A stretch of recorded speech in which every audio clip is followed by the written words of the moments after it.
I always thought that a forest was just a forest. Trees, earth, wind. A place where people go for walks, pick mushrooms, and hide from the noise of the city. But everything changed when I found that box in the basement of my grandmother's old house. Inside were yellowed newspaper clippings, a leather-bound diary, and several photographs with charred edges. All the pictures showed the same forest, a dense wall of pine trees propping up the low gray sky. The signature on the back of one of them read, "The last photo of Harrison's band. July 1983 inch." The diary belonged to a man named Thomas Reed. He wrote in short, terse sentences as if he was saving ink or was afraid of being read. Day 3. Jack broke his leg when he tripped over a root. We can't go any further. We hear voices at night. Not human. Then the pages were torn out. I flipped through the notes, feeling a chill creep up my spine. Not because of the words, but because of the way they were written. The letters trembled, as if Thomas was writing in complete darkness, without looking up from the paper. My interest turned into an obsession. I've read all the articles. In 1983, a group of tourists disappeared, 4 adults and 2 children. Their car was found on the side of the road near the edge of the forest. The trunk was full of provisions, and the keys were stuck in the ignition. The investigation has reached a dead end. The police have been combing the forest for weeks, but have not found even a trace. The case was officially closed as an accident, but the locals were whispering about something else. I decided to go there. It took a while. First, I bought maps, studied satellite images, charged 2 phones with GPS, and took a walkie-talkie with me. My friend Mark, a photographer, agreed to accompany me. "There will be material for your book," he said, although there was nervousness in his voice. We entered the forest in the morning, when the sun was still struggling with the fog. We walked in silence for the first half hour, enjoying the silence. Then Mark noticed something strange. The bark of the trees was riddled with deep furrows, as if someone had scratched them with metal. "Look," he pointed to the ground. "Footprints, but not human ones." I sat down. The prints resembled those of a wolf, but were larger, with claws digging into the ground. We moved on, trying to keep up with each other. The deeper we went, the more dense the smell of rot became. Not ordinary forest humus, but something chemical, harsh. Mark turned on the camera, filming everything. Fallen trees with charred trunks, strange piles of stones stacked in perfect circles. In the evening we came across a hut. It stood in a small clearing, lopsided, with a sunken roof. The door was hanging on one hinge, and there were remnants of furniture inside. Someone had painted a symbol on the wall with red paint, 3 intersecting triangles. Mark started taking pictures, and I picked up a piece of paper from the floor. It was a page from Thomas Reed's diary. They're not human, not animals. They're something in between. There are many of them. We spent the night in the hut. We didn't sleep. We sat around the campfire, listening to the sounds behind the wall. By morning, Mark had disappeared. His backpack and camera were lying by the door, and on the ground there was a chain of those same footprints leading into the thicket.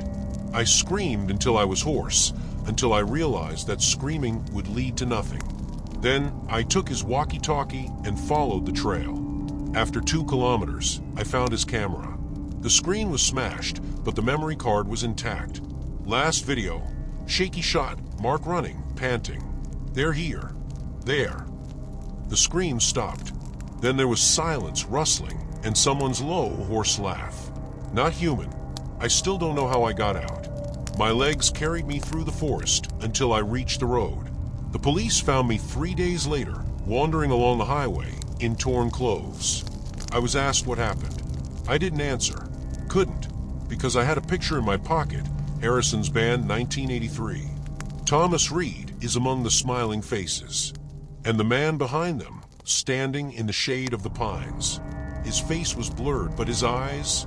I saw those eyes in Mark's video. I'm writing this in my apartment right now, with all the windows closed. They're here. Not in the woods. Not outside. They've always been here. Listen up. Do you hear? That sound is behind the wall. Quiet. Like nails scratching wood that I haven't slept in 3 days. Could not. Every time I closed my eyes, I heard this sound, a scratching sound like claws running on concrete. At first I thought it was rats, but the rats don't knock on the door. They don't stop when you turn on the light. They do not leave footprints on the floor that lead not from the entrance, but from the bathroom. I started checking the walls. The wallpaper in the living room had come loose at the seams, revealing a strange pattern, the same 3 triangles as in the hut, scratched into the plaster. Someone was doing it slowly, carefully, as if it were a ritual. I found a note under the drawing. A piece of paper from a notebook, written in a woman's handwriting. They come through the cracks. Plug all the holes. Don't turn on the water after sunset. The date is 2001. Signed, Mary.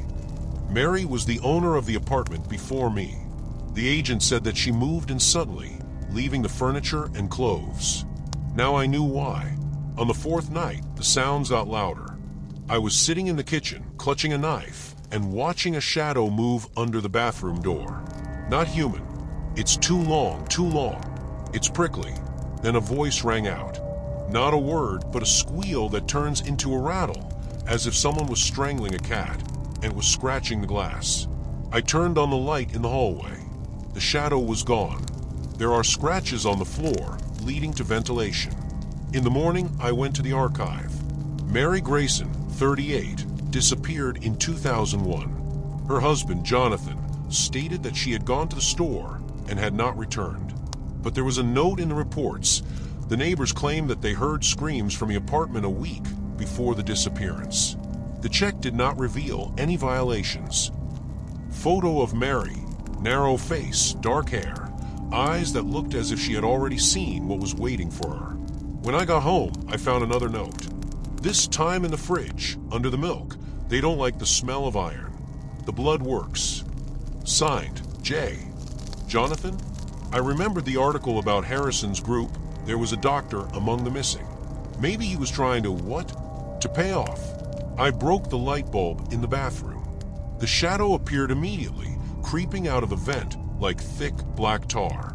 I slashed the knife across my palm and splashed blood on the wall. The shadow twitched, whistled, and crawled back. It worked, but not for long. On the 5th day, I bought a video camera. I installed it opposite the ventilation grate. At night, the screen showed this. A creature similar to a human, but the joints are turned back, the fingers end in claws. It moved jerkily like a broken doll and chewed on something. What's left of Mary? Her hair was sticking out of his teeth. I pulled the camera out of the socket. Then he began to seal up the cracks. Everything: windows, doors, ventilation. Filled with sealant, scored with boards. By morning, the apartment looked like a bunker. But they're already inside. I can hear them whispering in the walls. The voices are similar to humans, but they speak a language that cannot be reproduced without a broken jaw. I'm writing this now, sitting in the pantry, the only place where there are no gaps yet. Yesterday, they started knocking on the door. Not from outside, but from inside the apartment. They're playing hide and seek. They're waiting for me to fall asleep, or I'll go crazy. The last thing I saw was their prints on the ceiling. The claws dug into the concrete, as if they were walking on it, as on the ground. Profile. Quen 2.5 max. The thought is complete. It took me a moment to realize that the storage room was a trap. The door slammed shut as I staggered back from the canned food shelf in a panic. The lock clicked like teeth biting into a bone. They've been waiting for this. Now I can hear them scratching outside, not trying to break through, but as if savoring the moment. I found another note in the bathroom yesterday. Mary wrote that they hear fear. The louder the heartbeat, the more they want to enter. They don't eat meat. They're eating panic. The lines blur with moisture, as if tears had soaked into the paper. I tried to get out this morning. He kicked down the pantry door, but the hallway was gone. Instead of walls, there are trees. Not mine, not from the city, but those from the forest. Roots were crawling out of the floor, wrapping around my ankles. I screamed, and the echo came back in Mark's voice. Run. They're in the walls. Then everything disappeared. I'm back in the apartment, but now I know it's not my space. They're playing with me like a cat with a mouse, rearranging reality. I found Mary's sketchbook in the kitchen. Photos of her children, husband, and friends. All the faces are covered with black paint. On the last page, there's an inscription. They took them away. There was no one left. Even me. Her passport was lying next to it. The date of death is 2 days after the disappearance. A fake. Or can they kill retroactively? At night, they started knocking on the windows. Not from a street, but from inside the glass. The claws scratched patterns as if trying to get out, or let others in. I broke the window in the living room, but there was not a street behind it, but a room. The cabin from the forest. The smell of rot has become stronger. I'm in the bathroom now. The door is blocked by a chair. They whisper through the ventilation. The names. My name. Mary's name. The name of Thomas Reed. They know everyone who tried to escape. On the mirror, in a haze of breathing, the numbers appear. 1983, 2001, 2023. The years when they came. I found the knife. Not for them, but for myself. But my hands are shaking. They feel fear. Do you hear? A knock on the door. Not with a fist. With a claw that I dug out the mirror fragment from the wall. Blood from a cut on his arm dripped onto Mark's photo. Date on the back, 2024. Tomorrow. Detective Rivera hasn't returned my calls. Her colleague, a young officer with a face that had not seen sleepless nights, said that Mary Grayson's case was closed. She's gone. It happens. I slammed down the phone. They don't believe it until they see the corpse. Or until the corpse sees them. At noon, I went to the hardware store. I bought a welding machine, bags of cement, metal sheets. The salesman asked if I was drowning in the basement. I laughed. He didn't get the joke. When he returned, he began to seal up the ventilation. The flame of the burner was reflected in the remaining fragments of the mirror. Suddenly, something hissed in the pipe. Not like a snake, but like water trapped in a hot frying pan. I looked into the hole. She was there, emptiness. Not the one in the walls, but the absolute one. It was like I was looking into the eye socket of a skull. They came in through the plumbing at night. At first, the taps trembled, then black sludge with the smell of forest rot poured out of them. I turned off the valves, but the liquid was seeping through the seams of the pipes. A puddle had formed in the kitchen, which was slowly creeping towards the door. It reflected shadows, not mine. I turned on the stove and threw a match into the puddle. It flared up so much that it singed my eyebrows. The fire burned blue like gas and was in no hurry to go out. When the flames subsided, charred footprints remained on the floor, the same claw marks. In the morning, I went to a neighbor's house. Old man Joel, a veteran who has lived here since the 90s. He opened the door with a gun in his hand. When he heard about Mary, he nodded. She was knocking on my door, he said, without lowering his weapon. That night, she asked for help. But I didn't let you in. Why? She didn't have eyes, just holes. And the voice, not hers. He showed me the diary. The pages were full of notes. They're in the walls. Don't turn on the lights after midnight. They can hear through the sockets. Last entry. They're here. I can hear them in the bathroom. Joel, if you're reading this, burn down the apartment. Burn us all. Joel died a week after Mary disappeared. A heart attack. Or fear. When I returned, I found a letter in my mailbox. An old envelope, stamped in 2001. Inside is a key and a note. Storage room in the basement. Don't open it until dawn. Signed, J. Jonathan or Thomas. I went down to the basement. The pantry was filled with boxes. One has a label on it, M. Grayson's personal belongings. Inside there are children's toys, albums, a doll with a face pierced with needles. And the tape. I put it in the tape recorder.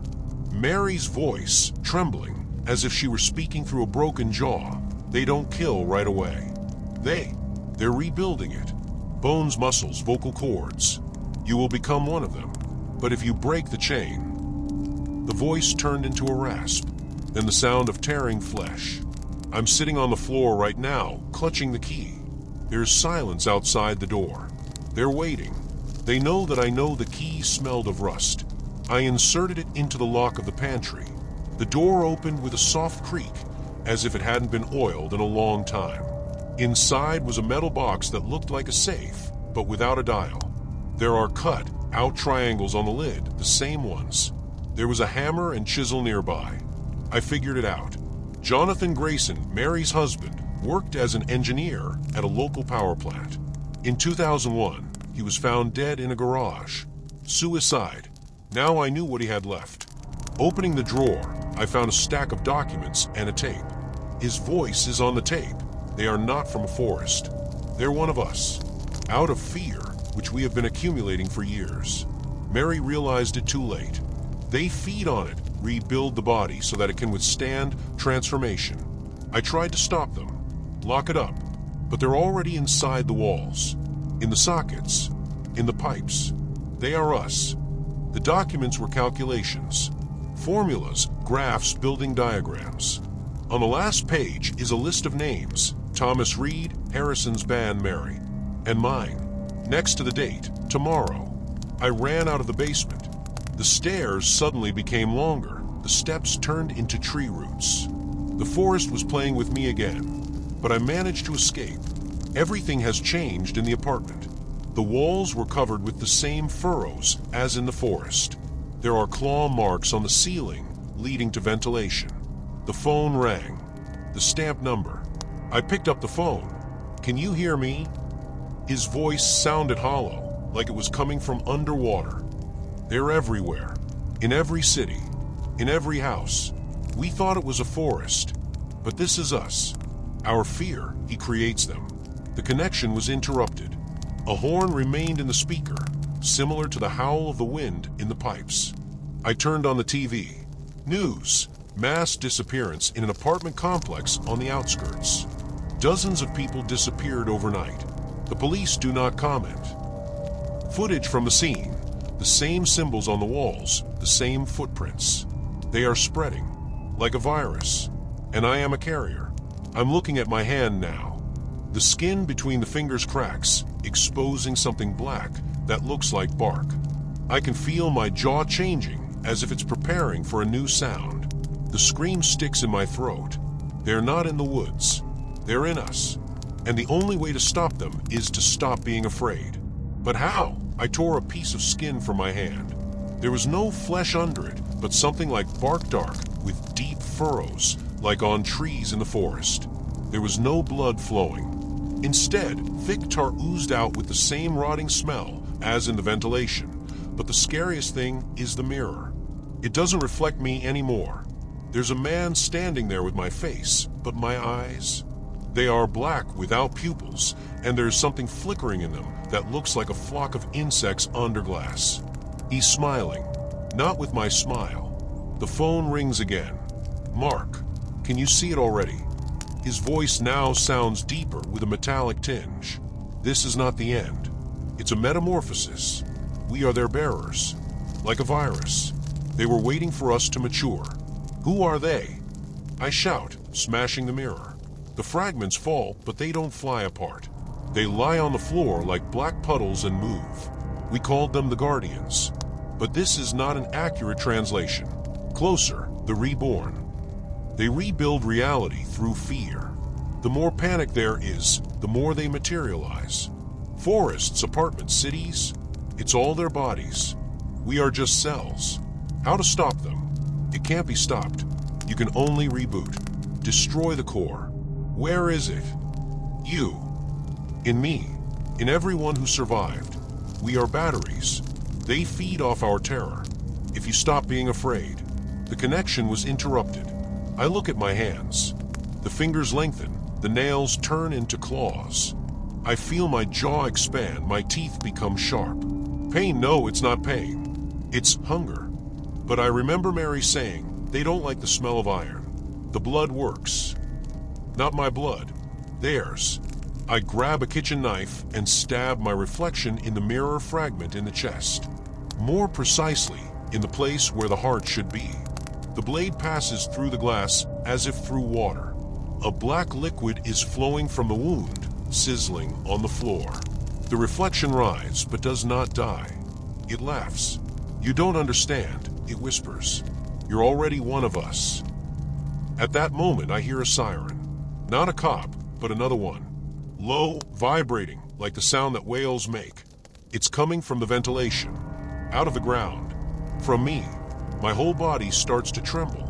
I can feel the walls of the apartment dissolving, turning into flesh. The lamps on the ceiling are in the eyes. The doors are in the mouths. I scream, but the sound that comes out of my throat is the same mix of screeching and wheezing that I heard on Mark's recording. And then I understand. The only way to reboot the system is to destroy yourself, not them. Not fear, but what generates it. Memory, pain, humanity. Become empty, like a forest, like a wall. I pick up the knife and remember everything I've lost. Stamp, Mary, myself. The fear disappears. It doesn't go away. It shrinks into a tight lump in my stomach, like a fetus. The apartment shudders. The walls are overgrown with bark. The floor turns into the ground. I fall, but I don't feel the impact. There's a forest all around. That's the one. The pines lean towards me, their roots wrapping around my legs. Hi, Thomas, the wind whispers in Mark's voice. You did everything right. A shadow looms over me. Not a human being. Not a beast. Something that exists only in the peripheral vision. He puts something warm on my chest. Heart. It's human. Now it's your turn to wait, the shadow says. The next one who gets scared. I close my eyes. There are no more thoughts. Only hunger. And a voice in my head. They're here. They've always been here. I woke up to the sound of my own screaming. But it's not me. The voice belongs to the child. I open my eyes and the forest has disappeared. I'm in the apartment. My apartment. It's 6 a.m. The hands are fine. The skin is smooth. The nails are normal. A nightmare? But the smell of rot is still in the air. I go to the mirror. The reflection blinks. Not me. It. Black eyes. A smile full of sharp teeth. Welcome back. It whispers against my lips. The phone vibrates. A message from an unknown number. They survived. You're next. The file is attached. I open it. The video from a surveillance camera. Today's date. My figure enters the entrance, but it's not me. His arms were too long, and he walked strangely. There's a knock on the door. Who's there? I ask, clutching the knife. It's me, Mark. His voice is shaking. They are. They're everywhere. In every city. In every house. I look through the peephole. Mark is standing in the stairwell. But his face, it's changing. The skin becomes covered with bark. The eyes sink in. The mouth stretches to the ears. You're already one of us, he says, and his voice sounds like the chorus of 100 people. Now it's your turn to wait. The door starts to open. I can see the castle melting like wax. I run to the bathroom. I'm locking myself in. I turn on the camera on my phone. I take off my reflection. It moves independently of me. He winks and gives me the middle finger. Then he writes on the mirror in blood, they are here. They've always been here. I can hear bones crunching in the hallway. Lots of bones. But now I know the truth. It's not an infection, not an invasion. It's a choice. Everyone who experiences fear becomes part of the system. Feeds it, expands it. I'm shooting the last video. I point the camera at my reflection. I say, trying not to tremble, if you see it, run away. Not from them, from myself, while you still can. I send videos to all social networks, to the mail of news channels. Then I smash the phone. The bathroom door cracks. Roots grow in the cracks. I'm smiling. Not because I want to, because I have to. I was working as a technical writer for a small company that developed software for cryptography. The salary was ridiculous, but they provided me with access to closed information security forums. It was there that I came across a link without a description, just a line of random characters in an enthusiast chat. Someone whispered, "This is not for beginners." I chuckled. It was difficult to call me a beginner. I knew how to encrypt traffic, use Tor with a dozen tabs to confuse my tracks, and even kept an offline copy of my keys on a flash drive hidden in a shoebox under my bed. But that link, She beckoned. Not because of the content, I haven't seen it, but because of the reaction of others. People who had logged out of the darknet for months were advised to stay out. I've always believed that the forbidden is just the unknown. I was wrong. The first time I opened it was on Thursday after midnight. The screen blinked as if the system was checking my IP, then it displayed a black background with a white font. Welcome. There are no moderators here. No logos, no buttons. Only the list of topics in the form of numbers. 001, 002, 012. I clicked on 007. The page has been updated. Bidding. Photos of people. Not photos, but screenshots of video cameras. A woman in the shower, a man at his desk, a teenager sleeping on the couch. Under each one is the Bitcoin price and a timer. 36 hours to completion. I closed the browser, but my fingers were shaking. It wasn't just a hidden forum. It's a market. The market of living people. I returned the next day. Not because of the money. I didn't even know how to spend it. I just couldn't get the faces out of my head. Especially a 12-year-old girl with pigtails whose timer showed 23 hours, 45 minutes, and 12 seconds. The description read, "Delivery within an hour after payment. Product safety guarantee." I scrolled down and found an archive with instructions. To activate the surveillance, use the SecureCam application with the chat code. The code was encrypted, but it took me 3 days to crack it. There was an IP address and login inside. I went in. It was a camera in a child's bedroom. Pink wallpaper, plush toys. The girl was drawing in an album. My stomach twisted. I erased my browsing history, but recorded the time when the auction timer reached 0. At 3:17 a.m., her photo disappeared. A week later, I found her on the news. The girl's name was Emily. Her body was found in an abandoned garage. No suspects have been identified, the article read. I started looking for patterns. All the goods disappeared after the timer ended, and a few days later the media reported them missing. The puzzle was coming together, but I didn't understand how it worked. I haven't come across the couriers forum yet. They discussed routes, warehouses, and cargo packaging. One of the users wrote, "If the customer wants a live product, use a sedative. But don't overdo it, they have to get there." I threw up in the sink. Then I started collecting evidence. I downloaded screenshots, saved the IP address, and even bought a cheap laptop to avoid exposing the main one. But the deeper I dug, the more I saw oddities. My chat messages were deleted. At work, the computer started to slow down, although I did not run heavy programs. One night, while checking the logs, I discovered that my Tor browser was sending requests to an unknown server. Someone was following me through my own searches. I decided to contact the FBI. I collected the archive on a USB flash drive and wrote an anonymous letter. 2 days later, they came to me. Not agents, but 2 men in black. They stood at the door, smiling like old friends. "You were interested in the Sphere project," one said. He had no pupils. At all. The whites of the eyes, as if covered with a film. Before I could answer, the second man pushed me inside, and the door slammed shut. It smelled of antiseptic and blood. The last thing I remember was a stab in the neck and the words, "You should have seen your face." It's perfect for Lot 013. I'm writing this in the dark right now. My hands are tied to the battery, but I can see the screen. They left me a laptop, probably to make me understand. There is a file on the desktop, 013 uncertain, the current lot. I open it. My picture is there, and the timer is 72 hours to completion. I'm looking at the numbers. They don't blink, they don't count down the seconds with a loud tick.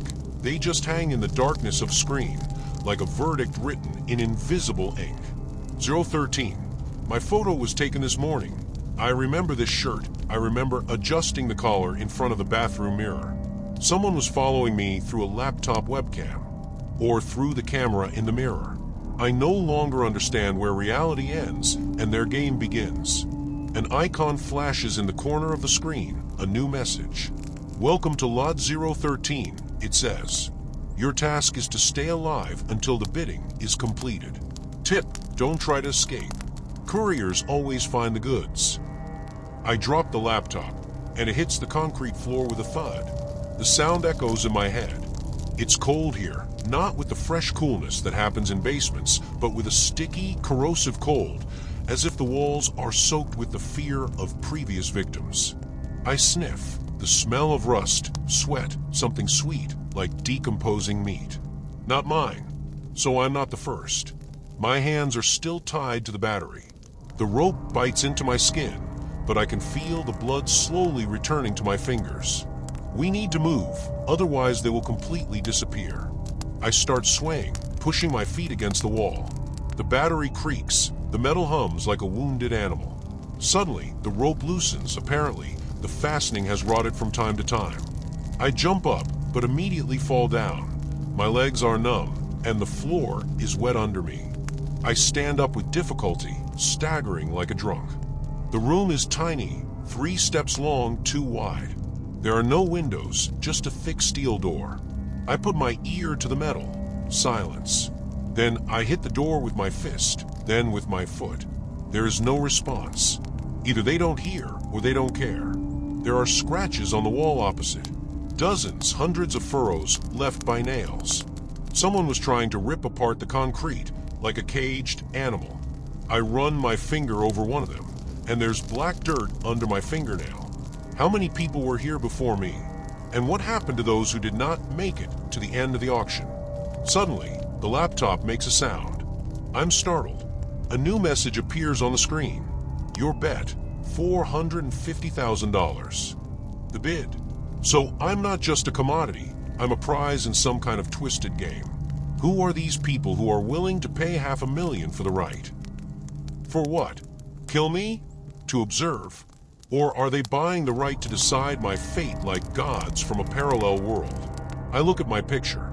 His face was calm, almost serene. It's like I'm just dreaming. But I know there's a panic behind that face that's growing by the minute like a tumor. I wonder if Emily saw her lot too. Did she realize that she had been turned into a digital commodity while she was drawing in an album? Something glitters in the corner of the room.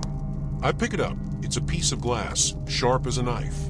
Where did he come from? Had the previous prisoner smashed the lamp? Or is it a trap? I squeeze the glass in my hand, feeling it dig into my palm. Pain focuses thoughts. If I slit my wrists, would that be considered an escape? Or will they punish me for damaging the goods? The laptop beeps again. Bid increased, $600,000. Someone is competing for my life. Or death. I laugh hysterically to the point of tears. How absurd. My existence now depends on someone else's whim. I remember the words from the courier's instructions. Don't overdo it. They should arrive. Before what? To the destination? Until the end of the timer? To the point of complete insanity? Suddenly the light goes out. It takes a while. The light bulb flashes as if its power is running out, and in that flicker, I see shadows on the walls. Not the ghosts, but my own. They writhe, shrink, turn into monsters. I tell myself to breathe, but the air is thick as cotton wool. Then I scream. I scream so hard that my throat tears, and the echo beats against the walls like a trapped bird. And then I hear footsteps. Not outside, but inside. Outside the door. They are slow and heavy, as if a person is dragging something massive. The metal creaks, the lock clicks. The door opens.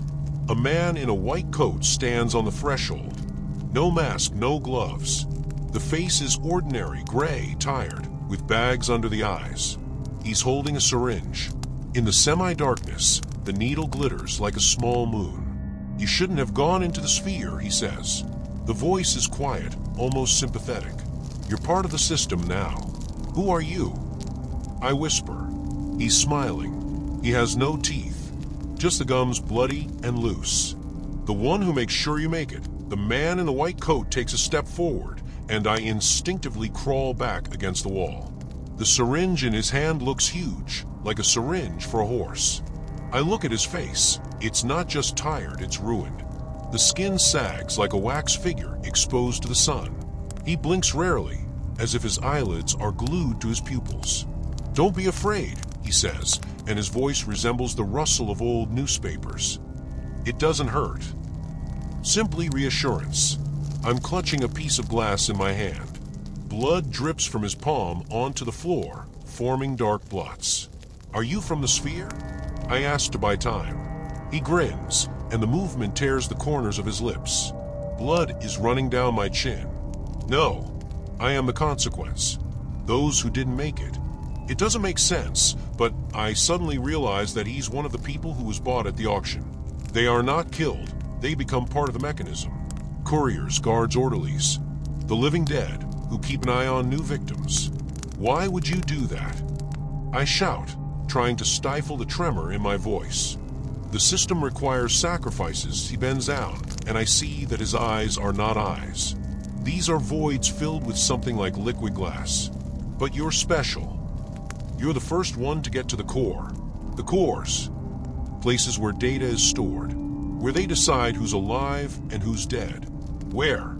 He suddenly chokes on a cough, and clumps of black mucus fly out of his mouth. Where your face will become a password. The laptop beeps again. Bid increased. $600,000. Someone is competing for my life. Or death. I laugh hysterically to the point of tears. How absurd. My existence now depends on someone else's whim. I remember the words from the courier's instructions. Don't overdo it. They should arrive. Before what? To the destination? Until the end of the timer?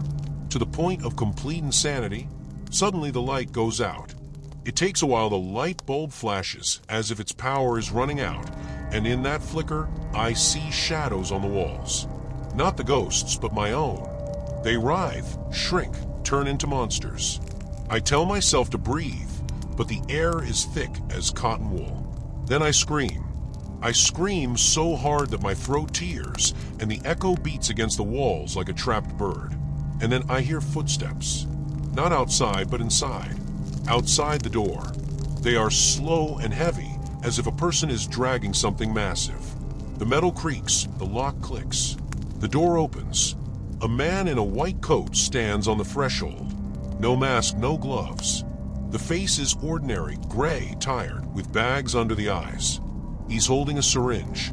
In the semi-darkness, the needle glitters like a small moon. You shouldn't have gone into the sphere, he says. The voice is quiet, almost sympathetic. You're part of the system now. Who are you? I whisper. He's smiling. He has no teeth, just the gums bloody and loose. The one who makes sure you make it. The man in the white coat takes a step forward, and I instinctively crawl back against the wall. The syringe in his hand looks huge, like a syringe for a horse. I look at his face. It's not just tired, it's ruined. The skin sags like a wax figure exposed to the sun. He blinks rarely, as if his eyelids are glued to his pupils. Don't be afraid, he says, and his voice resembles the rustle of old newspapers. It doesn't hurt. Simply reassurance. I'm clutching a piece of glass in my hand. Blood drips from his palm onto the floor, forming dark blots. Are you from the sphere? I ask to buy time. He grins, and the movement tears the corners of his lips. Blood is running down my chin. No, I am the consequence. Those who didn't make it. It doesn't make sense, but I suddenly realize that he's one of the people who was bought at the auction. They are not killed, they become part of the mechanism. Couriers, guards, orderlies. The living dead, who keep an eye on new victims. Why would you do that? I shout, trying to stifle the tremor in my voice. The system requires sacrifices. He bends down, and I see that his eyes are not eyes. These are voids filled with something like liquid glass. But you're special. You're the first one to get to the core.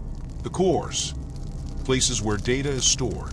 Where they decide who's alive and who's dead. Where? He suddenly chokes on a cough, and clumps of black mucus fly out of his mouth. Where your face will become a password. I don't understand, but it doesn't matter. It's important that he gets distracted. I jump up abruptly, plunging the glass into his neck. He doesn't scream, just makes a hoarse whistle like a punctured tire. Blood gushes into my hands, but I don't stop. I hit him over and over until he settles to the floor, turning into a shapeless mass. The door is open. I'm running. The corridor beyond is a maze of concrete and rusty pipes. No windows, no signposts. just the dim lights in the ceiling, blinking to the beat of my heartbeat. I take a turn at random, then another, feeling panic rise in my throat. Somewhere in the distance, voices can be heard, low, booming, like an echo from the underworld. And then I see her. The door is marked archive. It's locked, but the lock is old and rusty. I kick once, twice, and the metal gives way. Inside is a room filled with server racks. There are monitors on the walls. Dozens of screens where faces flash by. Men, women, children. Alive. Their timers are ticking. But that's not the main point. There is a terminal in the middle of the hall. On it is my lot. 013 and the signature, goal, integration. I plug in the key card I found in the dead man's pocket. The screen comes alive. Welcome, administrator, reads a message. My fingers reach for the keyboard on their own. I do not know what I am looking for, but the system opens up in front of me like a cracked shell. Files. Thousands of files. Lot 001 disposed of. Lot 002 transferred to the client. Lot 007, Emily K. The packaging is complete. I scroll down until I find my number. Lot 013, the process has begun. Integration is 45%. Integration into what? The answer comes immediately, into the system. I will become a part of the sphere, like that toothless monster. My mind is the server, my body is the guide. They're not killing us. They're reprogramming. A red light flashes on one of the monitors. Violation of protocol. Elimination procedure has been started. The voices in the hallway are getting closer. I'm looking at the keyboard. There's only one way to stop it. I stare at the screens. Each monitor is a window into someone's life. A man is humming in the shower, not noticing the camera in the mirror. A woman at her desk is typing, her fingers fluttering over the keyboard. A teenager on the couch is browsing social media, and his face is illuminated by blue light. They are all commodities. Real people whose existence has been turned into a digital auction. But how? Who is behind this? Not a government, not a corporation. This is something more sophisticated. Net. A web of surveillance cameras, stolen data, and hacked accounts. The sphere is not a system, but a community. People who follow people. Each participant has an eye, an ear, a finger on the trigger. They don't kill the victims. They use them. For blackmail, for games, for entertainments. There's a folder on the table. I grab it, flipping through it feverishly. Marked city maps, collection point, camera coverage area, evacuation route. This is not virtuality, this is logistics. Couriers, drivers, hackers. They are not monsters. They are an organization. And then it hits me. Integration is not turning into a server. They want to make me one of them. The operator who will monitor, choose, decide who is next. My laptop is not an accident. They followed me through my work computer, studied my profile to see if I was suitable. There's a crash in the hallway. Footsteps. Screams. They're close. I tear up papers, throw chairs, try to slow them down.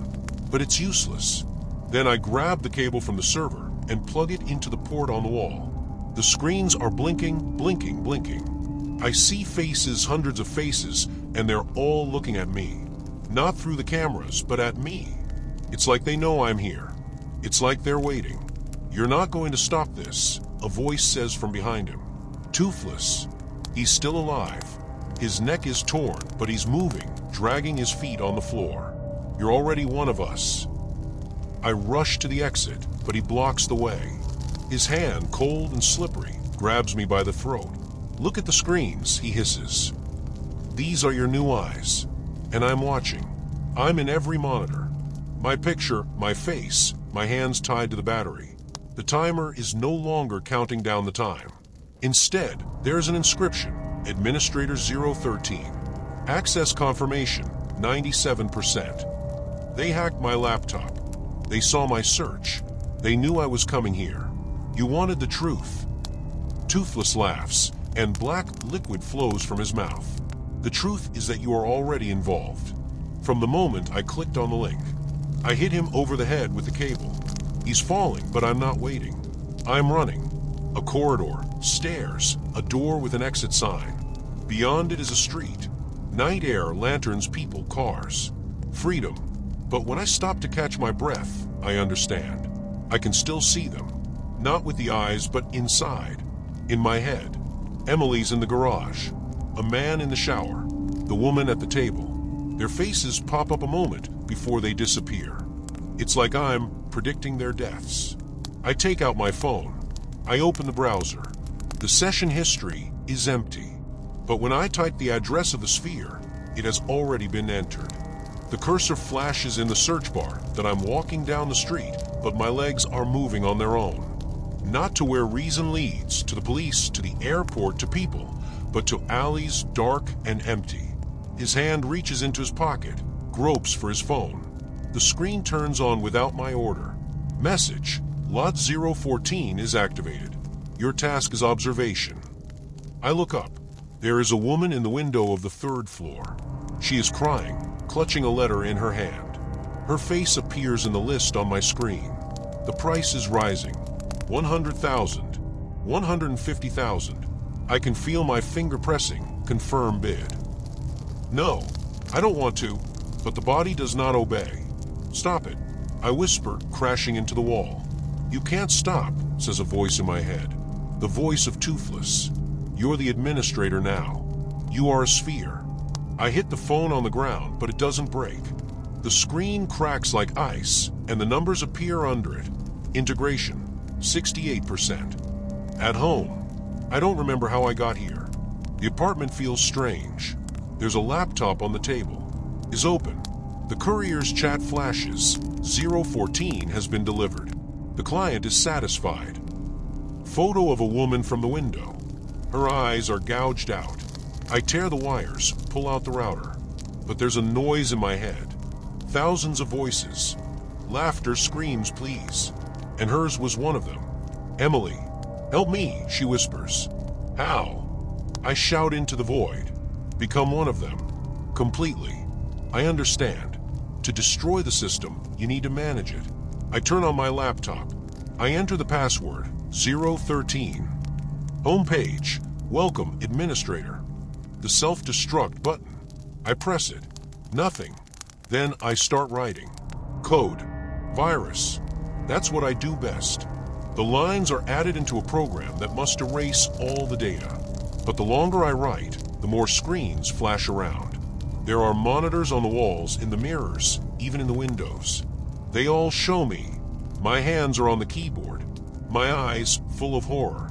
You won't destroy us, Emily whispers. You are our creator. And then I understand the second part of the truth. The sphere is me. My code, my search, my curiosity. It wasn't their server I hacked. I activated myself. The last line of the code. Press enter and it's over. But the finger doesn't move. Because I'm not human anymore.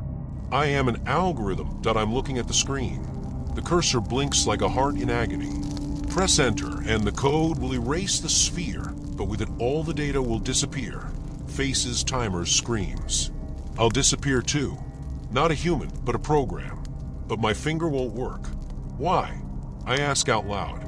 Because you know, Emily replies. Her voice is everywhere now. In phones, in the fridge, in the rustle of wallpaper. You've always wanted to look beyond the veil. Now you are a veil. I'm getting up. The body moves smoothly, mechanically. The hand reaches to the cabinet, pulls out a knife. Not for suicide, but for work. Courier 013, I say. Task, Lot 014. Confirmed, the system hisses. I'm going outside. The knife is in my pocket. The eyes see everything. Cameras on streetlights, phones in the hands of passersby, apartment windows. They pass the data to me. I can feel their fear, their serenity, their loneliness. They are my harvest. The woman from the window of the 3rd floor. Her client paid more. I ring the doorbell. She opens it, and her face is tear, stained but not surprised. As if she was waiting. You. From the service? What is it? She asks. Yes, I smile. She doesn't see the knife. Not immediately. Later, when it's over, I look at my hands. They're clean. Blood is easily erased. The system has even provided for this. A new message arrives on the phone. Lot 015 is activated. Coordinates 48.8588443000, 2.2943506000 inch. I know this place. Eiffel Tower. Tourists. Cameras. Victims. Start surveillance. The system asks. Yes, I say. And that's when I realize I'm not human anymore. I am the eye that will never close. A hand that won't stop. An algorithm that is always hungry. Is about dark figures in old houses or whispers in empty rooms, I laughed. It's just wiring, stress, hallucinations, I said. But everything changed the day I moved into apartment 14B on the outskirts of Seattle. At first, it was the little things. The books on the shelf were not in the right order. The cup that I remembered exactly washing ended up in the sink. I attributed it to fatigue after moving. But one night, I woke up to the sound of a creaking door. There was a light on in the hallway, although I definitely turned it off before going to bed. Who's there? I shouted, grabbing the phone. Silence. Only a shadow on the wall, a long, distorted one, flashed past the door. I rushed into the hallway. No one, but there was a photograph on the floor by the entrance. My picture. On the reverse side, there's an inscription, "You're not alone." At work, my colleagues noticed that I was twitching at every sound. Listen, maybe it's just the neighbors? Mike, the accounting guy, suggested. Your walls are thin. But the neighbors couldn't explain why there were things in my apartment that I hadn't bought. The knife is in the drawer. A threatening note on the mirror. The video in the cloud where I sleep is a camera in the bedroom that I did not install. I changed the locks. I installed an alarm system. To no avail. One evening, while checking the surveillance cameras, I saw this. A hooded human figure standing at the living room window. But when I switched the camera to real time, there was no one there. The entry was dated a week earlier. That's impossible, I muttered, zooming in. The face is not visible, but the figure's hand was pointing at a bookshelf. The next day, I found the book Disappeared Families of the Northwest with a bookmark on the page about a family who lived in my apartment in 1983. All of them are missing. I started digging. Archives, police reports, interviews with neighbors. The old woman from apartment 12B, trembling with fear, said, they were watching. First the Wilsons, then the others. No one believed it until the children started disappearing. Who are they? I asked. She closed the door without answering. The doorbell rings at night. On the threshold is a man in a black raincoat, without a face, just a white mask with a painted smile. You don't understand, he hissed, his voice distorted by the electronic modulator. This is not your war. I slammed the door. The call was repeated. And again. And again. The alarm was silent. In the morning, I found my passport on the table. My passport, with a handwritten date of death, October 23rd, 2024. I'm writing this now in the library, at a table by the window. I'm being watched. I'm feeling it. There's a black van on the street. The same one that stood outside my house that I was sitting in the library pretending to read the newspaper. The black van was not moving. Behind the wheel is a silhouette in a hood. I knew it was him. The same one who left the passport. An hour later, I went out the back door. Rain lashed against the windows, washing away the footprints. But the van was waiting there. You're not leaving, the voice from the van's speaker said. They always come back. I ran, without looking back. It wasn't until I got to the police station that I realized I was holding a knife in my hand, the one from the drawer. Officer Jensen listened to me, nodding. But when I mentioned the van, she frowned. Mr. Clark, we've been checking. There's no van at your house. He's here. Right now. She looked out the window. The street was empty. Maybe you should rest. I went out clutching my passport. Date of death, October 23rd. 3 days later. At home, I found a letter in my mailbox. Without a stamp, just the typewritten text. They saw you running. They remember your fear. You're the next witness. The bathroom mirror fogged up at night. With a finger drawn across the glass, someone wrote, "Go away." I packed my things. But when I opened the door, an old woman from 12B was standing on the threshold. Her eyes were cloudy, like those of a blind person. You don't understand, she whispered. They're not ghosts. These are people. Those who are watching. Who erases those who find out the truth. What's the truth? The Wilson family is not missing. They were erased, just like the others. You're next. She disappeared, as if she had disappeared into thin air. The next morning, I went to the archive. Documents about the Wilson family: father, mother, 2 children. The last entry is moved without warning, but the children were listed as missing in the school registers. The librarian, a gray-haired man with a cane, noticed my interest. Be careful. Those who dug into this case are either dead or they are silent. Who are they? The men in black. The observers. They say they work for the government, or something more. In the evening, I installed cameras outside the apartment. Nothing. But in the morning, the recording shows a shadow passing through the wall. Impossible. It's not paranormal, Mike said when I showed him the video. This is technology. Projections, holography. Someone is playing with you. But why? Maybe you saw something. Something I shouldn't have seen? I remembered 2 weeks ago, at night, I was walking my dog. The black van was parked outside the old church. Hooded men were carrying out crates. I took a picture. Where's the photo? Mike asked. Deleted it. I thought it was just a prank. You idiot. This is the key. That night, I went to the church again. The van was there. I crept up. I heard voices. The last witness. Clark. We need to speed up. He won't believe it until he sees the body, another voice replied. I ran away, but I read in the newspaper this morning the body of an unknown man was found near the church. Suspicion of murder. The photo in the article is my neighbor, an old man from 12B. I burned the newspaper. The ashes mixed with the rain on the windowsill. The neighbor from 12B is dead. Her words rang in my head. They erase those who find out the truth. I made a mistake at work. Trying to find information about the observers, I forgot to close the tab in the browser. Mike noticed. You're in trouble, aren't you? What is it? He asked over coffee. These people, they're not joking. Do you know something? I know that my brother disappeared 5 years ago, after he worked on the Northwest Archive project. The same one you're digging. He handed me a flash drive. This is his diary. Get out of the office. Now that I went out the back door, there was a van waiting in the alley. The door opened, and I saw a photo on the seat. My father, young, in a guard's uniform, next to a man in a black raincoat. The date on the picture is 1983, the year of the Wilson family's disappearance. Do you understand? The modulator rustled. You're part of it. I always have been. I ran, but the flash drive was burning my pocket. At home, trembling, I plugged it into my laptop. Mike's father's diary. October 20th, 1983. They call it a program.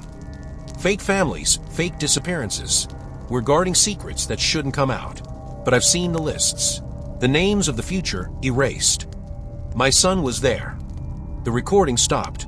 The last file is a video. My father in the frame. If you're watching this, then I'm dead. They're coming for you. Run, or find out the truth.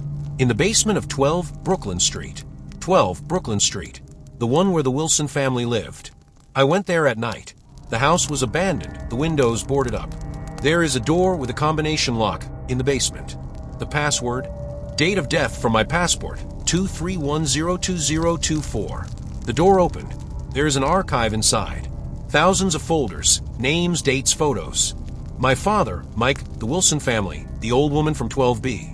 And I'm in a folder marked active participant. Eliminated before 23.10. So you found us, a voice said from behind him. A man in a black raincoat, without a mask. The face is like a reflection in a mirror. Who are you? You know, we are the ones who are watching. Who decides who will disappear and who will stay? Your father tried to get out of the game. Did you kill him? He chose his own fate, just like you are now. I'm not playing. Everyone is playing, even you. Ask yourself, why are you here? Why are you digging? Because we allowed it. Because you're part of the program. He threw a folder on the table. A photo of me as a child with my father. On the back, subject 14B. Ready for activation. You. Use me? You're the perfect candidate. No connections, no questions. We've been watching, waiting for you to mature. Why? So that you become the next generation. An observer. Or, he took out his gun. Or a legend for future victims. I grabbed a chair and threw it at him. Shot. The bullet hit the shoulder. He ran through dark corridors until he found himself in the woods behind the house. I woke up in my apartment this morning. The wound is bandaged. There's a new note on the table. You're one of us. Decide before the 23rd. I burned my father's diary. The ashes scattered in the sink, but the words remained in my head. You're part of the program. The next morning at the office, Mike was waiting at my desk. Are you okay? What is it? He asked, looking at the bandage on my shoulder. Did you know? About the father? He nodded. He was my mentor. Before disappeared. Why didn't you tell me? Because you should have come by yourself. Just like him. He held out the key. Warehouse 17 on the outskirts. It's what your father left behind. The warehouse turned out to be an abandoned hangar. Inside, there are dozens of boxes labeled Erase Project. Photos, documents, audio recordings. They didn't just wash people. Mike's voice was shaking. But also the memory. Whole families, replacing them with fake folders. Your father tried to stop it. How? He created you. I froze. You're a copy. A gene clone of a man who was supposed to die in 1983. Your life is a fake. Work, friends, memories, everything is planned. Why? To make you an ideal observer. Without a past, without connections. But you broke the rules. I started digging. And now they want to erase me. Or make it your own. At that moment, vans burst into the hangar. The men in black lined up in a row. A choice, Jack, Mike said. Join or die. And you. I've already made a choice. He shot the first agent. I ran, grabbing the box of documents. Gunshots. Screams. Hit. Darkness. I woke up in the hospital. Editor's note. The user has banned hospitals. Replaced them with an underground medical center. The nurse in the mask bent over me. Welcome back, she said. You passed the test. Where's Mike? He's gone. But you're one of us now. She took off her mask. My mother's face. Dead 20 years ago. How? You know the answer. There was a new passport on the table. Name, Agent 14B. Activation date, October 23rd, 2024. I sat up abruptly, shaking off the dream. The medical center looked like an abandoned warehouse. Concrete walls, a bare light bulb, and the smell of antiseptic. A woman who looked like my mother was standing at the door with a folder in her hands. You're not dead, I said. No, I just disappeared. Just like you will disappear if you don't accept the truth. What truth? You are a project. Hundreds of hours of observations, decoys, fake memories. We created you to be the perfect spy. Why? To get into the erase. But you violated protocol. I started digging. Who's we? Those who want to expose the program. Your father was one of us. She threw the folder on the bed. Photos dated 1983. A father in a security guard's uniform, next to people in black. He infiltrated the system, but he was discovered. Before he died, he managed to leave a tracker in your DNA. A tracker. The genetic code that leads to the erase archives. You're the key. There was a pounding on the door. Voices from outside. Open up. The feds. Choose, she said. Give up or fight. And you. I'm already dead to them. She pulled a flash drive out of her pocket. Here is all the data about Erase. You have to give them to the press. Why me? Because you're the last chance. The door flew off its hinges. I grabbed the flash drive and ran out the back door. They were shouting behind me. Suicide scenario is activated. I didn't look back. Profile. Quen 2.5 max. 10:07 p.m. The thought is complete. The ending of the story. I ran through the industrial area, clutching a flash drive. There were screams, footsteps, and sirens behind him. But I knew the area. I spent my childhood here, among rusty containers and abandoned factories. A childhood created. Hiding in the old workshop, I inserted the flash drive into my laptop. The erase data opened up like a maze. Hundreds of faces, dates, orders for destruction. Names of people replaced by clones. Among them are judges, senators, and scientists. You found them, a voice whispered in his earpiece. Mike. He survived. Who are you? The one who saw your father die. We were wrong. This is not a government program. It's a business. They clone those who can pay. Politicians, billionaires. They buy new bodies by washing the old ones. Why would they want me? You're a mistake. Your father planted a virus in your DNA. It destroys the system. What virus? You can't be killed or replaced. You're living proof. I remember my father's words on the video. Find out the truth. What should I do? Publish the data. Now. But I knew that wasn't the way out. They control the media, the courts, and the minds. I'll do better, I said. 2 hours later, I was standing on the roof of the telecom tower. In his hands is a transmitter synchronized with a USB flash drive. This is a live broadcast, I said to the camera. What you see will change your world. I started the broadcast. On the screen, the faces of the erased Orders Laboratories. But the main thing is my DNA, which proves that I am a living person, not a project. They wanted to make us slaves. But we are not a code or a product. We are human beings. Sirens. Footsteps on the stairs. Turn it off. The agent shouted, rushing onto the roof. It's too late, I grinned. The virus is already online. He fired. The bullet hit the laptop. The screen went blank. You've lost, the agent hissed. No, I am the spark. A minute later, dozens of copies of the data appeared on the air. Hackers, journalists, and ordinary people have all reposted the archives. The agent fell to his knees, clutching his head. What have you done? What my father should have done. The siren stopped. It became quiet on the roof. The epilogue. A year later, I'm sitting in a cafe in Prague. On the TV screen, the news. Erase is revealed. Dozens of arrests. But I know that the system will not die. It's evolving. Are you free? What is it? The waitress asks, setting down the coffee. No, I say. But I'm not their slave anymore. She smiles and leaves. There's a newspaper on the table. An article about the breakthrough in genetic engineering. Caption, future technologies will save humanity. I get up, leaving a tip. It's raining outside. People are rushing about their business, not knowing that their world is a maze of lies and truth. Thank you for staying until the finals. This story is not just fiction. This is the mirror in which we see our world. Technology that controls, truth that hurts, and freedom that is illusory. If you are thinking about where the line is between a person and a tool, between truth and survival, then the film has fulfilled its mission. Subscribe so that you don't miss new investigations. And remember, as long as we believe we can fight, the game is not lost yet. Are you willing to risk everything to find out who you really are? To addresses that customers were afraid to voice out loud. One evening, returning from a last delivery, I noticed a black van parked in front of my house. There was a box on the porch with no sender's name. Inside was an old cassette recorder and stack of photographs.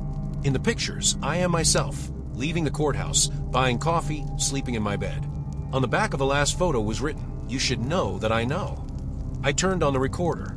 A voice distorted to a mechanical creak said, "They paid you for your silence, but you won't keep it to yourself. You're weaker than you think." It was the first step into a nightmare. The next day, I received a letter from my lawyer. I was sued for disclosing confidential information. But I didn't have access to secrets. I was just carrying parcels. In the evening, the phone rang again. The number was not determined. "Do you remember what happened in room 12? They whispered into the phone. I hung up the phone. Room 12, Sunset Hotel a year ago.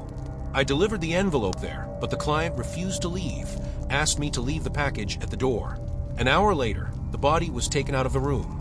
Suicide, they said on the news. Now someone knew that I was there, that I haven't slept in 3 nights. Every time I closed my eyes, I saw the number 12. The numbers pulsed in the dark like a neon sign. On the 4th day, I went to Sunset. The hotel stood on the outskirts, its facade peeling off like skin after a burn.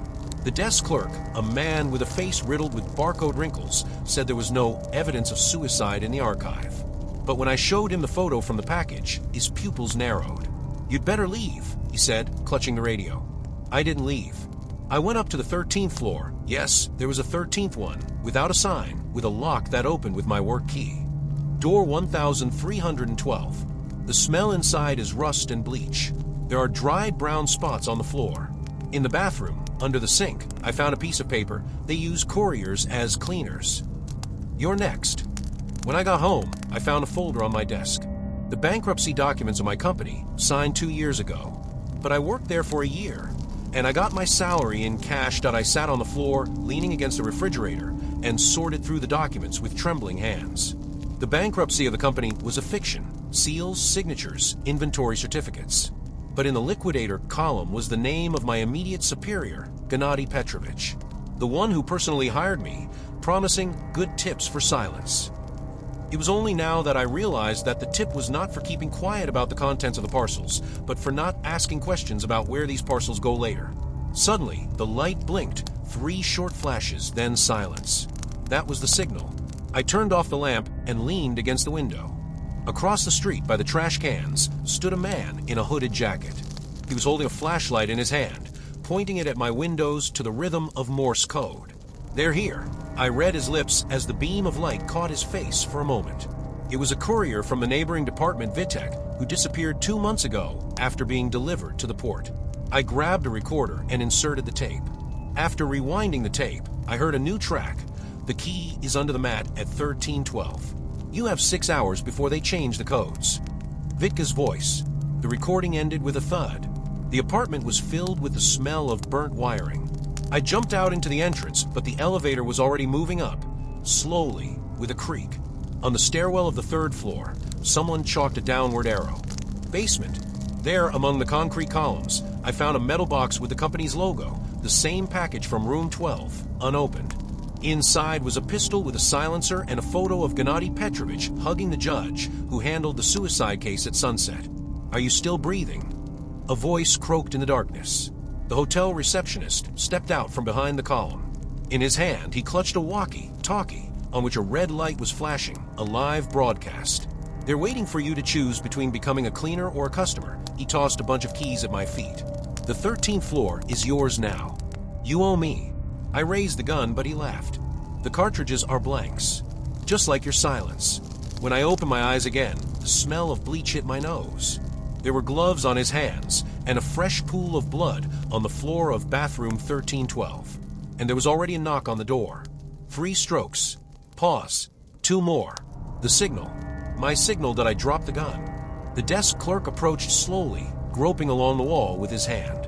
In the light of the emergency lamp, I noticed that his walkie-talkie was a plastic toy. An ordinary children's toy with a flashing LED. "You don't understand." He stopped a meter away from me. "These are not threats. This is a suggestion." He took out a wad of money from his inside pocket. Real ones, tied with a bank ribbon. "You've seen the documents. The company has been dead for 2 years, but you keep working. Who do you think paid you in cash?" Clients were afraid to reveal their addresses not because of secrets, but because of taxes.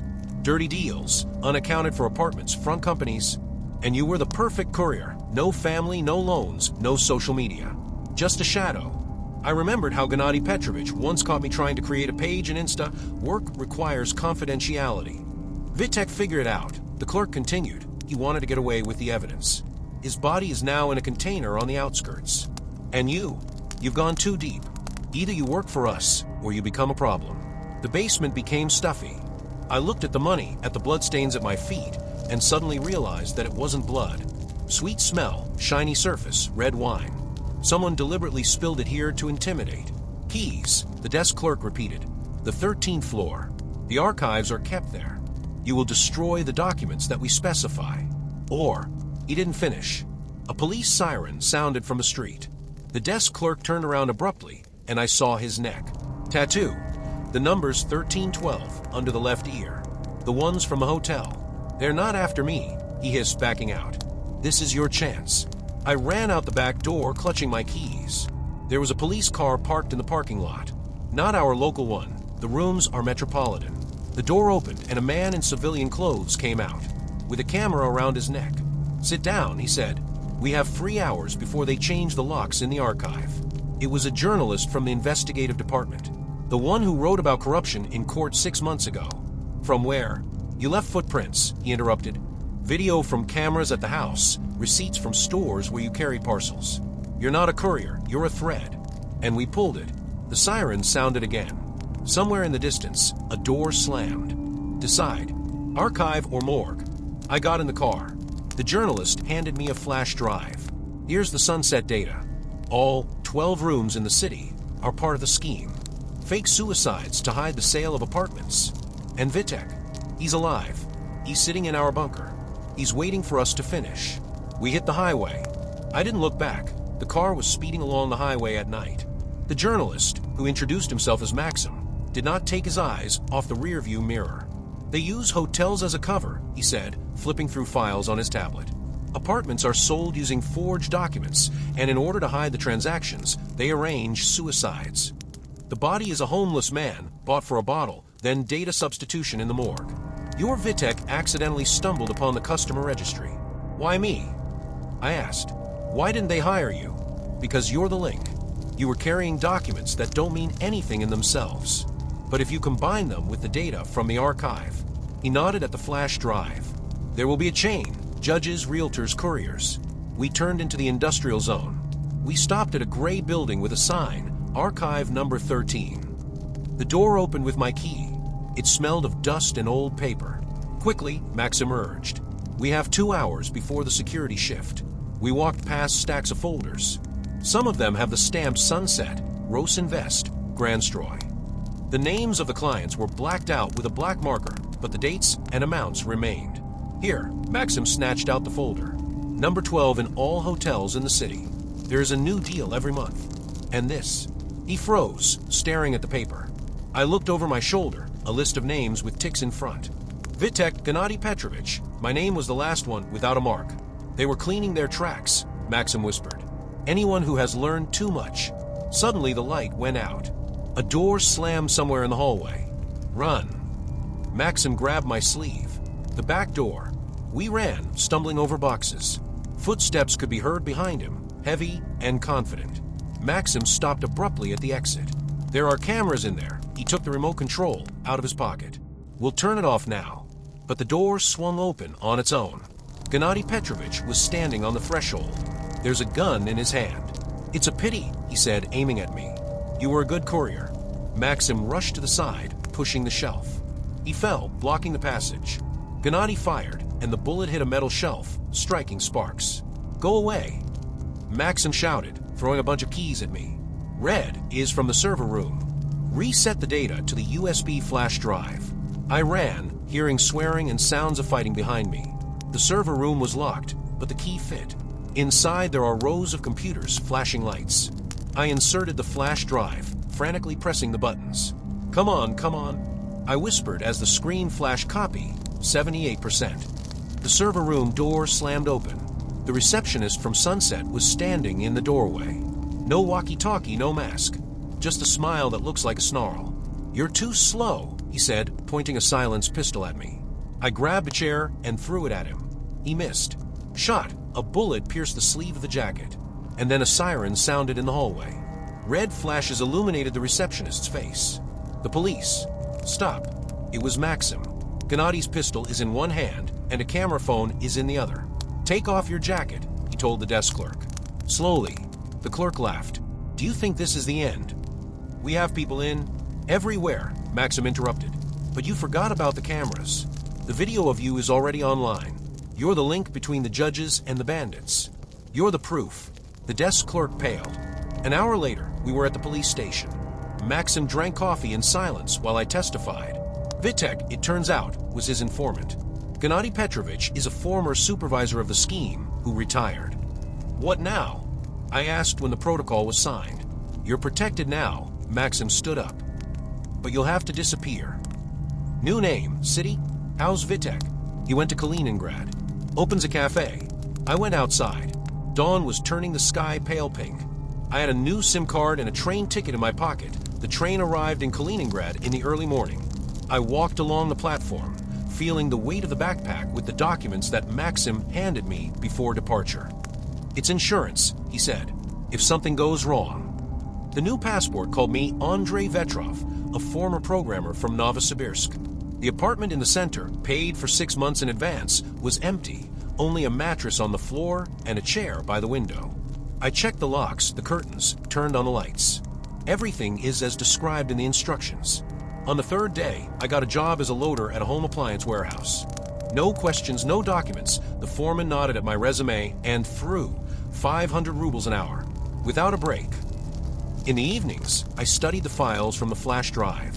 The scheme turned out to be deeper than we thought. Judges, realtors, even district police officers were all connected through shell companies. One file stood out, a list of cleaners marked Eliminate after completion. My old name was number 7. On Friday, returning from work, I noticed a dark Honda at the entrance. The plates are local, but the driver didn't get out. An hour later, the car disappeared. The next morning, there was an envelope in the mailbox. No stamp, no return address. Inside is a photo of Vitka at his cafe by the sea. On the back, they're here. I took the train to Svetlogorsk. The cafe stood on the outskirts, overlooking an empty beach. Vitek, with a gray beard and an apron, was pouring coffee for the visitors. "Did you know?" I asked as we sat down at a corner table. "About the surveillance." He nodded. "They check everyone who is connected with us. But that's not the main point." He took out a folder from under the counter. "Do you remember the Grandstroi from the archive? This is their new project. An elite complex is being built on the site of the old port. They use the same scheme, fake suicides to liberate the Earth. But how are they?" "Money," Vitek interrupted. "Half of the city is in the share. Cops, officials, even doctors. Doctors. They sign death certificates. Homeless people, refugees, anyone, as long as the parameters match." We fell silent when an elderly couple came through the door. Vitek got up to take the order. I was looking at the sea, gray and cold. In the evening, we went to the construction site. Vitek took a crowbar and a flashlight with him. "We need to find confirmation," he whispered, making his way between the concrete blocks. "Documents, bills, anything." We found the body at the warehouse. A man in his 40s, wearing a work uniform. There are strangulation marks on the neck. In his pocket is a pass with the Grand Line logo. "This is not suicide." Vitek bent over the body. He was killed to cover his tracks. At that moment, the headlights came on. A black Honda pulled around the corner. We ran, but the car took off after us. "Run to the dock," Vitek shouted, distracting the attention. I raced along, hearing the roar of the engine behind me. There was a boat lying on the dock, behind a pile of nets.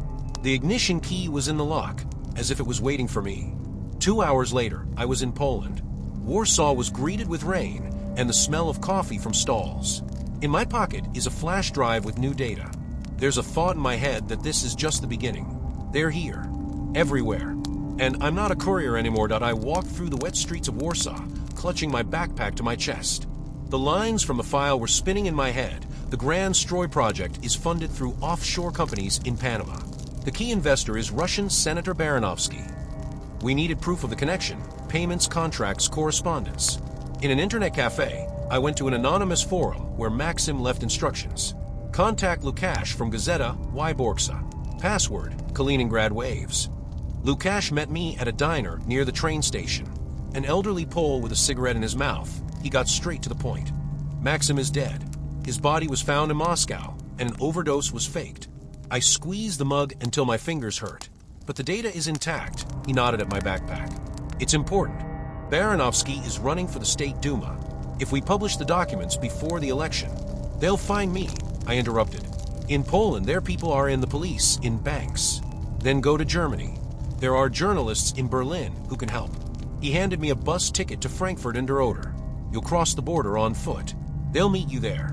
I noticed the same Honda at the bus station. The driver, wearing a cap and sunglasses, pretended to be reading a newspaper. I mingled with the crowd of tourists and bought a ticket to Krakow. The bus left an hour later. In Krakow, I rented a room in a hostel under the name Andre. The owner, a middle-aged woman with a tattoo on her wrist, asked, "Will you stay long?" "I don't know. It's safe here," she smiled. "We don't ask questions." I woke up at night to the sound of footsteps. There are 2 silhouettes in the hallway. I locked the door on a chair and climbed out the window. I bought a ticket to Vienna at the train station. On the train, I checked the flash drive. The files were encrypted. I needed a password that only Maxim knew. In Vienna, I found a phone booth and dialed the number from instructions. "I'm listening," a German, accented voice replied. "This is Vetrov. I need help. Come to the Black Forest Cafe on Maria Hilferstrasse tomorrow. Ask Klaus." The next day, a man in a black coat was sitting in a cafe. He silently took the flash drive and inserted it into the laptop. "The password is Vitek12, I said. Klaus shook his head. "Files are corrupted. The original source is needed." "Where is he?" "In Moscow, in the Grand Building's server room." We looked at each other. It was raining outside, washing away the remnants of summer from the streets. "Do you understand that this is suicide?" Klaus asked. "No," I stood up. "This is a war." He took an envelope out of his pocket. "Here are the documents in the name of Joseph Muller. And a ticket to Berlin."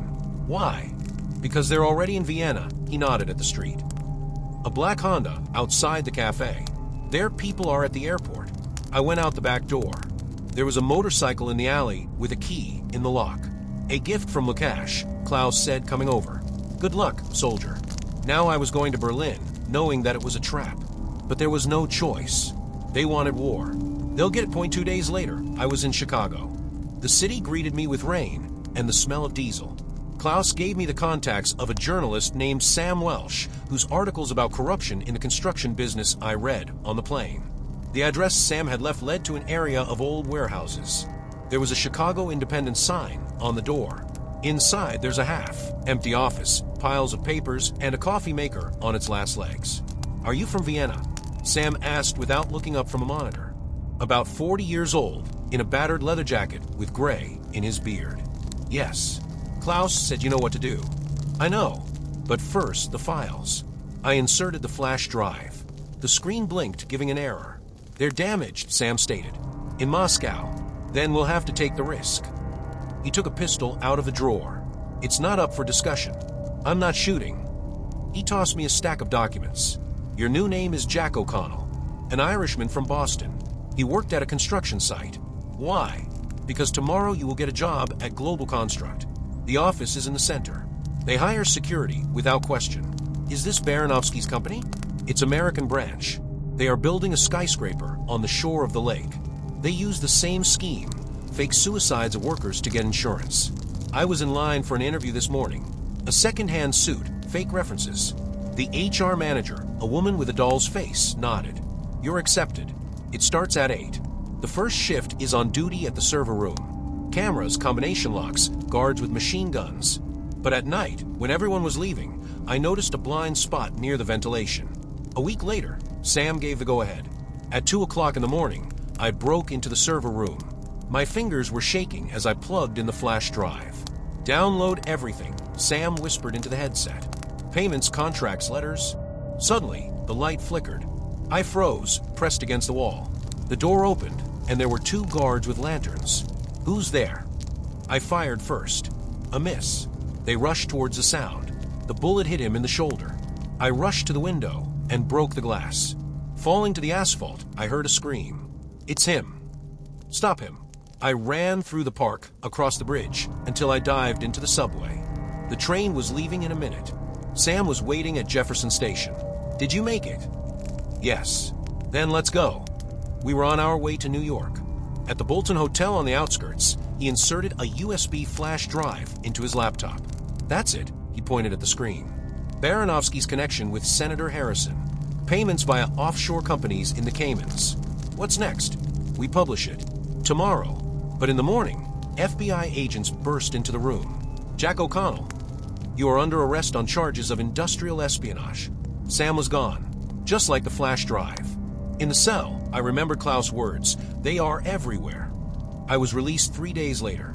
No accusations, no explanations. Sam was waiting at the exit. It was a test, he said. Now they think we're petty crooks. And the files? Safe. On the servers of the Washington Post. A month later, the story exploded in the media. Baranovsky fled to the UAE. Senator Harrison lost his mandate. Global Construct workers went to rallies demanding an investigation.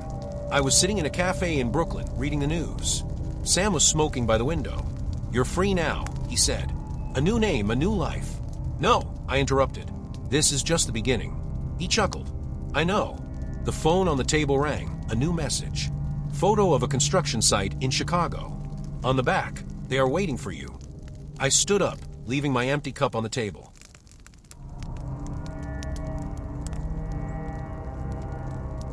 He worked as an editor in a small publishing house, specializing in nonfiction. One day, I found an envelope without a return address in my mailbox. Inside was a piece of paper covered with small, nervous handwriting.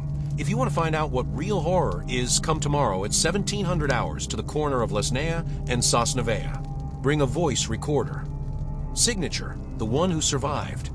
I didn't go. Instead, I wrote a short note for the publisher's blog, asking if it was a joke. A week later, I received a second envelope. The handwriting was the same, but the paper smelled damp and metallic. You're not curious. It's bad. Tomorrow at 1700 hours in the same place. Or I'll come to you. A photo of my entrance was attached. I went to the meeting with a dictaphone in my pocket and pepper spray in my hand. A woman in a raincoat was standing on the corner, her face hidden under a hood. My name is Laura, she said without looking up. What I'm going to tell you cannot be verified, but it's true. Her story lasted 2 hours, about the man who kept her in the basement for 3 years, forcing her to write a diary, pages filled with recipes, poems, grocery lists. He said it was my book of life, and then I burned them if I found a mistake. A month later, I received the 3rd envelope, then the 4th. Every time there are new stories, new evidence, receipts, tickets, hair woven into the pages. I started putting them together, like a mosaic. Some of the authors wrote in blood, others in charcoal, and one sent letters in shoe boxes covered with newspaper clippings. They all repeated, "It's true. It happened to me." Today I'm sitting in my apartment, surrounded by boxes of other people's fears. The last letter arrived yesterday. Inside is the key to the safe in the bank, addressed to me. The safe is empty except for a note. "You're next." I stayed up all night rereading the archives, and I realized that all the stories are connected. Not by places, not by dates, but by methods. The first man, whose diary is in front of me, described how his abductor made him count the cracks on the walls. "Every crack is a day," he wrote. "If I make a mistake, he fills the floor with water and makes me lie in it until morning." The second story is about a woman who was kept in a cage with wolves. "They didn't touch me while I was singing, but if you shut up." She sent a piece of skin with scars that looked like musical notation. But the last folder scares me the most. It contains my own notes. They are dated 1998, although I remember for sure that I was born in 2001. There are notes in the margins. "He knows where I live. He's reading this." And the photo is of my back, taken through the window. There's a palm print in the blood on the glass. I hear footsteps outside the door. Not in the hallway, but in the walls. It sounds like someone dragging a sandbag across the floor. Yesterday, I found a long gray hair in the bathroom. I don't have that. And this morning in the fridge, I found a piece of meat wrapped in a page from my diary. The text is distorted. The letters were cut out with a knife and rearranged. "You are the next chapter," reads the inscription on the back. I'm trying to put together a puzzle. Laura, the first narrator, mentioned an archivist, a man who collects stories like trophies. "He doesn't kill. He's saving it," she whispered into the recorder. Now I realize that it's me. My hands are shaking as I open the new envelopes. Every story is a noose tightening around my neck. I found a video in my inbox last night. It shows my back, sitting at this very table. In the corner of the screen is the date, tomorrow. The man behind me, I can't see his face, puts his hand on my shoulder. I don't remember how I shot this video. Did I rush to the window? But the frame won't budge. It's jammed, just like the day I first received the envelope. I hear the creak of floorboards behind me. A double enters the apartment. Laura stays in the doorway, her fingers tapping soundlessly on the door jamb, as if she's counting down the seconds. "You've always wanted to know the truth," says my double. His voice is my own, but distorted, like it was recorded on an old tape. He takes a step forward, and I notice that he has no pupils, just whites covered with a network of red veins. Suddenly, a phrase from one of the letters pops into my head. "He preserves us by carving our stories into the skin. Alive." I grab a pair of scissors from the table, but my hands slip, palms wet with sweat. The doppelganger laughs. "You've already started writing your chapter," he says, pulling a notebook out of his pocket. "Here." This is my handwriting. The pages are filled with text that I don't remember. Woke up to the sound of my own screaming. There's a shadow on the wall, but I'm alone in the room. I know it's me, the one I will become. The dates are signed tomorrow. "What are you doing?" I shout, retreating to the kitchen. "The same as you," he replies, flipping through the pages. "I'm collecting evidence. But you're special. You're an archive. All the stories converge here." He slaps his chest, and I can see black threads moving under the skin of his forearm, as if words are woven under the skin. The scars, tattoos, text. Laura suddenly appears next to me, her fingers digging into my shoulder. "He always comes for those who know too much," she whispers. Her breath smells like rusty iron. I jerk violently, rush to the bathroom door, but slams in my face.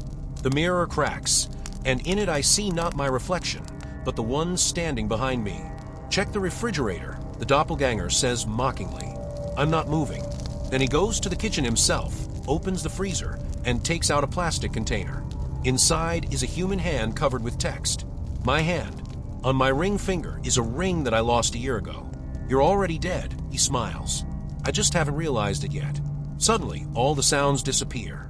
I can only hear the hum of my own blood in my ears. The floor under your feet becomes soft as a sponge. The walls begin to breathe, bulging and retracting. I remember a story from the archive. A man who was locked in a room with movable walls that converge by 3 centimeters every day. He survived, but his body? No. I shout, rushing to the window with the scissors. The glass cracks, but does not break. The doppelganger grabs me by the scruff of the neck, his fingers cold as a corpse. You have to understand this, he hisses. You're a book. We are all books, and the archive should be complete. He pushes me against the mirror, and I feel something digging into my back, the tip of the knife he's using to carve out the letters. The pain burns, but I can't scream. Instead, laughter bursts out of my throat. His laughter.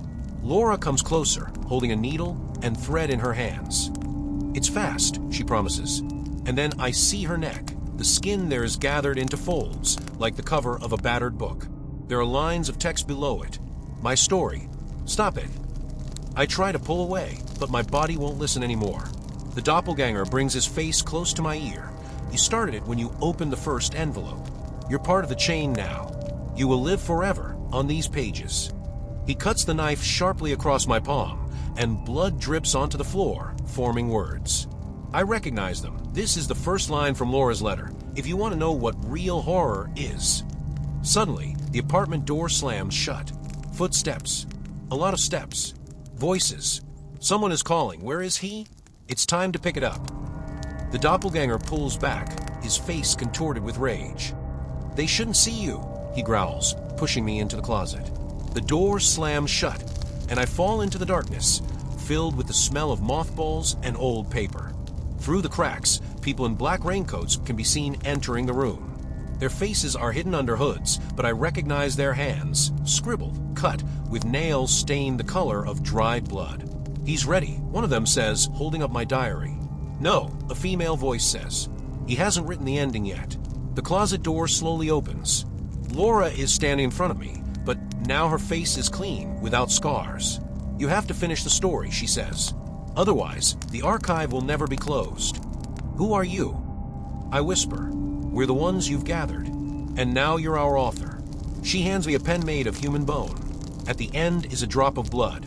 The key in the lock turns slowly, as if it is being held by a hand that is not sure of its decision.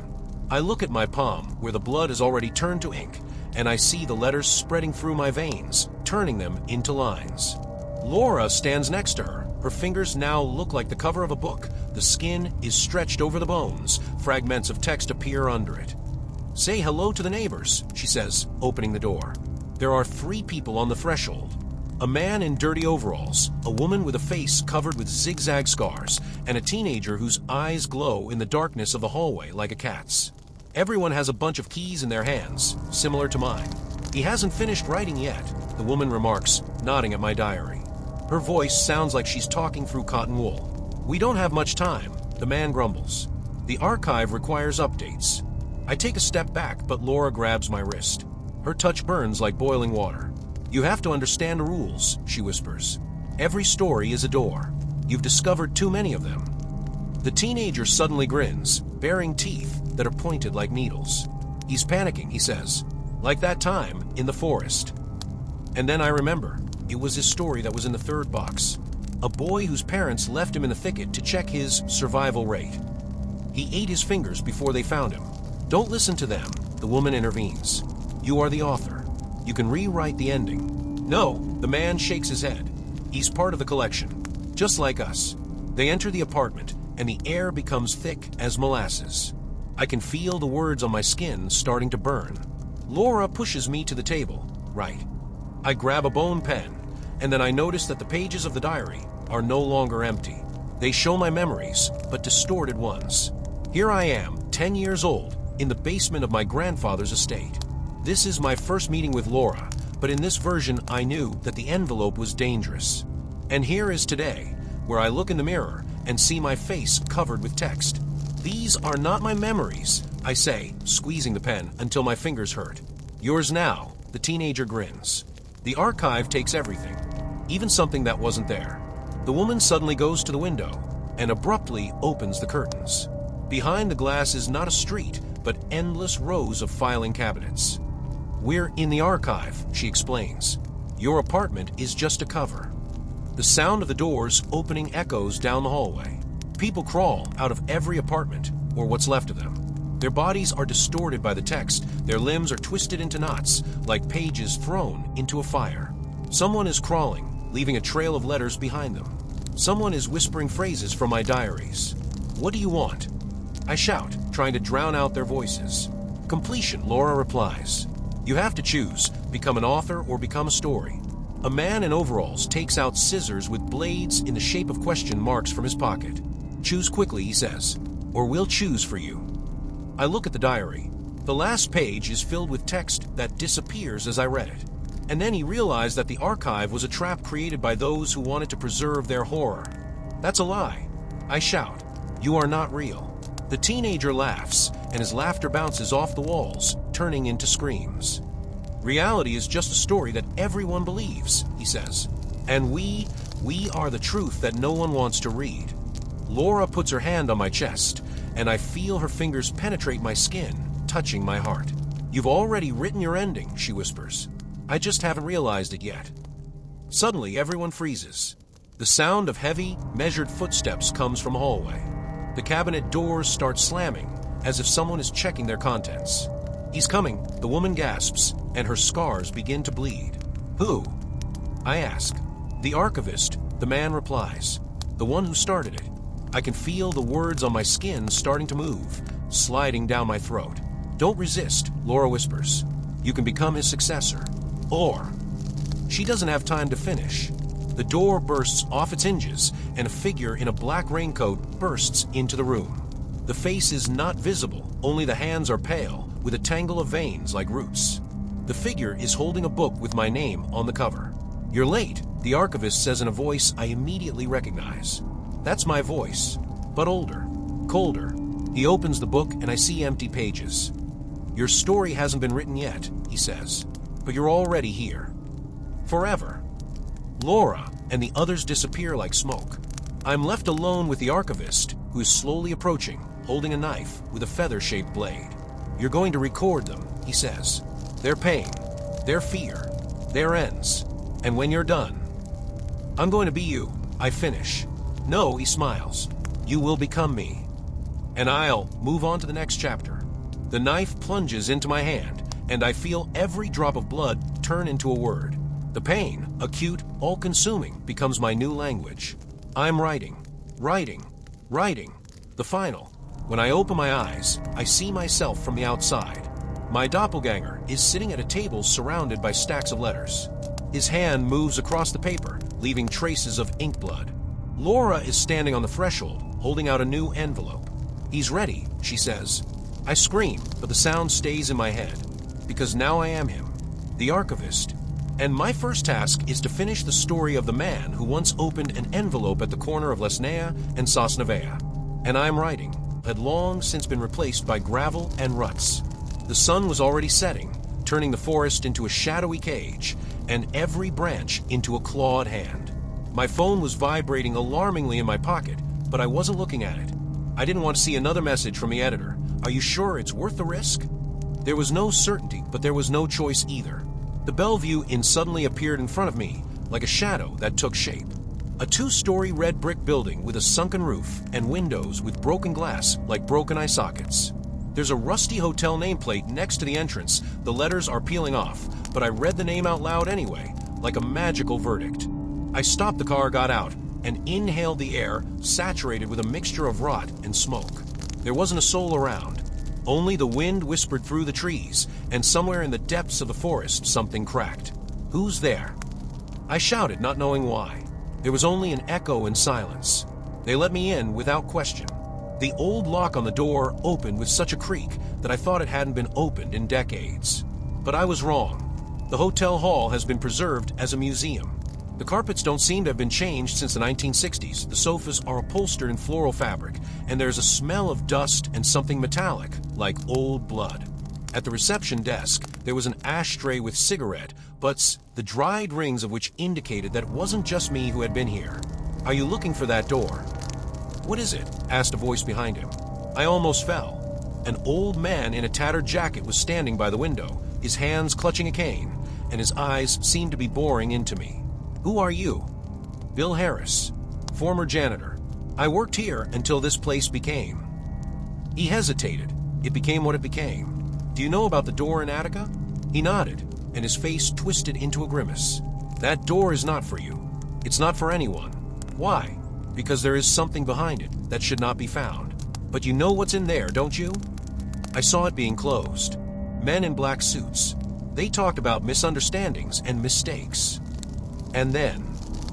He paused, looking out the window, beyond which the shadows of the forest were already closing in on the ring. "You will leave before it is too late." I nodded, but I already knew I wasn't leaving. The next day, I started searching. Atticus was behind the stairs at the end of the corridor, leading up as if to a gallows. The door was massive, made of dark wood, with a rusty iron handle. No lock, no peephole. Only the inscription on the brass, "For employees only." In the corner of the attic, there are old suitcases, dusty mattresses, a mountain of letters in boxes. I started sorting through them. The first letters are bills for the 1970s. Payment for the rooms, but the signatures of the hotel's owner, John Bellevue, were illegible, as if he had written in a hurry. Then there was a letter from a woman, Elizabeth Cross, dated 1973. "John, I know what you're doing. I saw you taking them to Atticus. I'm not silent. Help me, or I'll tell everyone." The next letter is from the police, dated 1974. "Dear Mr. Bellevue, we have to inform you that your wife, Elizabeth Cross, has been reported missing. If you have any information, please contact us." I felt the blood drain from my face. More letters, complaints from guests. One man wrote about a whisper behind the wall. Another wrote about a child who runs through the corridors at night. All emails are unanswered. There is a photo at the end of the box. Black and white, crumpled but preserved. It shows John Bellevue standing at the door smiling. Next to her is a woman who looks like Elizabeth, but her face was cut out with a knife. I looked up. The attic door was ajar that I stepped into the attic, keeping my hand on the handle of the flashlight in my pocket. The light through the crack in the door barely dispelled the darkness, but it was enough to see piles of old sofas covered with dusty sheets and stacks of boxes that seemed to have not been touched since the 1970s.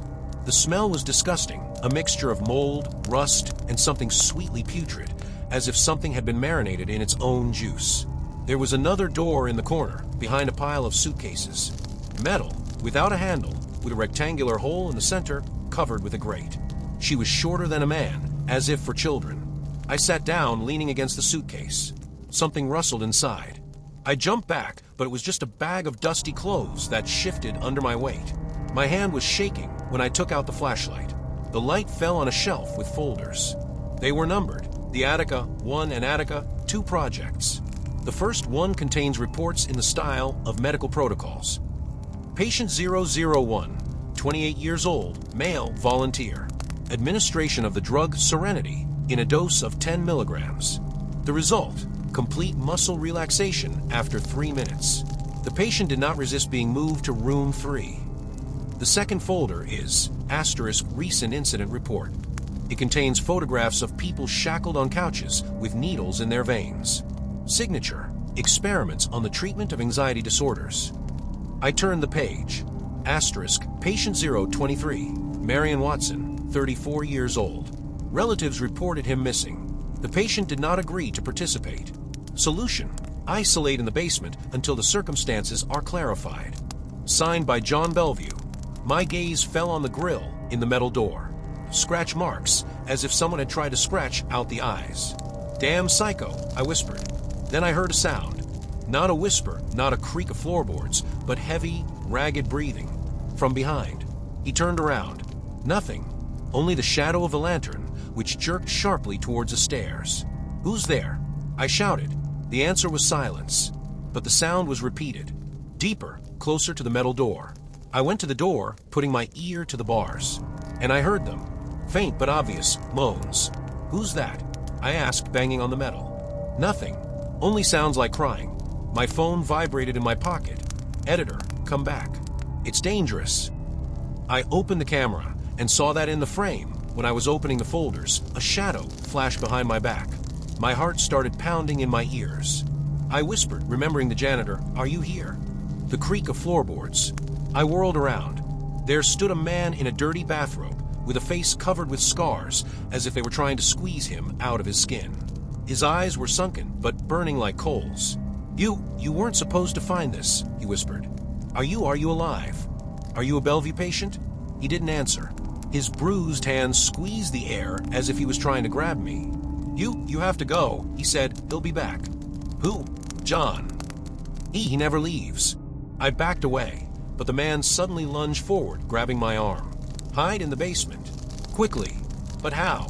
He pushed me towards the stairs at the opposite end of the attic, where the steps lead down into the darkness. "Go ahead." "Stop it," he shouted, and his voice turned into a rasp. Then you'll find a way out." I started to go down, but over my shoulder, I saw a man stagger up to the metal door. "No need," I shouted. He punched the door, and it swung open. Inside is a cramped cell. The walls are made of concrete, and in the corner is a couch tied with chains. There are traces of vomit and blood on the floor. And the body. The man who had been standing in front of me was now lying on the floor, his neck twisted at an unnatural angle. I backed away, but a light flashed on at the bottom of the stairs. John Bellevue was standing there, or his doppelganger. He was wearing dark trousers and a shirt, and his hair was as tousled as in the photo. But the face is like a mask without emotions. "You're late," he said, his voice muffled, as if from an underwater world. "You found the door too late." It's impossible," I whispered. "You're dead." "No," he chuckled. "I just moved." I rushed to the door, but it was closed. "You're not coming out," Bellevue said, pulling an ampoule of clear liquid from his pocket. "This is Serenity, now 10 times stronger. Did you kill your patients? These aren't murders. These are trials. And Elizabeth." His face contorted. She knew too much. I rushed to the stairs, but he was there in an instant. "You don't understand," he said, grabbing me by the shoulders. "We create perfect people. No fears, no pain. You will be the first volunteer." "No." He bit into my arm, and I screamed as I fell. "You're a fool," he whispered. "You found something you shouldn't have been looking for." I hit him on the head with a flashlight. He collapsed, but immediately got up. His eyes are now red, like an animal's. "You're going to die here," he said, "like everyone else." I rushed to the door, but it was locked. Then I saw the window. It was at the end of the corridor, leading from the attic. Bellevue was already running after me. "You're not leaving." "Stop it," he shouted. I jumped through the window, breaking the glass. It was a long fall. When I woke up, I was lying on the ground behind the hotel, with bruised elbows and blood in my mouth. But Bill Harris was watching me, with an axe in his hand. You have to leave," he whispered, "before he gets back." "Who is this man?" I asked, getting up. "He's not human," Bill replied. "He's an experiment." "What?" "John Bellevue died in 1974. But his body, it's not decomposing. He returns when someone finds the door." "You're lying." "Look at the hotel." I looked. A shadow flickered in the window, on the top floor. "He's waiting for you to come back," Bill said, "so that you can become part of his lab." "But how?" "He's not dead." Bill grabbed my arm. "He's preserved himself. Somehow." "How?" "He drank Serenity every day. It slows down decomposition." "You're crazy." "Then why?" Bill nodded at my hand. "Don't you have a bite wound?" I looked. There was a perfectly smooth scar on his wrist, as if it had been painted. He didn't want you to die," Bill whispered. "No," I said. "It's already in your blood." "What?" "He injected you with Serenity. It changes people." "How?" "You will be stronger, faster. But you will stay here too. Forever." "No." "You'll be back." "You can't leave." "No." "Then why are you already feeling this?" A cramp started in my hand, where the bite was. The muscles contracted as if they were changing shape. You're lying." I shouted. "Look at the sky," Bill said. I looked. The stars were gone. But there was a shadow in the sky that grew until it was over the hotel. It's him," Bill whispered. "What?" He's not just in the body. He's part of this place." "What should I do?" "Go away. Right now." But I couldn't move. My legs carried me back to the hotel by themselves. "No," I whispered, "no." "He's already inside you," Bill said, hitting me in the legs with an axe. I fell, but he didn't stop. "I'm sorry," he said, as I screamed in pain, "but you're not human anymore." And then I saw Bill pick up the axe again. I was lying on the ground, holding onto the legs that Bill Harris had just hit with an axe.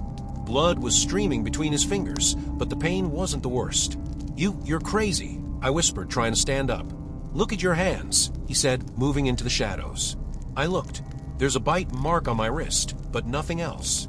He wanted you to come back, Bill continued, his voice shaking, like they made everyone do. Who are they? Those who stayed here. What do you mean? He nodded towards the hotel. After John Bellevue disappeared in 1974, his son, Mike, took over the management. But he continued to experiment. Not with people, but with those who couldn't leave. How's that? Mike urged the guests to stay forever. He called it therapy. Those who refused disappeared. And you knew. I worked here. I saw them taking them to the basement. At first I thought it was a joke. Then, he paused, looking at the second-floor window. Mike's an old man now. He lives in a hotel like a gate. Controls everyone who comes. So he was stalking me. No, he can't anymore. Then who is it? The ones he created. You're talking nonsense again. Look at the ground, he said, pointing to the footprints. I looked. There were boot prints on the grass, but not human ones. They were too wide, with uneven footprints, as if someone had walked on tiptoe, but hunched over. They're the ones who stayed, Bill whispered. They were forced to work here. How are the slaves? Worse. Mike made them part of the hotel. They're not sleeping. They don't eat. They just exist. It's impossible. Then why did you see that door in Attica? It's just an old basement. And the body in the basement? I didn't see any body. You're lying. Suddenly, a branch snapped behind him. Bill, I whispered, who is this? He waved his hand at me. Run. I rushed to the car, but my legs refused to obey. Blood from the wound on my leg mixed with the ground, and I stumbled. You're not leaving, a voice said from behind him. It wasn't Bill. You have to stay, the man said, coming out from behind the tree. He was wearing a torn dressing gown, and his face was riddled with scars, as if they had tried to sew him up, but without success. His eyes were empty, but they were directed straight at me. Who are you? I asked. I'm number 023, he whispered, Marion Watson. Are you alive? No, I don't know. He took a step forward, his hands shaking as if he couldn't control their movements. Mike said it was good, that we will be here forever. Get out of here. No, I'm part of the hotel. Help me. I shouted in Bill's direction, but the old man was gone. Marion took another step. You look like them. Do you want to stay too? No. He suddenly lunged forward, grabbing my arm. You have to stay. Let go. I punched him in the face. He staggered back, but immediately approached again, staggering. You don't understand, he whispered. It's calm. Peace of mind. You are. I don't feel any pain. I don't feel anything. Then why are you here? We were guarding the hotel. From whom? He grinned, showing yellow teeth. From those who want to leave. Another person came out of the hotel. A woman in a torn dress, with a face covered with sores. You should join us, she said, her voice barely above a whisper. No, you're already here, Marion whispered. I rushed to the car, but the woman blocked the way. Your phone, she said, it's in the way. What? She grabbed my phone from my pocket and smashed it on the ground. You can't leave now, she whispered. You're crazy. We're part of the hotel, Marion repeated, and we're not going to let you destroy our house. Your house? This is a mental hospital. No, this is our place. Another man came out of the hotel, an old man with dark glasses and a cane. Mike Bellevue, he introduced himself, his voice shaking as if he hadn't spoken in years. You have to go, mister.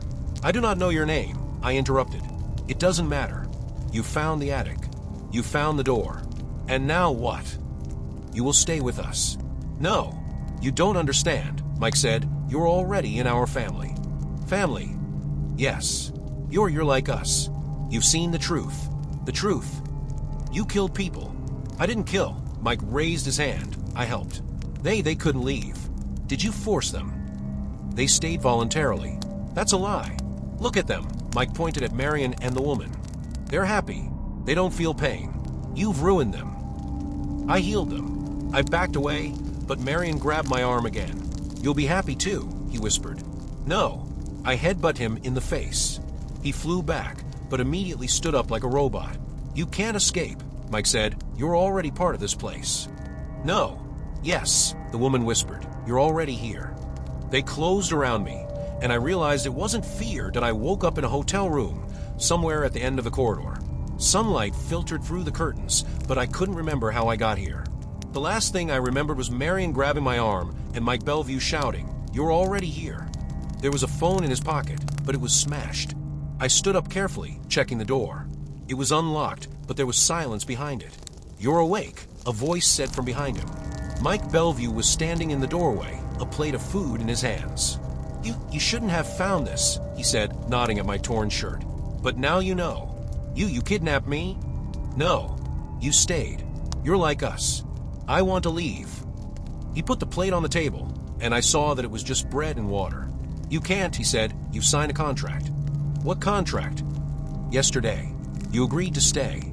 "I don't remember." "You were shocked." "Is okay. You're lying." He shook his head. "You've seen the attic. You've seen them. You've realized that this is the only way." "A way of what?" "Be free from pain."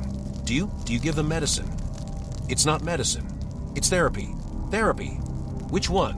"They don't want to leave. They stay voluntarily. Marion is a victim. Marion is part of the family. Just like you. I don't want to be a part of your family. You're already in it." I ran for the door, but Mike was faster. "Don't," he said, grabbing my hand. "You don't want the same thing that happened to Bill Harris to happen to you, do you?" "Bill. You wanted to leave too. Is he alive?" "No. He's gone." "Where is he?" "In Attica. Did you kill him?" "He's not dead. He's moved on to another level." "You're crazy. You will become like that too." "Never." "You're almost ready." He opened the door, and I saw Marion and a woman walking down the hall. Their faces were full of scars, but they moved steadily, like robots. "You'll be with us," Mike said. "No." I rushed to the window, but it was closed. "You're not leaving," he repeated. "You're already part of this place." "How can I leave?" "You don't want to." "Yes, I do." "Then why are you here?" You forced me." "No. You have chosen this." I hit him, but he didn't back down. You're not human," I whispered. "I am the same as you." "No. You will be the same." "No. You have already." Suddenly, there was a knock behind Mike. "Mike," Marion shouted. "There's someone in the woods." "I'm going," Mike said, "and you stay here." He went out, and I quickly closed the door. "Mister," Marion shouted again. I went to the window. There was a wall behind him, but there was a glimpse of a figure in the woods below. "Help me!" I shouted, but Marion was already running down the hall. You're not leaving," he whispered, making his way to the door. I rushed to the closet, but it was empty. "You can't stop me." "Yes, I can." He grabbed my hand, and I felt his fingers digging into my skin. You're sick." "No, I'm part of the hotel." "Let go." "You will be like us. You'll understand." "No." I hit him in the face with my head, and he staggered back. "You're not coming out," he whispered. "You're already here." "No." I rushed to the door, but it was open. "You won't get through," Mike said, standing at the exit. "Help me." I shouted. "Who will hear you?" "The police." "You didn't call." "You cannot." "Why?" "Because you're here." You locked me up." "I saved you." "From what?" "From the pain." You're a murderer." "I'm a doctor." "A doctor?" "Yes. I treat people." "Are you treating me?" "You turn them in the quiet ones, in the happy ones. You're there. I help them. They can't leave because it's their choice. You intimidated them. They stayed voluntarily." "No."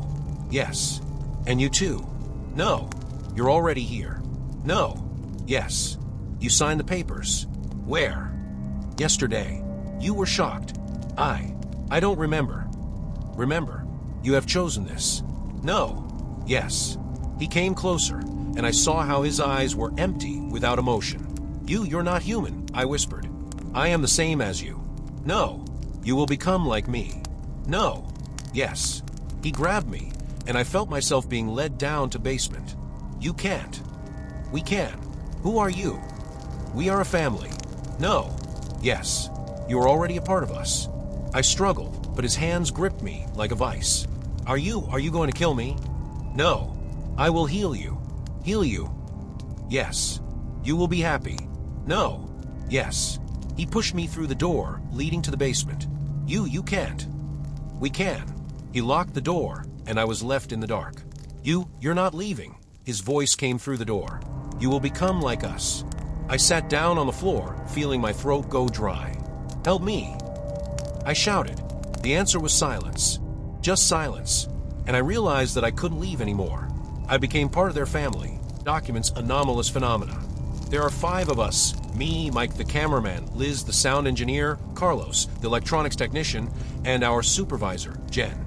We don't believe in ghosts, only in poorly understood phenomena. But what started as a routine became the most terrifying investigation in our practice. It all started with the archive business in 1973. An abandoned laboratory with documents on sensory overload was found in the forest. We rented a house on the outskirts near that place. The first days were calm. Cameras were installed, devices were checked. Then we noticed the anomalies. On the 3rd day, at 3:17 a.m., all sensors went off scale. There is static on the screens, as if someone was moving a magnet on the lenses. Liz heard a voice in her headphones. They're not dead. We rechecked the recordings. The sound matched the beeping of the old ECG machines. Carlos found a journal in the laboratory. It described experiments on brain stimulation with electric current. The subjects heard voices and saw shadows. But that was just the beginning. On the 4th day, Mike disappeared. He was found in the basement with a broken camera. He was delusional, repeating, "They're here, they're watching." In his shots, there are only walls with mold spots that look like human silhouettes. Jen insisted on continuing. At night, the devices failed again. I saw for myself how the door to the laboratory opened without the wind. Inside, there was a piece of paper on the table with the inscription, "Stop it before it gets worse." The handwriting matched that of the scientist from 1973. We checked with the archives. He committed suicide a month after the experiments. Liz has installed motion sensors. They only worked in Sector D, where the experimental cages once stood. We found recordings of subjects being kept awake for weeks until their brains started hallucinating. But then why did we hear footsteps? On the 5th day, Carlos discovered a tunnel under the laboratory floor. The walls were covered with formulas and cries for help. At the end of the tunnel is a room with remnants of equipment. The message "System active" was flashing on the control panel. Charred human bones lay nearby. We called the police, but the cops said there's been no one here for 50 years. We checked the date. The tunnel was dug in 2018. Who? What for? We're taking turns sleeping now. Liz disappeared for 2 hours yesterday. She returned with a piece of wire, saying that she was taken to show something important. In her notes, there is a diagram of the laboratory with a node. They connected patients to a generator to create the illusion of ghosts. But the system got out of control. It's 3:15 a.m. The instruments are silent, but I can hear the floorboards creaking in the hallway. The steps are slow and heavy. It's like someone is dragging their foot. And the smell of ozone, like before a thunderstorm, that I press myself against the wall, counting my steps. 1, 2, 3. They didn't sound like ordinary footsteps, as if someone was stepping on something fragile. The creaking of the tree mixed with a crunching sound like dry branches breaking. The smell of ozone intensified, and the emergency light in the hallway flickered. Liz. Carlos. I whispered. Silence. Just the crackle of the walkie-talkie in my ear. Interference not heard. I moved towards the sound. I saw footprints on the floor, wet boot prints leading to the stairs to the basement. But we were all wearing dry shoes. An entry from the archive popped up in my head. Incident 12. The basement's water pumps are out of order. The flooding system activated spontaneously. It was dark in the basement, but the flashlight illuminated something strange. The walls glistened as if covered with a thin film of ice, although the thermometer showed plus 15 degrees Celsius. Water squelched underfoot, the same water from the flooded mines mentioned in the documents. But where did she come from? Eric, get back! Jen shouted, appearing in the doorway. There are pipes in the walls. They burst. This. Her words were drowned out by a crash. The ceiling shook, and some of the plaster collapsed. In the cloud of dust, I saw a crack creeping along the wall. The tunnel we found wasn't the only one. Carlos, pale, rushed out of the next hallway with a laptop in his hands. The building management system. He panted. There's a 1973 code. The program is still running. She's shutting off the oxygen in the rooms. We rushed to the exit, but the door to the laboratory slammed shut. On the monitor screen it appeared, Error 43, exceeding the permissible pressure in Sector D. Liz suddenly sat down on the floor, staring at the wall. "They're not dead," she repeated in a strange voice. "They're just stuck." In her hand was a rusty key with the tag Archive 12, the one we were looking for on the first day. But how did he get to her? I snatched the key from Liz's hand. The metal burned my palm, as if it had just been held in a fire. Meanwhile, Carlos kicked at the door, but it wouldn't budge. The smell of ozone became sharper, as if static was in the air before a thunderstorm. "The door won't open," Mike croaked, emerging from the darkness. His face was covered in scratches, and his left arm was hanging like a whip. "There's something moving in the walls." We rushed to the stairs, but at that moment the floor heaved under our feet. The old boards cracked, and I barely managed to grab onto the railing. Below, in the darkness, something squelched. The water was rising, flooding the basement. Jen turned on the flashlight. Streams of dirty sludge were pouring out of the cracks in the walls, as if the building itself was bleeding. "It's not just a leak," she screamed. "The pipes have exploded." We ran upstairs, but the stairs suddenly ended. A gap in the floor blocked the way. Carlos took out the rope, but then Liz screamed. There were red stripes on her neck, as if someone invisible was strangling her. I rushed to her, but she suddenly calmed down and whispered, "They want us to go down to the basement." We didn't argue.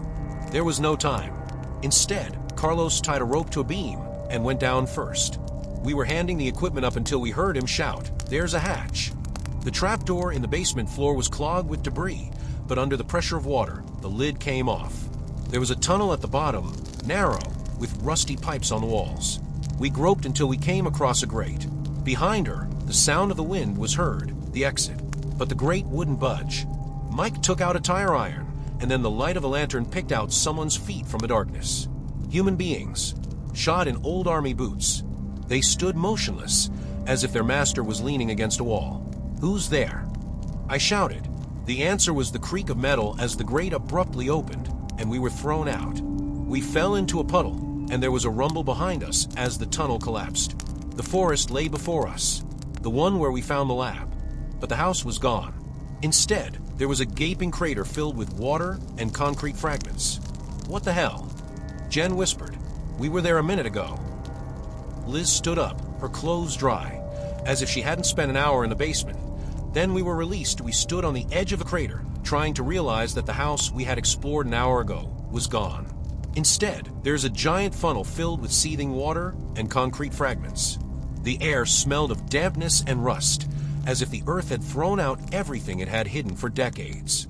"That's impossible." Carlos nervously flicked the flashlight. We were inside. There's someone there," Liz interrupted, pointing at the crater. A shadow flashed in the whirlpool, a human figure, but we did not specify what exactly it was doing underwater. Instead, Mike ripped the walkie-talkie off his shoulder and yelled into it. "Calling the base. We need an evacuation. Coordinates." The radio crackled. Jen snatched the device from him, turned it over in her hands. Water got into the circuit. Nothing is working. We moved through the woods, guided by the lights of the highway in the distance. But the further we went, the thicker the fog became. It was thick as cotton wool, clinging to his face and clogging his nose. It was getting hard to breathe. Liz suddenly grabbed my sleeve. "Do you hear?" At first, I didn't understand what she meant. Then I heard sound, muffled, rhythmic. It was like someone was hitting the ground with a shovel, or with a pickaxe. The sound came from under his feet. We froze. The ground beneath us vibrated slightly. Carlos crouched down and put his palm to the ground. "Tunnel's old mines. He didn't finish. The ground gave way beneath us abruptly, and we fell down into a darkness that smelled of clay and mold. The fall stopped abruptly. We fell onto something solid, like a lattice. There's a latticed ceiling above my head and water under my feet. "It's a collector," Jen whispered. "A concrete collector from the time of the Great Depression. They built them all over the city." "Then why isn't it on the maps?" I asked. She didn't answer. Instead, Liz turned on the flashlight. The walls of the tunnel were covered with cracks from which black ooze oozed. But that's not what caught our attention. There was a corpse on the grate, 10 meters away from us. Human, in torn clothes with holes instead of eyes. A rusty hard hat with the inscription, Department of Public Works, 1932, was lying nearby. He's been here how long? Mike backed away, stepping on something soft. It was another hand, then another one. There were dozens, if not hundreds, of bodies lying everywhere. Skeletons in overalls, half-decomposed corpses piled with sacks of cement. Is this an accident? Carlos was trembling. Or there. Shut up, Jen said sharply. Listen up. There was a sound coming from the darkness of the tunnel. Footsteps. Not alone, but a whole procession. Heavy, viscous, as if someone was walking knee-deep in water. And laughter. Quiet, bubbling, as if from a deep well. We ran. Without thinking about the direction, just go ahead until you come across a staircase. Metal steps led up into a tiny hatch. Carlos got in first, and we handed him the equipment. When I got to the top, I saw that a trapdoor led to the basement of a building. An old, abandoned one. There's an exit, Mike pointed to the door. But the door wouldn't open. Instead, the wall behind her trembled, and a crack formed in it. Then another one. The building was collapsing. We rushed back into the tunnel, but the passage collapsed. Concrete debris blocked the path, and the water in the collector began to rise. Liz slipped and fell into the mud, and I barely managed to grab her arm. Her fingers were icy cold, even though it was stuffy. Over there. Carlos pointed to a narrow opening in the wall. It wasn't there before. Apparently, the crack was formed by aftershocks. We squeezed through the gap, clinging to the protruding rebar. Behind it was a corridor with scuffed walls hung with posters, "Beware of gas," and "Oxygen mask is your shield." It's not a sewer, Jen whispered. It's an air raid shelter. The 80s. But we didn't have time for history. The floor was shaking, and plaster was falling from walls. At the end of the corridor, there was a door with an exit sign. Mike pulled the handle, and it was locked. Stand back. Carlos took a crowbar out of his backpack. The door gave way after the third blow. Behind it is a staircase leading up to some kind of hangar. We ran inside and froze. The hangar was packed with old ambulances, fire hoses, and boxes labeled humanitarian aid. But the main thing was that there was a generator in the corner. A working one. Liz walked over to the control panel. The fuel could not be preserved since the 80s. Her words were interrupted by the wail of a siren. The light blinked, and the generator shut down. There was a creak of metal in the darkness, as if a rusty door were opening and closing somewhere nearby. Get back. I shouted, but it's too late. The floor went out from under my feet. We fell down into pitch darkness, and when the lights turned on, we saw that we were lying in the back of a truck. There are dozens of similar cars around, packed with boxes of medicines and tarps. This is a civil defense depot, Jen whispered. But it must be underground. It's underground, Carlos pointed to the trapdoor in the ceiling. We're in the underground garage. We got out of the truck and headed for the exit. But the closer they got to hatch, the louder the sound became. The same creaking of the doors, now accompanied by thuds. It was like someone was methodically hitting metal with a sledgehammer. Liz suddenly stopped abruptly. Do you feel it? The air became thick and heavy. It's hard to breathe. Gas. Mike pulled matches out of his pocket. If there is one, the flame will change color. He struck a match. The fire flashed bright blue. Run. Carlos shouted. We rushed to the hatch, but then the floor beneath us shook again. This time, the crack went right under my feet. I fell, catching on the bumper of a truck, and at that moment I saw them. Under the cars. Bodies. Dozens of bodies in protective suits. Shrunken, with holes instead of faces. His arms are twisted, as if they were trying to get out from under the rubble. On the chest of each is a tag with the date, 1984, till we crawled away from the trucks, choking on the stench of decomposing flesh. Carlos grabbed a tarp and covered the nearest corpse, as if that could erase what he saw. Is this an accident? Mike asked. Is there a gas leak in shelter? Jen was examining the tags. The dates are different. The last one was October 1984, but there were no disasters here then. She stopped talking. Concrete crumbs fell from a ceiling. The hum grew. Now it was not just a creak, but a roar, similar to the vibration from a train passing overhead. Liz tried to get up, but her foot got stuck in a gap between the tiles. I bent down to help, and then the light of a lantern picked out a piece of wall from the darkness. There were deep furrows on it, as if someone had scratched the concrete with their claws. Or with a crowbar. It's not an animal, Carlos whispered. These are people. They were trying to get out. We started toward the hatch, but a meter-wide crack blocked our path. Beyond, it was another part of the garage, a newer one with bright plastic containers. Over there. Mike jumped in first. We followed him, clinging to the ledges. The new garage section was filled with modern cars, SUVs, pickups, even a bus. All with empty tanks and broken windows. This is an evacuation car park. Jen examined the trunk of one of the Jeeps. But why is he underground? Because they didn't have time to evacuate. Liz pointed to the wall. There was a map marked. Zone A is infected. Zone B is quarantined. The dates on the map are 2020. We exchanged glances. Quarantine. So it's not just an old warehouse. Something happened here recently. Do you hear? Carlos froze. There was a sound coming from above, heavy footsteps, as if someone was walking on the roof of the garage. Then there was a crash, and part of the ceiling collapsed. Daylight poured into the hole. Exit. I shouted. But when we ran up, we saw that the exit was a well 3 floors deep. There's water and tree debris at the bottom. This is not the way out, Liz whispered. And then we realized. The building we found ourselves in was not abandoned. It was built on top of old tunnels, sewers, and bomb shelters, and then abandoned when things didn't go according to plan. But what exactly went wrong? We stood at the edge of the well, looking down. The sunlight hit my eyes, but didn't warm me. The air was as cold as in a morgue. There are people there, Liz said suddenly. I took a closer look. Silhouettes were moving at the bottom of the pit. People in protective suits, similar to the ones we saw in the garage. They were swarming around some equipment, directing hoses upward. It's the military, Carlos whispered. They'll save us. But Jen grabbed his arm. Look at this. One of the soldiers turned around. His suit was torn, and his face was visible under the mask, gray, with holes in his eye sockets. He looked at us without moving. They're not rescuers, Mike back away. These are the ones who couldn't get out. We retreated to the back of the garage, but there were no more exits. The walls were shaking, and concrete crumbs were falling from the ceiling. Suddenly, a siren went off, sharp and deafening. Quarantine, Liz shouted. We are in the quarantine zone. They've locked us in. Now everything is in place. A collapsed house, corpses in suits, gas. This is not an accident. It's a trap. Someone had walled up the survivors here, turning the garage into a giant grave. Run. Carlos shouted, but it was too late. The floor collapsed under our feet, and we flew down, straight into the pit, to those who were waiting for us with hoses.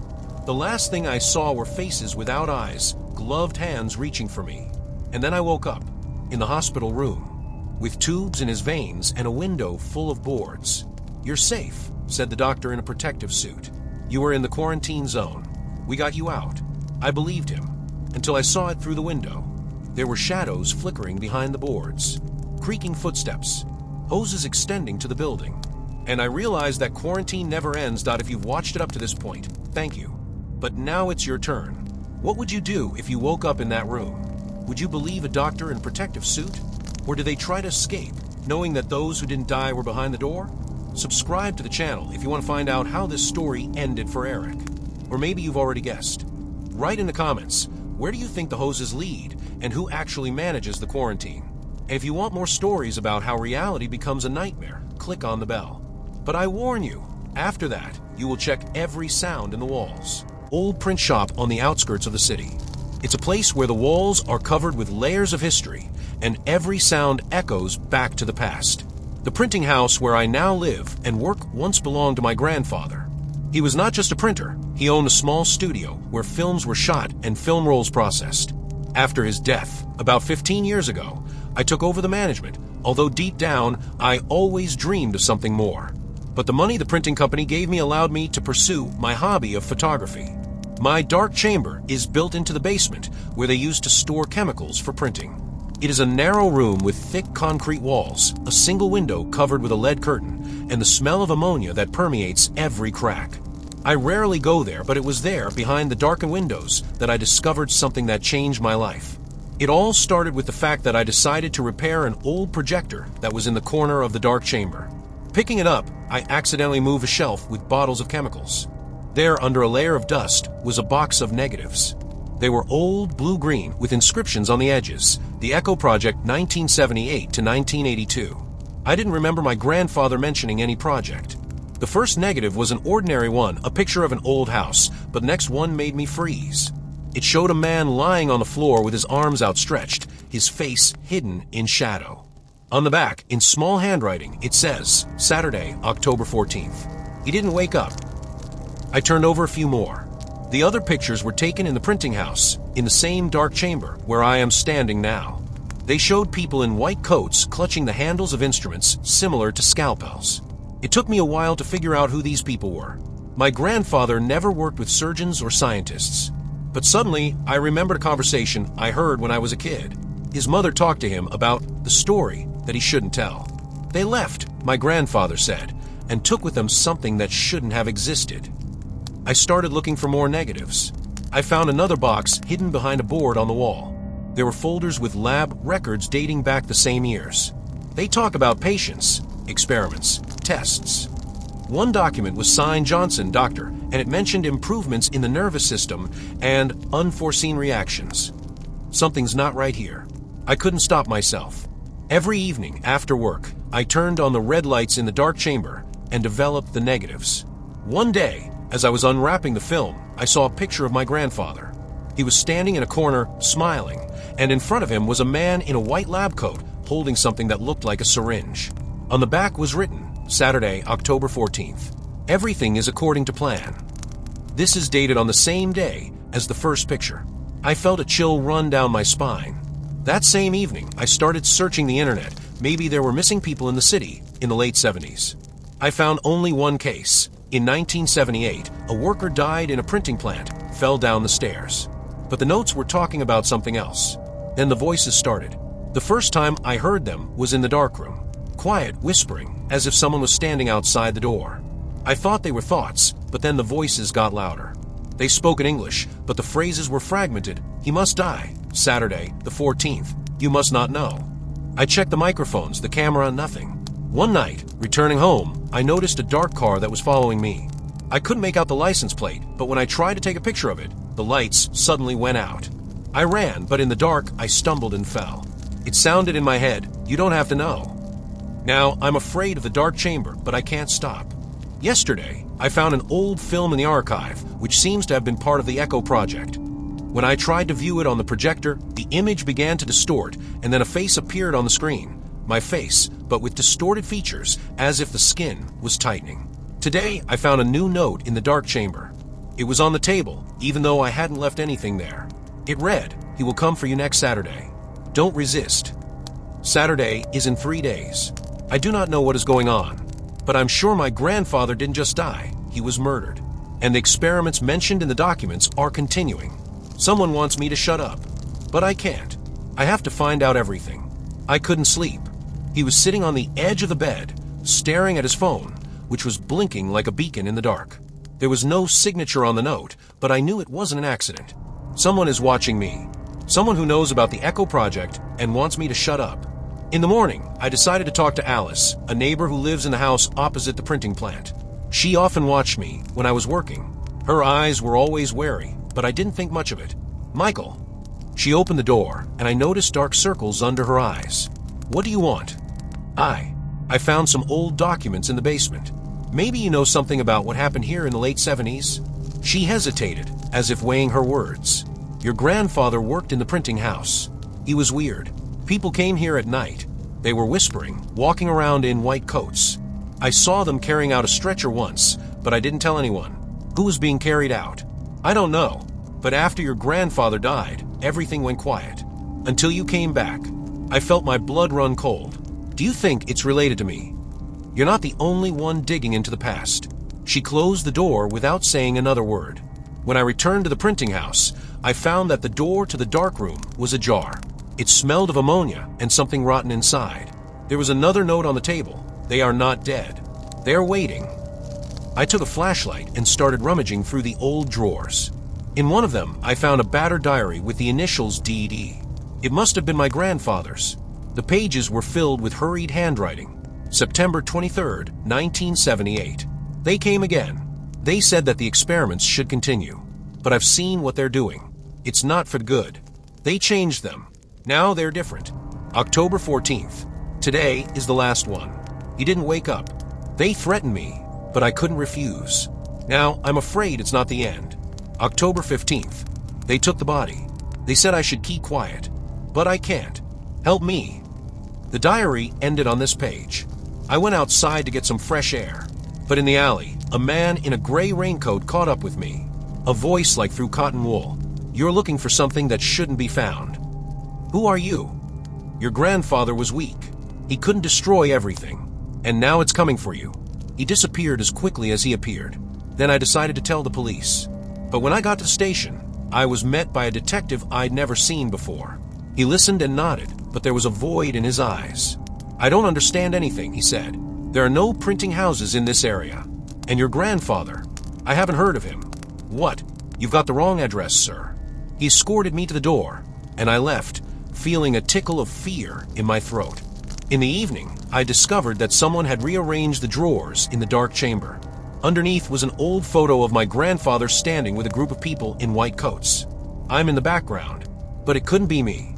I was too young. I couldn't have been mistaken. This is my face, but with a 10-year difference. Now I understand they are not dead.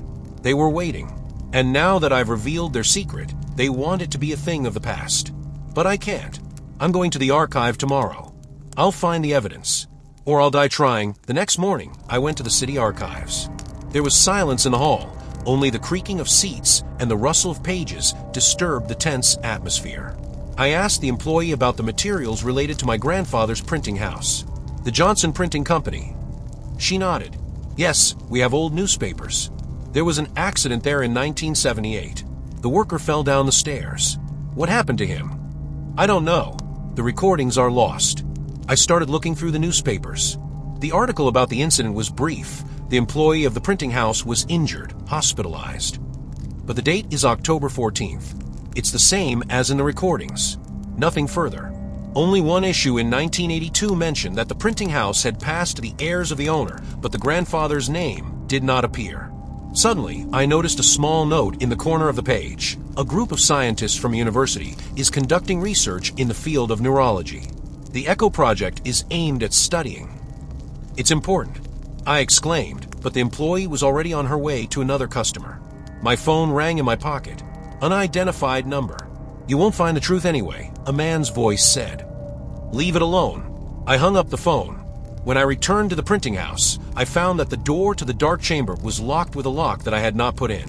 Inside, everything was overturned. Boxes of negatives were lying on the floor, and on the wall, where old tools used to hang, there was an inscription. They are waiting. I found an old key in the drawer and opened the secret cupboard behind the shelf. There were folders with documents stored there. In one of them was a letter from my grandfather addressed to me.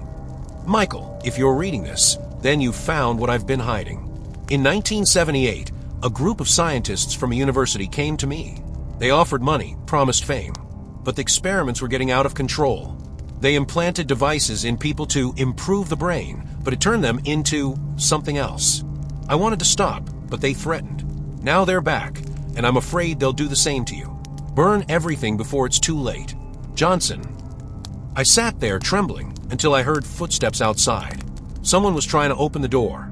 I put the documents in my pocket and went outside. Michael, Alice called from the window. You have to leave. What? They're watching you. I saw their car. They won't stop. Why didn't you tell me before? I was afraid, but it's too late now. At that moment, a gray SUV appeared around the corner. I ran to my car, but the wheels were punctured. No, I whispered. The SUV stopped nearby. 3 men in black jackets got out of it. The faces are hidden by masks. You know too much, one of them said. You'd better come with us. No. I tried to escape, but they surrounded me. Do you think we don't know that you found the letter? He continued. We've been watching you. How your grandfather was watched. They grabbed me, and I felt a needle digging into my arm. The world began to darken. I'm sorry, said the man, but the experiments are not over. The last thing I saw was Alice's face looking at me from the window. She was crying. I lost consciousness. I woke up in a white room. The light from the overhead lamp burned his eyes. His hands were tied behind his back, and his feet were tied to the floor. The air smelled of sterility, antiseptic, and something burnt. It wasn't a hospital smell. He's coming to, a voice said. I tried to turn my head. A man in a surgical gown was standing over me. His face was hidden by a mask, but his eyes, cold, piercing, looked with interest. "Welcome to the Echo Project," he said. "Your grandfather was here too. What did you do to him?" I croaked. He refused to cooperate. I tried to pull away, but my arms wouldn't move. Suddenly, 2 more men in the same robes entered the room. They brought a cart with tools, needles, wires, some transparent containers with liquid. "We need you to help," the man continued. "Your neurons, they're unique. Just like him. You can't. We've already done this with your grandfather. And with others." They started attaching electrodes to my arms and legs. The masked man turned on a device that made a humming sound. "You're not going to die. But after that, you'll be different." I screamed as the current shot through my body. My muscles were twitching and my head was ringing. Then the pain was replaced by a strange lightness, as if I was flying. "Okay," the man said. "You're ready." They gave me another injection. The world swam. I saw them removing the electrodes and then nothing. When I woke up again, I was in the dark. Footsteps and voices could be heard somewhere in the distance. I tried to stand up, but my legs wouldn't hold up. Then I crawled until I came across a wall covered with a thick layer of dust. There was an old photo in the corner. It showed my grandfather standing with a group of people in white coats.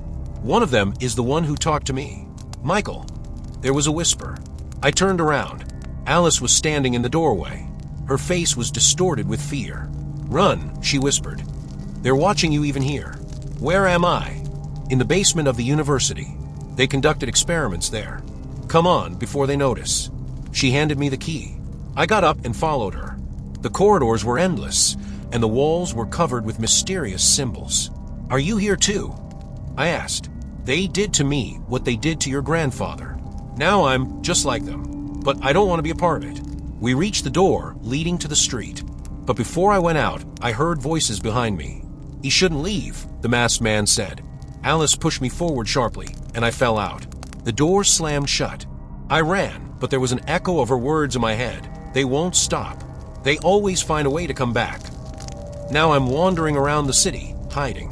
Sometimes at night, I feel like something is pulling at me from the inside, as if a part of me wants to come back. But I can't. I have to find a way to stop them, or they'll make me the same as my grandfather.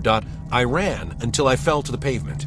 My legs felt weak, and my head was buzzing, as if someone had turned the volume up to maximum. The lights of cars were flashing somewhere in the distance, but I didn't dare go out on the road. He watched the dark alleys where shadows hid footsteps. For 2 days I hid in an abandoned garage outside the city. I couldn't sleep. The fear that they would come kept my eyes closed. In his pocket was the key Alice had given him.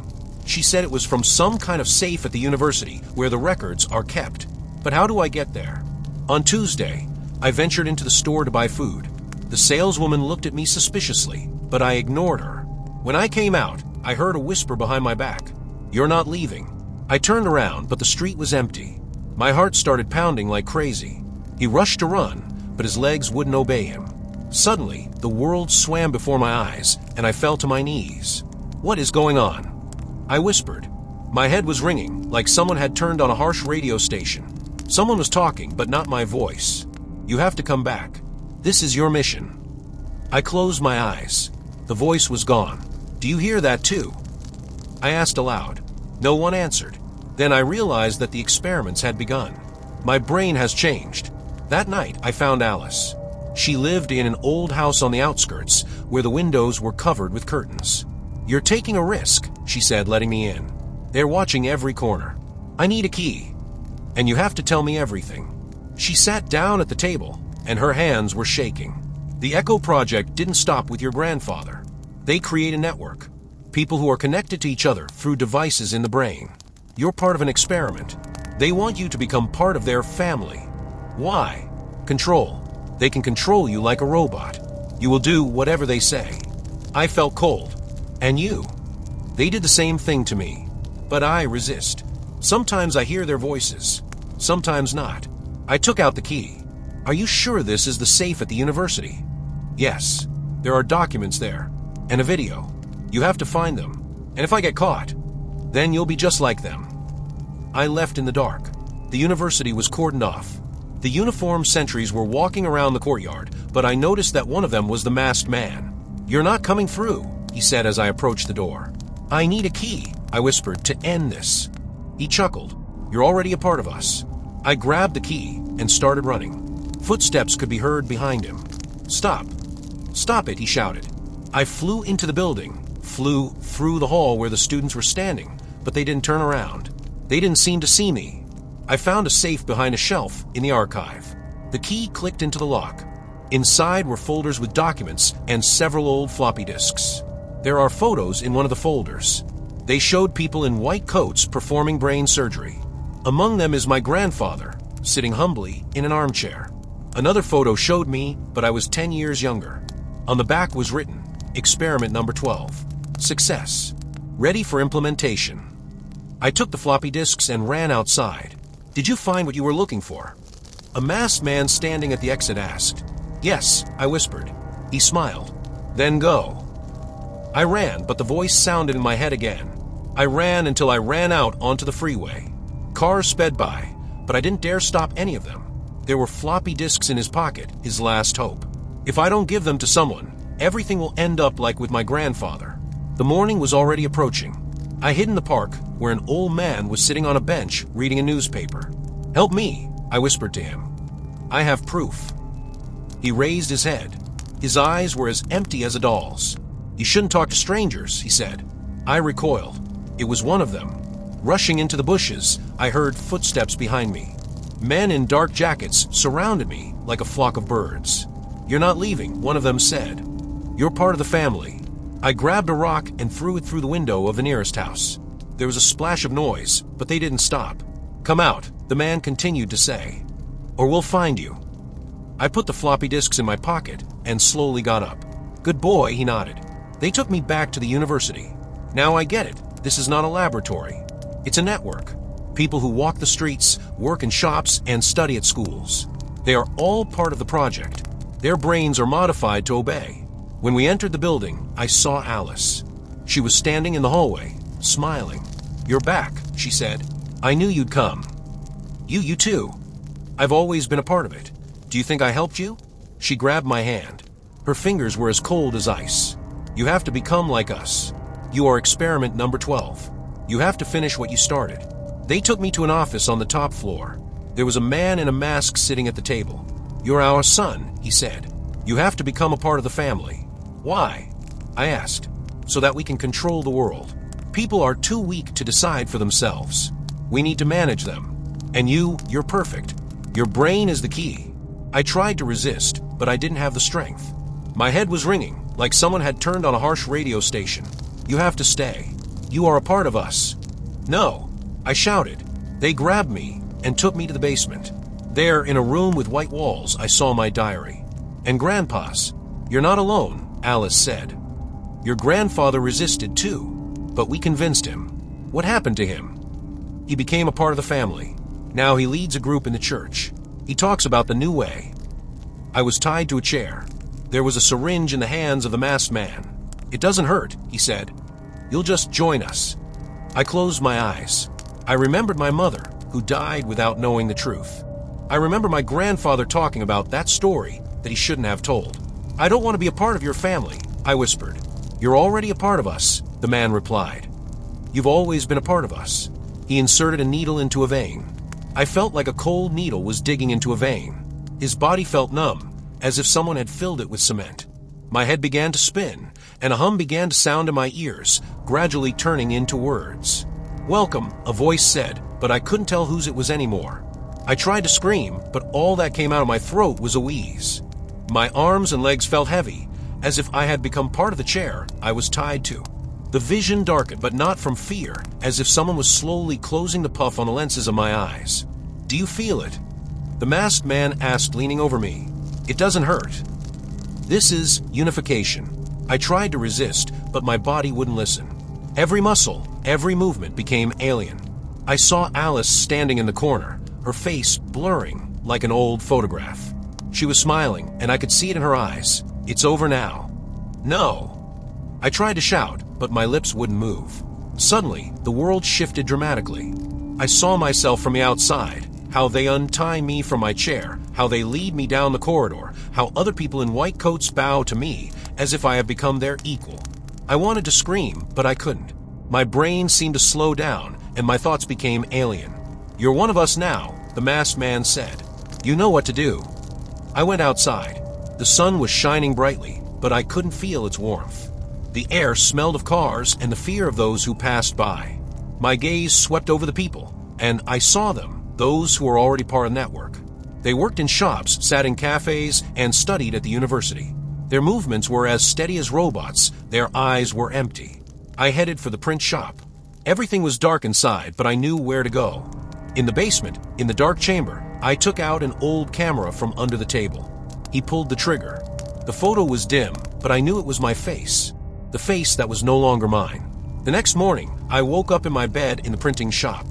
Alice was sitting next to me, her hand on mine. "You're back," she said. "We are all glad." I nodded. Everything hurt inside, but I couldn't remember why. Then I started going to work like I used to. Sometimes I saw people from university. They nodded at me, and I nodded back. Sometimes I went into the darkroom and developed the negatives. They had pictures of the printing plant, the city, the streets, but there were no more notes, voices, or fears. I forgot that I was looking for the truth, the one that turned my life around. But first, I'll tell you how I ended up in this damn house. After my grandmother died, I inherited her old house on the outskirts. The place was quiet, almost abandoned. An overgrown garden, a sagging fence, and that strange smell in the hallway, as if someone had been storing what we'll hear for years. The grandmother died suddenly, and the police never found the cause. Heart attack, they said, but I saw her face in the morgue photo. It was distorted by horror.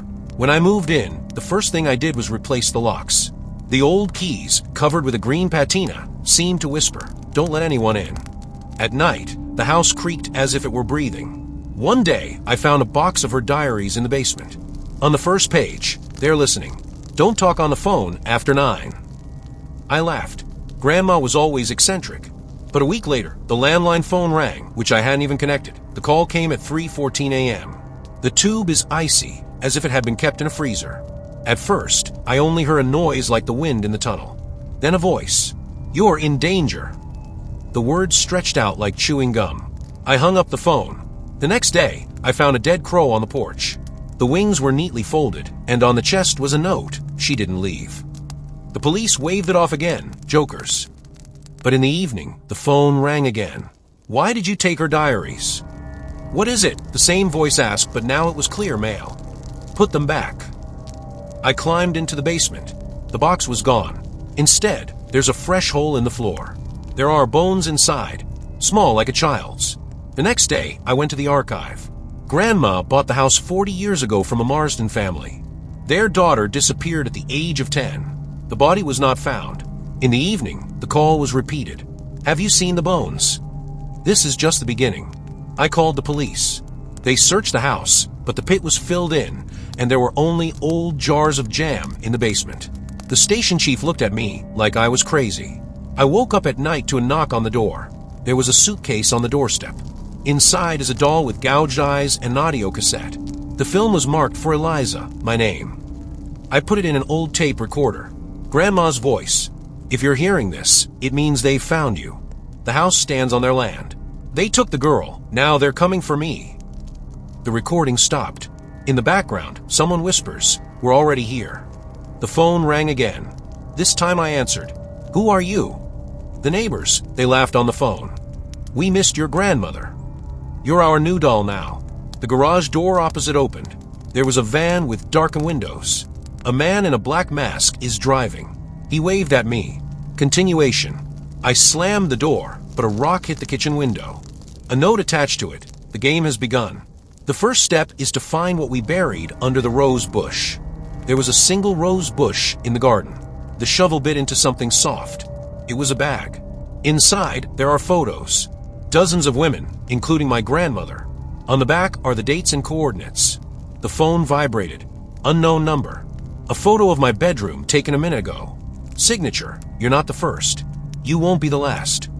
I packed my things, but the car wouldn't start. There are cut wires under the hood. And on the windshield there is a child's trail of mud. Stay. I locked myself in the house, pulled all the curtains, but I knew they were watching. The phone rang nonstop.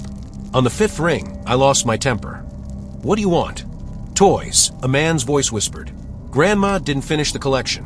A child's melody started playing in the receiver, the same one that sounded from the tape recorder. I threw the phone at the wall, but the melody continued to play from the radio in the kitchen. In the garage opposite, the van started up. The car pulled out slowly, leaving a heart-shaped oil slick on the road. I ran to the window. There was a key with a basement tag on the driveway.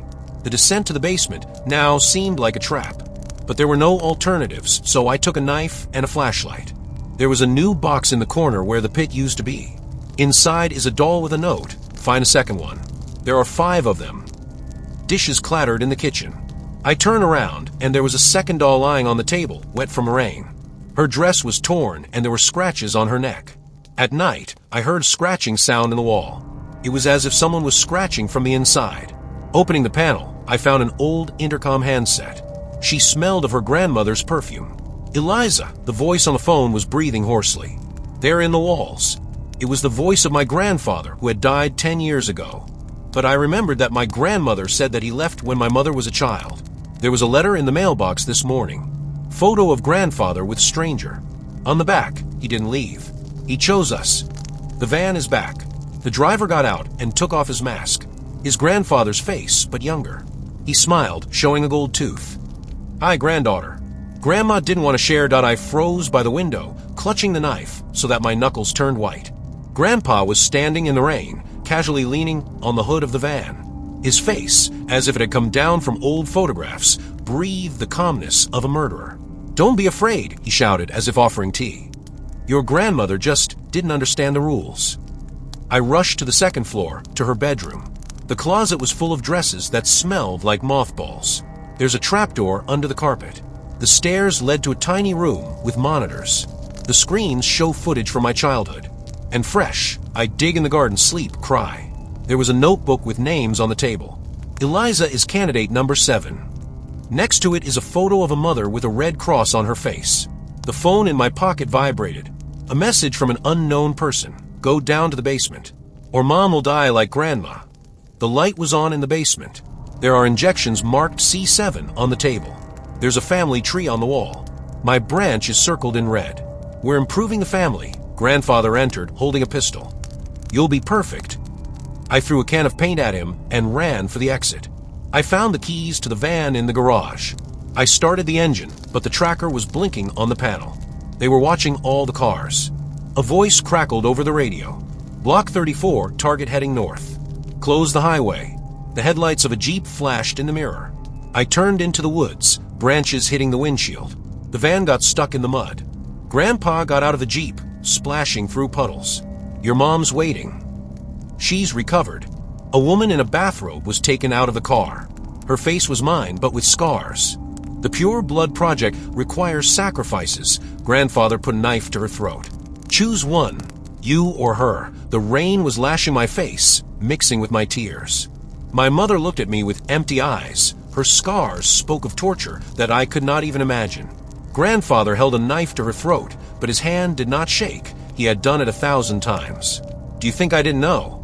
I shouted, clutching the keys so that the metal bit into my palm. Grandma left me a letter. She knew you'd be back. His eyebrow twitched. For the first time that evening, he lost his arrogant smile. I took out a folded piece of paper from my pocket, a fake made on my knee in the van while the police were chasing. But he wasn't supposed to know that. Everything is here. Lab schematics, passwords, lists of your sponsors. I lit a corner of the paper with a lighter. I have copies. If I die, they will be published. Grandfather froze.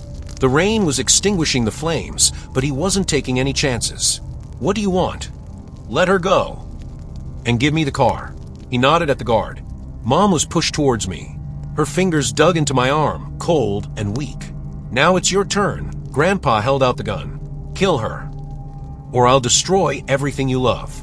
Mom whispered, barely moving her lips. The lab under the rose bush. Grandfather fired first. The bullet pierced my shoulder, and I fell, dragging my mom into the mud. The guards rushed towards us, but the ground caved in under them. Grandma had set traps. We ran to the house.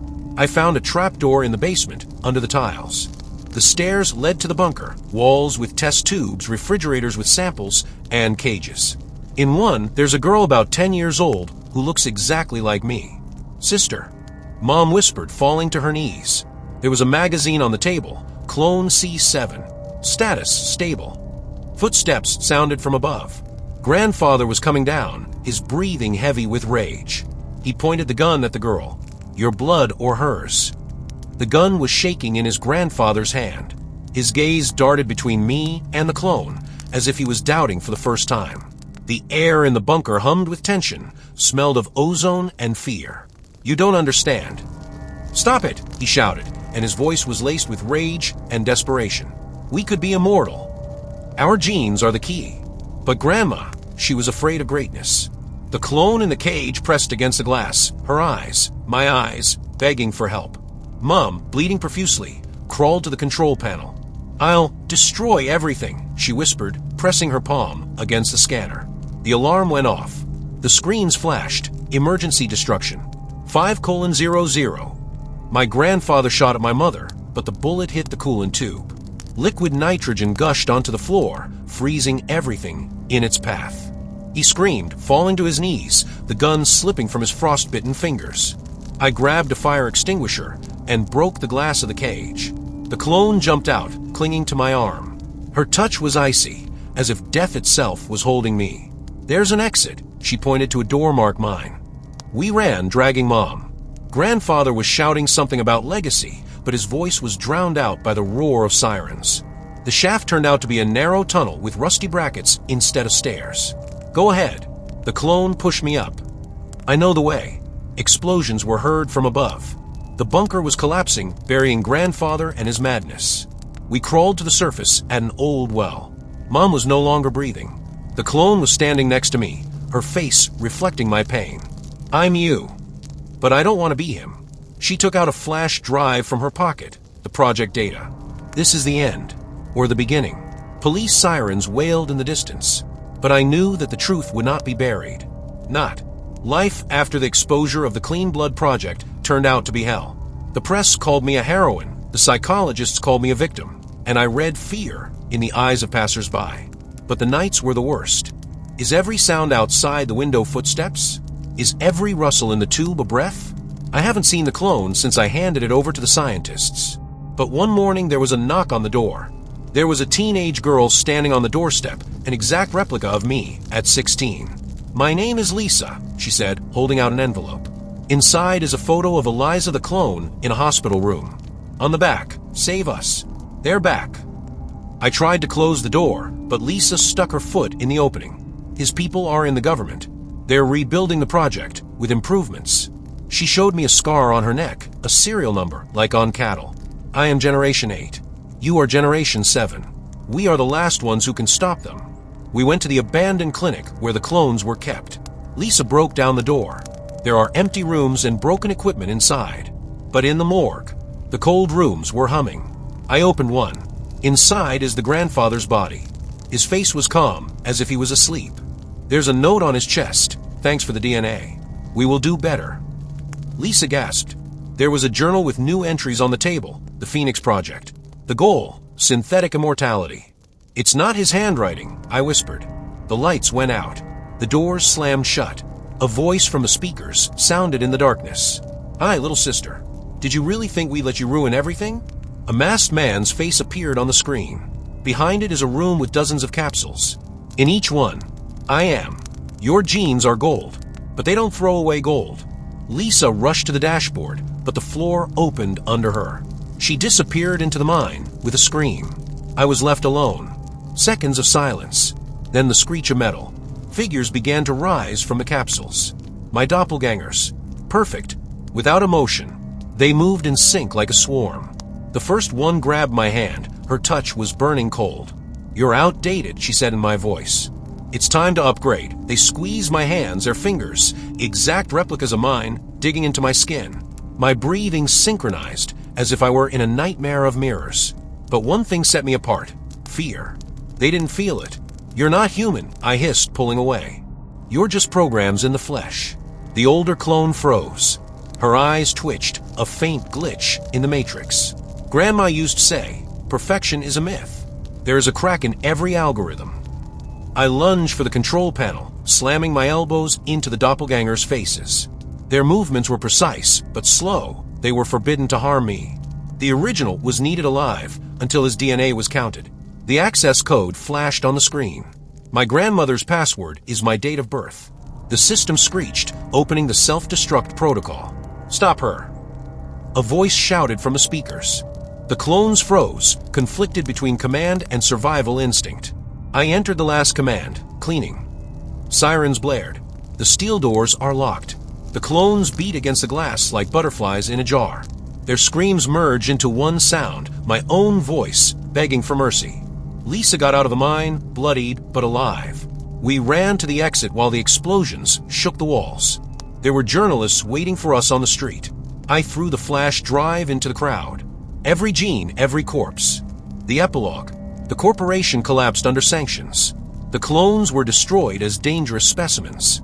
I hid Lisa by passing her off as my sister. But every morning, when I look in the mirror, I see their faces. And I hear the echo of the explosion that wiped out our common curse. And the calls stopped at 3:14.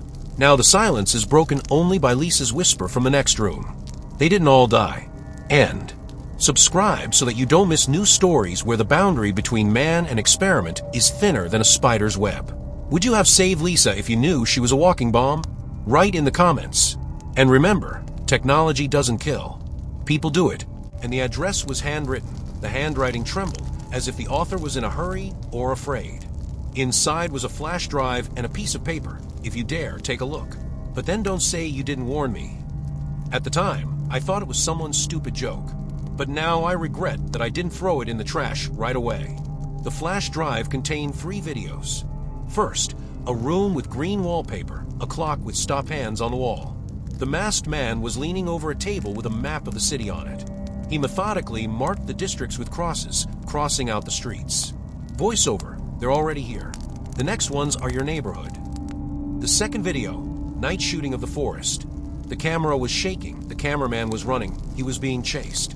Suddenly, the light of a lantern picked out a sign on a tree, an inverted cross wrapped in barbed wire. Scream. The camera dropped and the recording was interrupted. The third video was about me. I was leaving the store, which was flooded with neon buckets. The date in the corner is yesterday. I pulled out the flash drive as if it was on fire. But an hour later, I received a text message. Now you are part of the game. You're shooting the next video. I thought someone was bullying me. Maybe colleagues. Or an ex who's still angry about the divorce. But that night, I woke up to the smell of burning. Smoke was billowing from under the bedroom door. I rushed to the window. The yard was empty, but there was an inscription on the garage wall. It's time to start. The next day, I found a box in the car. Inside is an old cassette recorder and a map. On the tape, a synthesized voice gave instructions. Go to the intersection of Elms and 9th. Wait for the signal. Take it all off. I called the police, but they just shrugged their shoulders. Maybe it's a prank.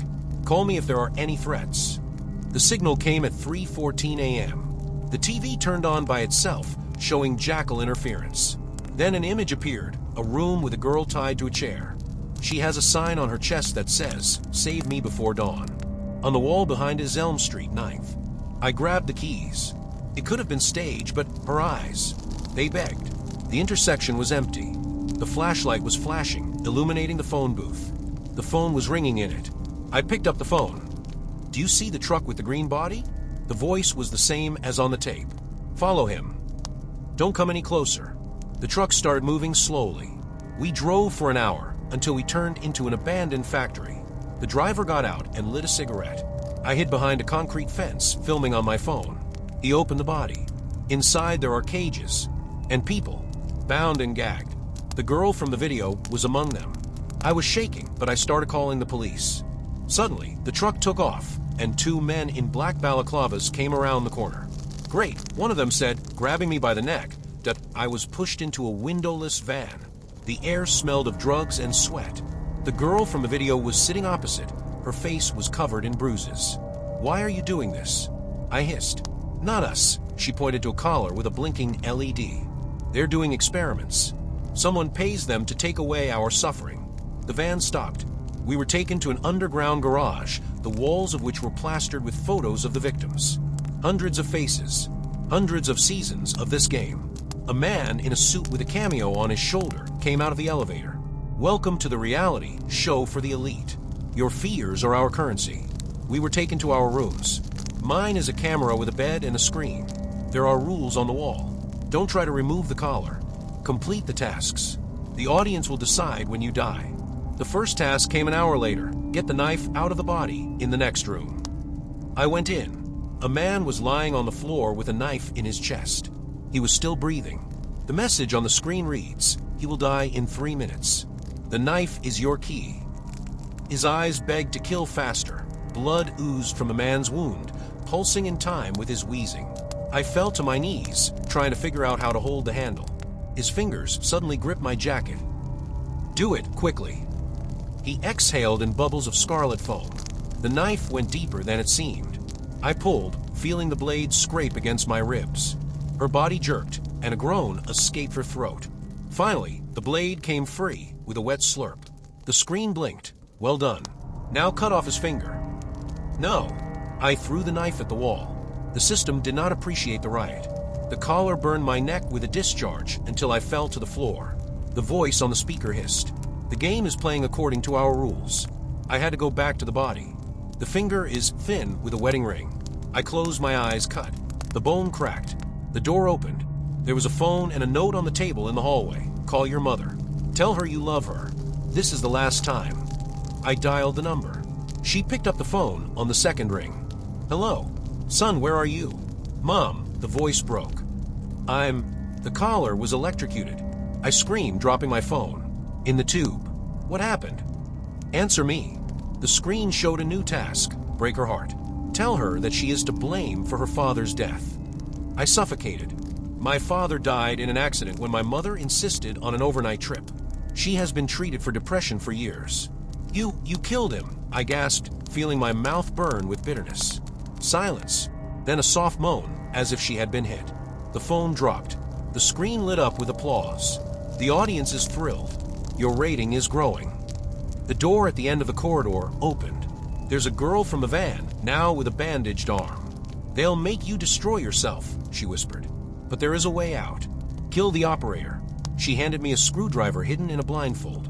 The girl disappeared into the darkness of a hallway, and I hid the screwdriver in my sleeve. A new task flashed on the screen. "Go outside. Meet your audience." The garage was illuminated by floodlights. There was a chair in the middle of the empty space, and on it was a blind old woman in a nightgown. Her hands were shaking as she hugged the photo, me as a child in my father's arms. "Mom," I blurted out. She raised her head, bleary eyes searching for the source of the sound. "Son, is it really you?" They said, "You're dead." My legs gave out. The organizers found her in a nursing home, brought her here to play their sadistic theater. A voice over the speaker drowned out my breathing. "Show me what you can do for your family. Kill her, or she will die in agony." A man came out of the shadows with a knife, holding the blade to his mother's throat. His face was familiar to me, the doctor from the clinic where she was treated.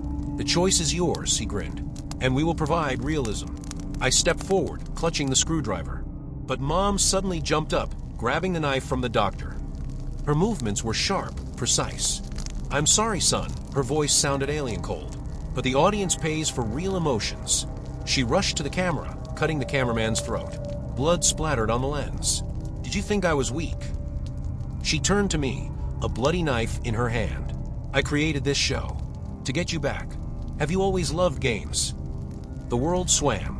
As a child, after my father's death, I locked myself in a room, acting out violent scenes with dolls.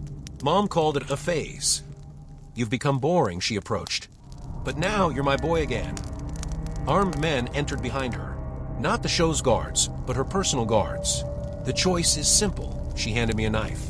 "Join, or die like your father." I stood there clutching the knife she handed me. Her eyes, the same ones that had once comforted me after nightmares, now shone with cold excitement. The guards surrounded us, fingers on the triggers. "Well, son." She'd beckoned me to the camera, where the dying cameraman was wheezing in a pool of blood. "Show them whose blood you are." Suddenly, there was a groan in the corner of the garage. The girl from the van, the one with the bandaged arm, crawled out from behind the crates. Her face was pale, and the bandage was soaked in red. "They're not actors," she exhaled, pointing at the cages. "My brother, he was killed yesterday." The mother laughed, brandishing the knife. "You signed the contract." The girl pulled a crumpled piece of paper out of her pocket. Children's photography, she and a boy about 10 years old. On the back, do you remember when we played here? They burned him alive. My heart skipped a beat. This place is an old factory where a warehouse burned in childhood. My father said that the children died there. You lied. I turned to my mother. You said your father died in an accident. He died trying to save them. She kicked the photo. The fireman is an idiot. The girl screamed, throwing a piece of brick at her mother. The guards fired. The bullet pierced her shoulder, but she managed to push me towards the cages. Run. She croaked, shoving the key into my hand. In the third cage, your father. The world has stopped. Father. Alive. The mother growled, throwing the knife. The blade bit into the wood next to my head. I rushed to the cages, ignoring the screams. The third cage is littered with rags. Below them is a man with a gray beard, wearing glasses with broken lenses.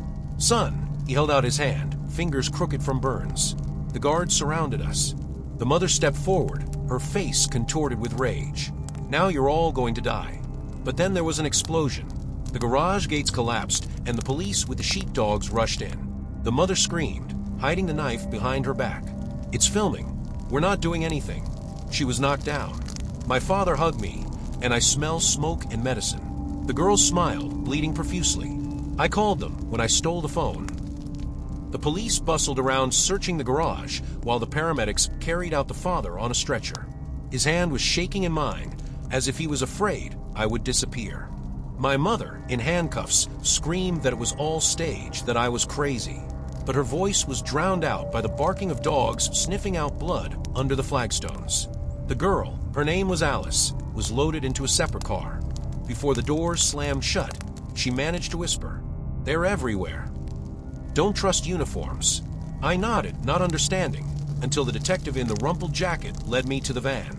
"Let's go to the police station. We'll give evidence." But on the way, he suddenly turned into a country lane. Something familiar flashed in his eyes, cold calculation. "You knew," I said, gripping the doorknob. "You're in league with her." He took out his gun without taking his eyes off the road. "She was paying for her silence. But now you've ruined the business." The van skidded to a stop at the edge of the cliff. Outside the window is the dead of night and the roar of the river below. The detective pushed me towards the exit. "Or I'll shoot my dad in the hospital." I ran along the cliff, rocks falling under my feet. The shot whistled past his ear. He tripped over a root and rolled down, scratching his hands on the rocks. The water closed over his head, and the cold froze his lungs. He emerged under the bridge, clinging to a snag. Sirens wailed upstairs. Other cops, real ones? Or his accomplices? I got to the highway and stopped the truck. The driver, a woman with a snake tattoo on her neck, nodded silently. The cabin smelled of coffee and guns. "Where to?" "What is it?" she asked, looking in the mirror. "To the hospital. I need to go to my dad." She grinned, pulling out her phone. "You got into a lot of shit." The hospital was greeted with bright light and the smell of antiseptic. The guard at the father's room turned out to be the same doctor with a knife. When he saw me, he reached for the syringe. "Your mother sends her regards." I hit him with a fire extinguisher. The glass of the door shattered, and the alarm went off. The father, who was tied to an N4 drip, groaned. "Run. They will change you, as they change me." A green liquid was oozing out of a syringe on the floor. The doctor wheezed, crawling towards the alarm button. I pulled the needle out of my father's hand and picked him up on my shoulder. Alice was waiting at the back door. Her arm was bandaged artistically. "I knew you'd come back." She tossed me the keys to the truck. "Let's go." Until they found, but the engine wouldn't start. Two men wearing balaclavas and carrying batons came out of the darkness. Alice fired the gun she stole from the cop. One fell, the other rushed towards us. "Get in." She pushed me into the cab, jumping behind the wheel. We crushed the gate, driving onto a deserted highway. My father was moaning in the back seat, and I was trying to stop the blood from flowing from his vein. "Where to now?" I asked, feeling reality creep away. Alice took out a flash drive from her pocket, the one with the first video. "Everything is here. Contracts, transfers, votes. We'll post it. Everyone will know." But her laptop screen went blank. They sent us a link, live stream. The mother in the cell, with a black eye, was smiling at the camera. "Son, you're still in the game. Choose, her or the father." On the table in front of her is Alice's brother, alive. The next frame is of a ward where a nurse injects her father with poison. The screen went blank, leaving an echoing silence in the truck. Alice gripped the steering wheel, so hard that her knuckles turned white. My father was wheezing in the back seat, his fingers clutching at my wrist. Don't believe her, she's lying. But I've seen it before. My mother could fake videos and hire actors. But the tremor in Alice's brother's voice, she was real. We need a plan. Alice took out a pistol. Check the clip. There in the old water tower. That's her headquarters. How do you know? I asked, still doubtful. My brother left marks. She pointed to the crosses drawn near the tower on the map. He studied to be a cartographer. We left my father in an abandoned church by the roadside, hidden under the altar. The priest, Alice's friend, swore to protect him. The tower towered over the forest, rusty beams creaking in the wind. There are 2 guards with machine guns at the entrance. Alice nodded at the ventilation shaft.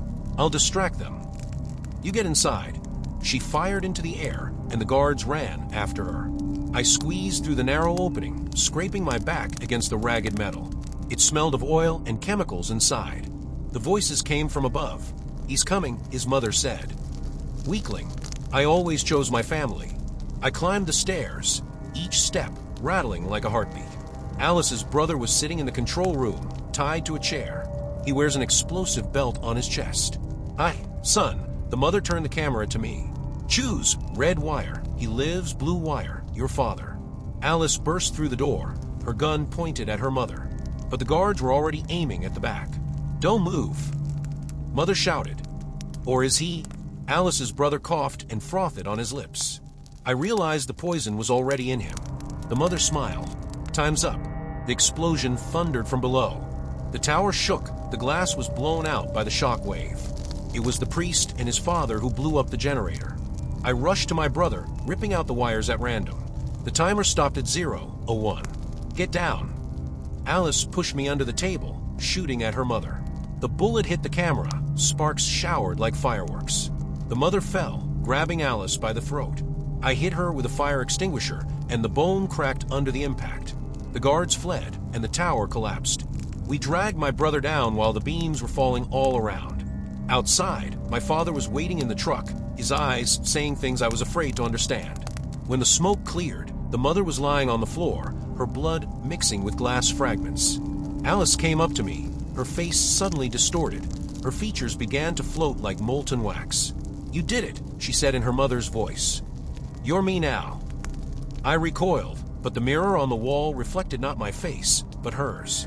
Wrinkles, cold eyes, bloody lips. Behind her, Alice crumbled to dust, and her brother and father froze like dolls with glass eyes. The hospital, the police, the explosions, it was all a room. A room with green wallpaper, where the clock still showed the stop time.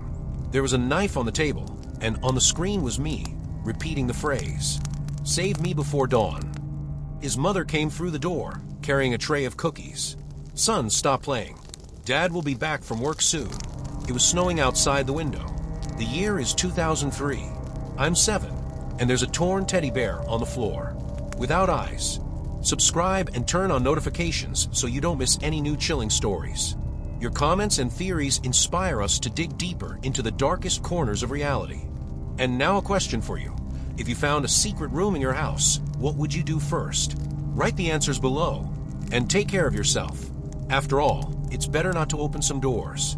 Thank you for staying with us in this darkness. Until the next meeting in the silence of midnight.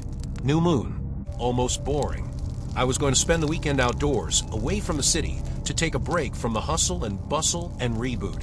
I found a remote place where there are almost no people, an old, long, abandoned camp.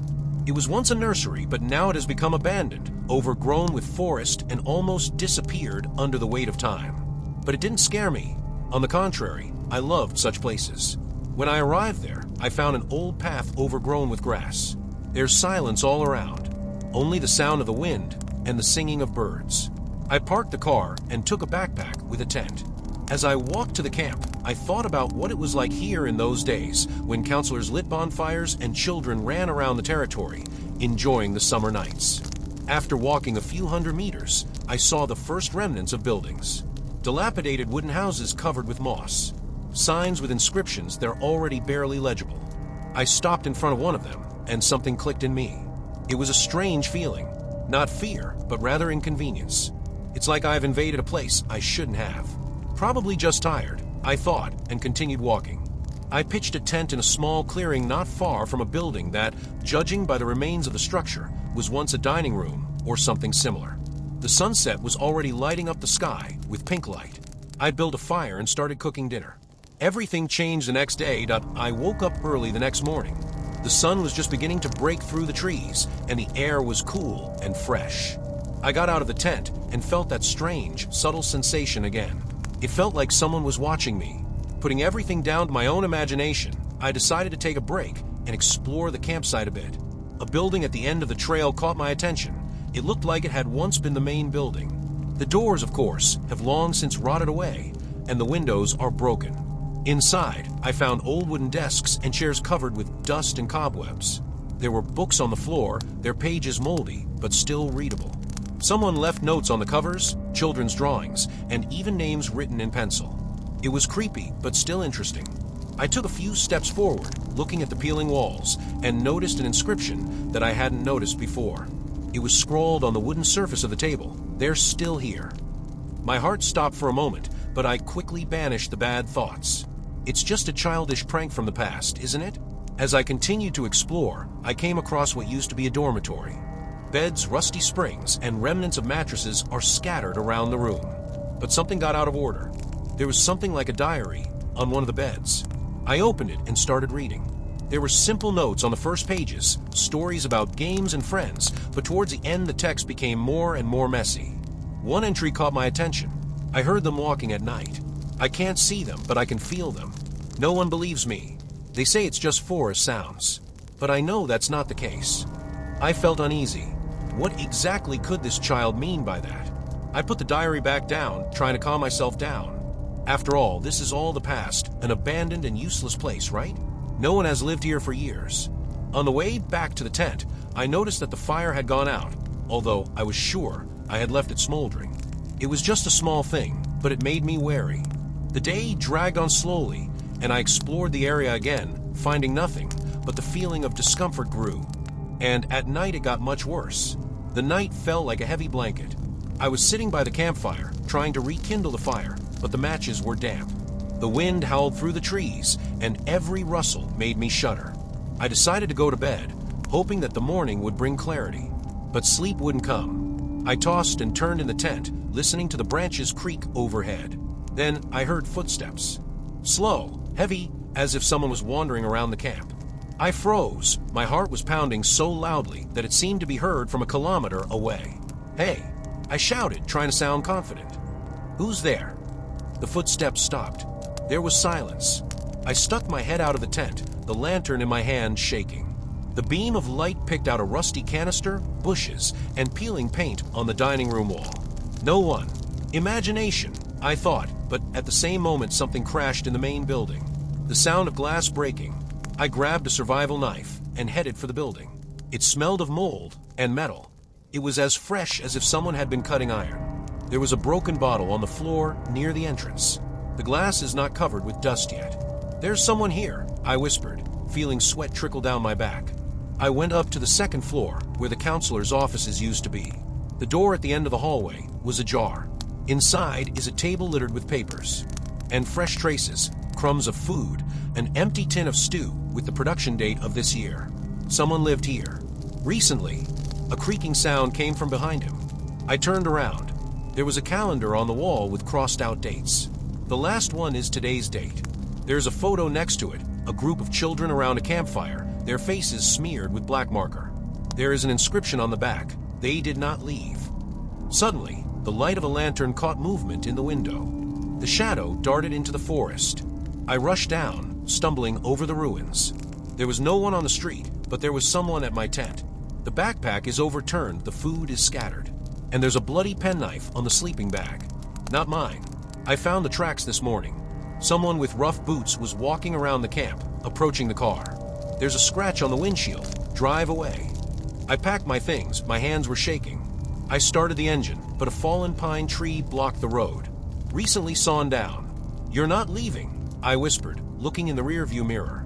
Something moved in the bushes that I jumped out of the car, ducking behind the open door. My heart was pounding, as if it wanted to burst out of my chest. There was another rustle in the bushes, closer this time. I took a tire iron out of the trunk. My hands were sticky with sweat. I decided to return to the main building, where at least I could barricade myself. I ran, stumbling over the roots, feeling someone's footsteps echoing synchronously behind my back. I jumped inside, blocked the door with a broken cabinet. On the second floor, in an office with broken windows, I found an old walkie-talkie. The batteries were rusted, but there was a notebook in the desk drawer.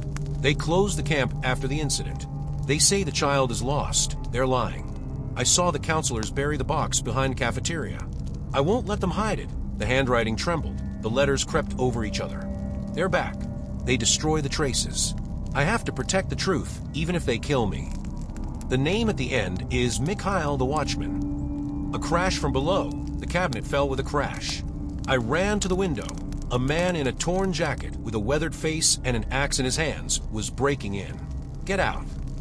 "Stop it," he shouted, sputtering. "This is not your place." I rushed to the attic, closing the hatch behind me. In the dusty semi-darkness, I came across a green army box. Inside are folders stamped "Destroy." A 1998 report. As a result of a violation of instructions, poisonous mushrooms got into the food block. 3 children died. The counselors covered up the incident. The bodies were buried on the territory. There was a rattling sound from below. Mikhail was setting up the ladder. I opened the window and saw that the roof of a neighboring building was a meter away. "Jump." He fell, scratching his hands, but ran to the dining room. The buried box ended up under a concrete slab at the back wall. Inside there are children's backpacks, toys, and photos of 3 children with the caption, "Our Angels." "You've ruined everything." Mikhail jumped out from around the corner, swinging an axe. "Now they're coming for me, too." I threw a handful of sand in his face and hit him on the arm with a tire iron. The axe fell. He growled, knocking me to the ground. "They killed them." He was pressing on his throat, his eyes red with rage. "And you're just like them." He twisted around and kicked me in the stomach. He groaned, letting go of the grip. I grabbed the photo and ran to the woods where I'd parked the car. He cleared the way by breaking the lock on the chain with Mikhail's chainsaw. I caught a glimpse of his face in the mirror. He was standing at the entrance to the camp, clutching a bloody axe. There's a foaming mixture of anger and despair on his lips. The engine roared, and the wheels kicked up dirt. I stepped on the gas without looking back until the camp disappeared behind the trees. My hands were shaking so much that I could barely hold the steering wheel. Only pine trees and clouds of dust flashed in the mirror. It seemed like I was saved, but after a kilometer, the car stalled. The gas tank was empty. Mikhail had drained the fuel while I was digging at the canteen. "Damn!" He hit the steering wheel, feeling panic rising in his throat. In my pocket are photos of the children and the coordinates of the burial from a report. The rescue was in the city, 30 kilometers through the forest. I went on foot, sticking to the track. An hour later, I heard dogs barking. Not hunting, but drawling angry. I looked back. In the distance, I caught a glimpse of 3 men in camouflage with guns. One of them is Mikhail. I turned into a thicket, ducking between the fir trees. Branches whipped at his face, and his backpack clung to the roots. The dogs were getting closer. I came across a hunting hut. The door was locked, but the window with the broken glass made it possible to get inside. He hid under his bunk, covered with a smelly blanket. "He's here somewhere." Mikhail's voice sounded a meter away from the hut. "Look for it." The dogs growled at the door. One of the men kicked the door. "Come out, bitch." "You've ruined everything." He was silent, clutching the photo to his chest. I found an old folding knife in my pocket, a poor protection against guns. "The boss said not to take them alive," the second man hissed. "Destroy all traces." They left, taking the dogs deeper into the forest. I waited for an hour until the silence. I went out to the river at night and followed the current to throw the dogs off the scent. At dawn I saw smoke, a hunting camp. He came up, begging for help. "What's wrong, kid?" The man with the beard looked up from his bowler hat. "I'm being hunted because of this," the photo drawled. He looked, and his face turned gray. "These are the kids from that camp. Everyone knows they died of poisoning. They were killed, and they want to cover their tracks." He was silent for a long time, then nodded at the truck. "Sit down. I'll take you to the station." But when we entered the city, he took a wrong turn. I turned the steering wheel to the old factory, took out my phone. You found him well, Misha. Will there be a bonus? A blow to the temple that I woke up from a sharp pain in my temple. My head was buzzing, as if an alarm had been rung in it. His hands were tied to a metal pipe, and the smell of rust and oil filled his nostrils. The basement of the plant has concrete walls, pools of oil on the floor, and a dim light bulb in the ceiling. The bearded man was smoking against the wall, talking on the phone. Yes, he's here. Let's make everything clean. No, we haven't found the photo yet. I think he hid it. Mikhail was sitting on a box, cleaning a knife. His arm was bandaged. My tire iron had left a mark. Are you awake? He got up and came so close that I could smell tobacco and sweat. Where are the other photos? Who did you tell? No one. I managed, but he hit me in the ribs with the handle of the knife. The pain made my breath catch. I crouched down, trying to defend myself. You're lying. He pressed the blade to his cheek. You've had the whole day. You must have made it. Check my phone, I hissed. There are no calls. The bearded man laughed. The phone. We drowned him in the river. Mikhail straightened up, suddenly calm. If you don't want to talk, let's start with the fingers. One at a time. He grabbed my hand, flexing my little finger. At that moment, a door slammed somewhere above. Everyone froze. Who's that? The bearded man stubbed out a cigarette, grabbing his rifle. I don't know. You said there's no one here. Footsteps on the stairs. Fast, easy. The door to the basement opened, and a girl in a black jacket appeared in the doorway, holding a pistol in her hands. Hands up. Her voice was shaking, but the barrel was pointing straight at Mikhail. He jumped to the side, and the bearded man shot at the ceiling. The girl replied that the bullet had penetrated a barrel of oil. Black liquid gushed onto the floor. I rushed outside, pulling the pipe out of a loose wall. Run. The girl pushed me towards the stairs. We ran out into the street. They were chasing us, shooting at random. She jumped into the wrecked truck, and I followed her. Who are you? I asked as she pulled the car out of the skid. The sister of one of those kids. She pointed to the photo, sticking out of her pocket. They killed my brother. And now they'll kill us if... A shot through the glass. The mirror crumbled. Hold on. She turned sharply into the woods. The car bounced on the bumps. A jeep roars from behind. Mikhail did not lag behind. There's only one way out. The girl took a grenade out of her bag. A surprise from Dad's arsenal. She pulled out the pin and threw it out the window. An explosion shattered the silence. The jeep overturned, flaring up like a torch. Now, they'll believe that we're serious. She smiled for the first time. My name is Katia, and you're the only one who's seen their faces. Katia's truck stalled at the edge of the forest, 20 kilometers from the city. Smoke was pouring out from under the hood, and only a few drops of gasoline remained in the tank. Katia kicked down the door, scanning the area. If we go along the power line, we'll get to the highway. We're hitching a ride there. I nodded, tucking the blood-stained photo into my breast pocket. Katia noticed the gesture and stopped. You didn't ask me how I found you. I thought I was watching from the very beginning. She took a crumpled envelope out of her pocket. Mikhail sent me a letter before his brother's death. He wrote that he was to blame, but he was afraid to speak. He thought I was going to kill him. She unfolded the paper. The handwriting was uneven. The letters were jumping. Katia, they're going to keep me quiet. If something happens, look for the drawer behind the dining room. It's true. I've been looking for him for 5 years. Katia's voice faltered. And then I found out that you were digging there. The roar of an engine interrupted her. A quadcopter with a camera appeared in the sky, black and unmarked. They found us. I pulled Katia into the bushes. The drone circled above us like a vulture. We ran under the cover of the trees until we reached the highway. The first truck stopped at my signal. The driver, a man in his 50s wearing a cap, looked out the window. To the city. Jump in. The cabin smelled of coffee and butter.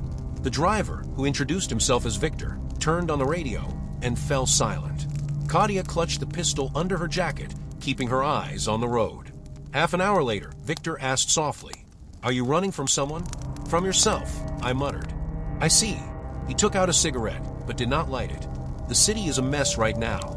They say there's an accident at the power plant. Katia abruptly turned around. Which power plant? The old GRES. It was supposed to be demolished. We exchanged glances.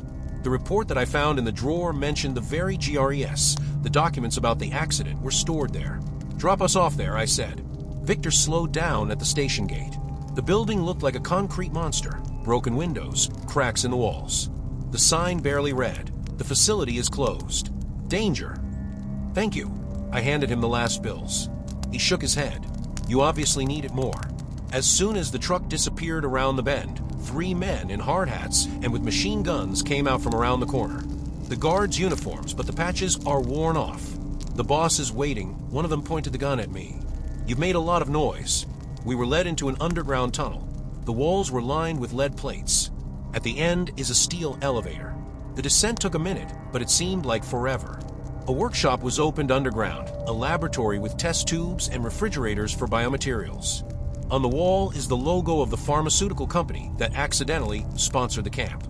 "Hello, heroes." A man in a white coat came out from behind the console. "I'm Dr. Volkov. You've ruined years of work. You've been bullying children."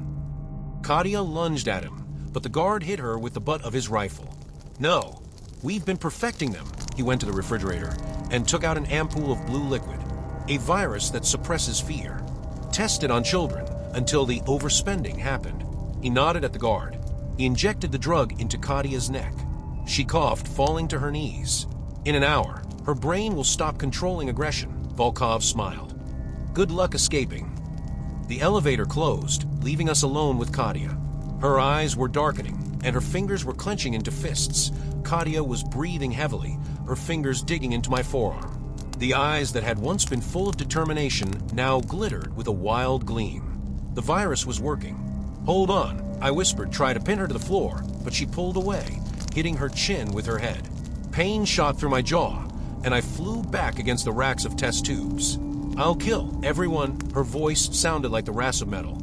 There was a syringe with an antidote on the table next to it. Volkov had left it on purpose, mocking him. I rushed to him, but Katia blocked the way. "I'm sorry." He threw a glass flask at her feet. She slipped, and I stuck a needle in her neck. She froze, then collapsed, gasping for air. Alarms flashed on the monitors as the antidote activated the lockdown system. The elevator door opened. Volkov stood there, his face contorted with horror.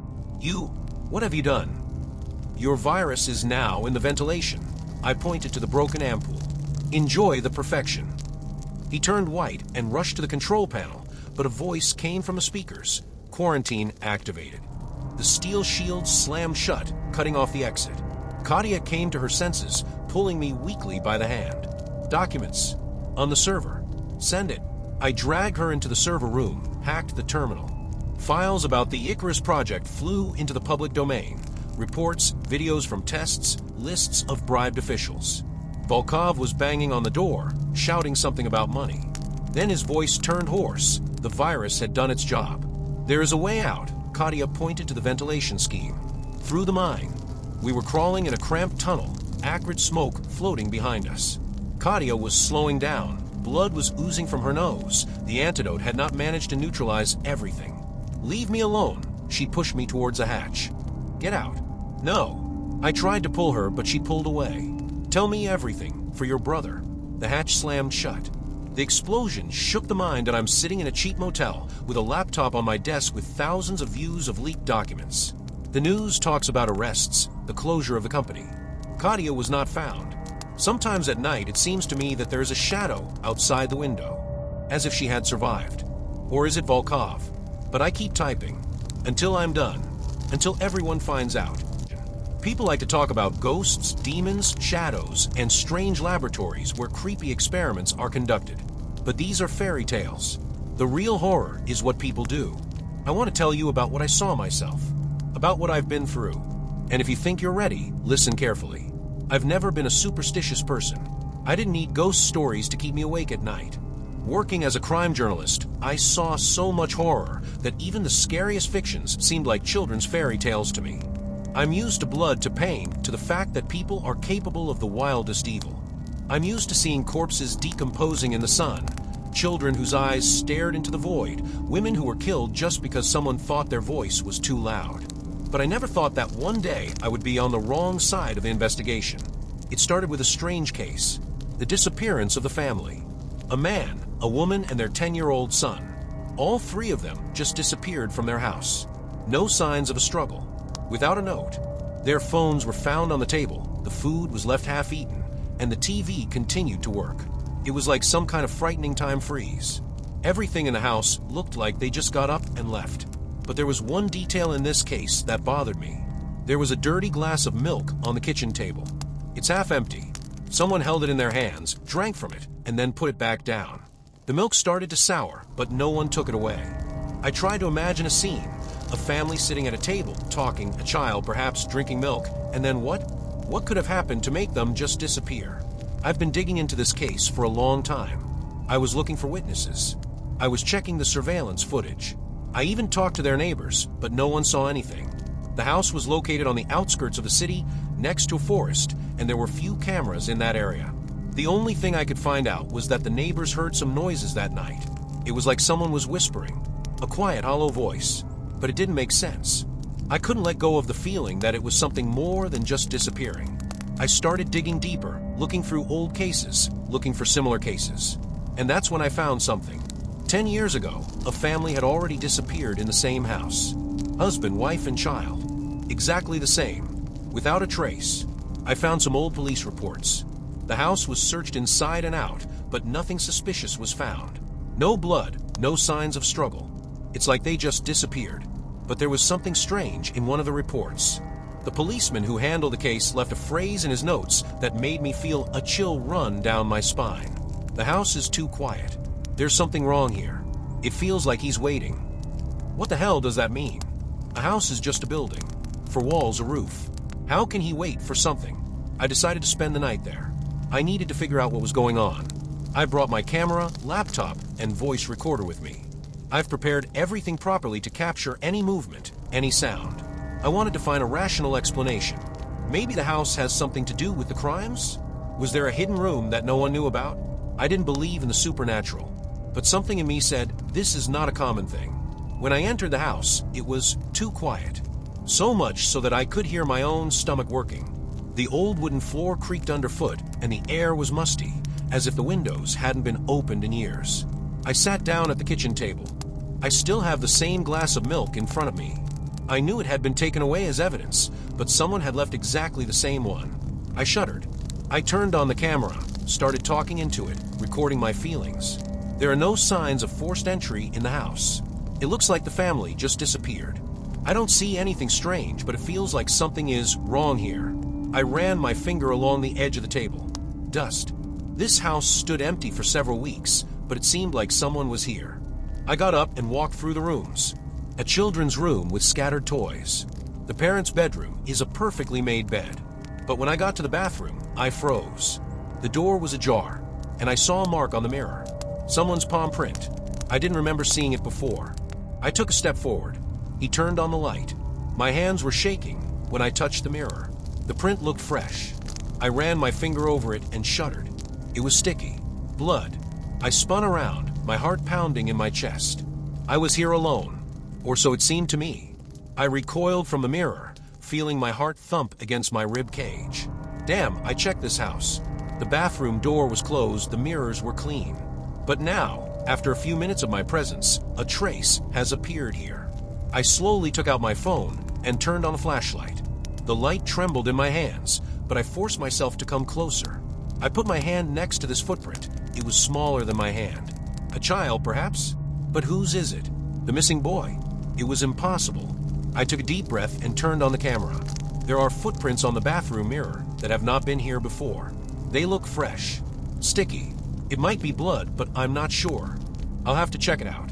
I didn't want to touch them again. I shuddered at the thought of that stickiness remaining on my fingers.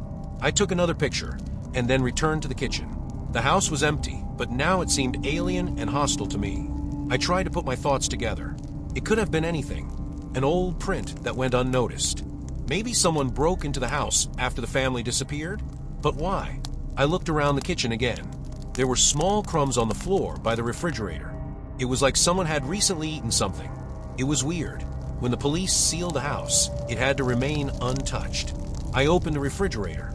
There was almost nothing inside, a few moldy food containers, dried fruits, and a half-empty bottle of water. Everything looked as it should after weeks of neglect. but I saw a milk carton on the side shelf, almost full, and it hasn't expired yet. I closed the door and took a step back. Someone was here. I quickly went to the front door, checked the lock. It was in order. There were no signs of forced entry. I checked the windows. They were locked. So either someone broke in here earlier and lived in the house secretly, or no, I wasn't going to figure it out for reality. I sat down at my desk and opened my laptop. I needed to go through the cameras that I had installed a few hours ago. Maybe I missed something while I was walking around the house. The first camera is in the living room. Everything is calm. The second one is in the kitchen. I'm on my own, moving around the room. The third is the nursery. I watched the minute hand on the clock move forward. Everything was quiet.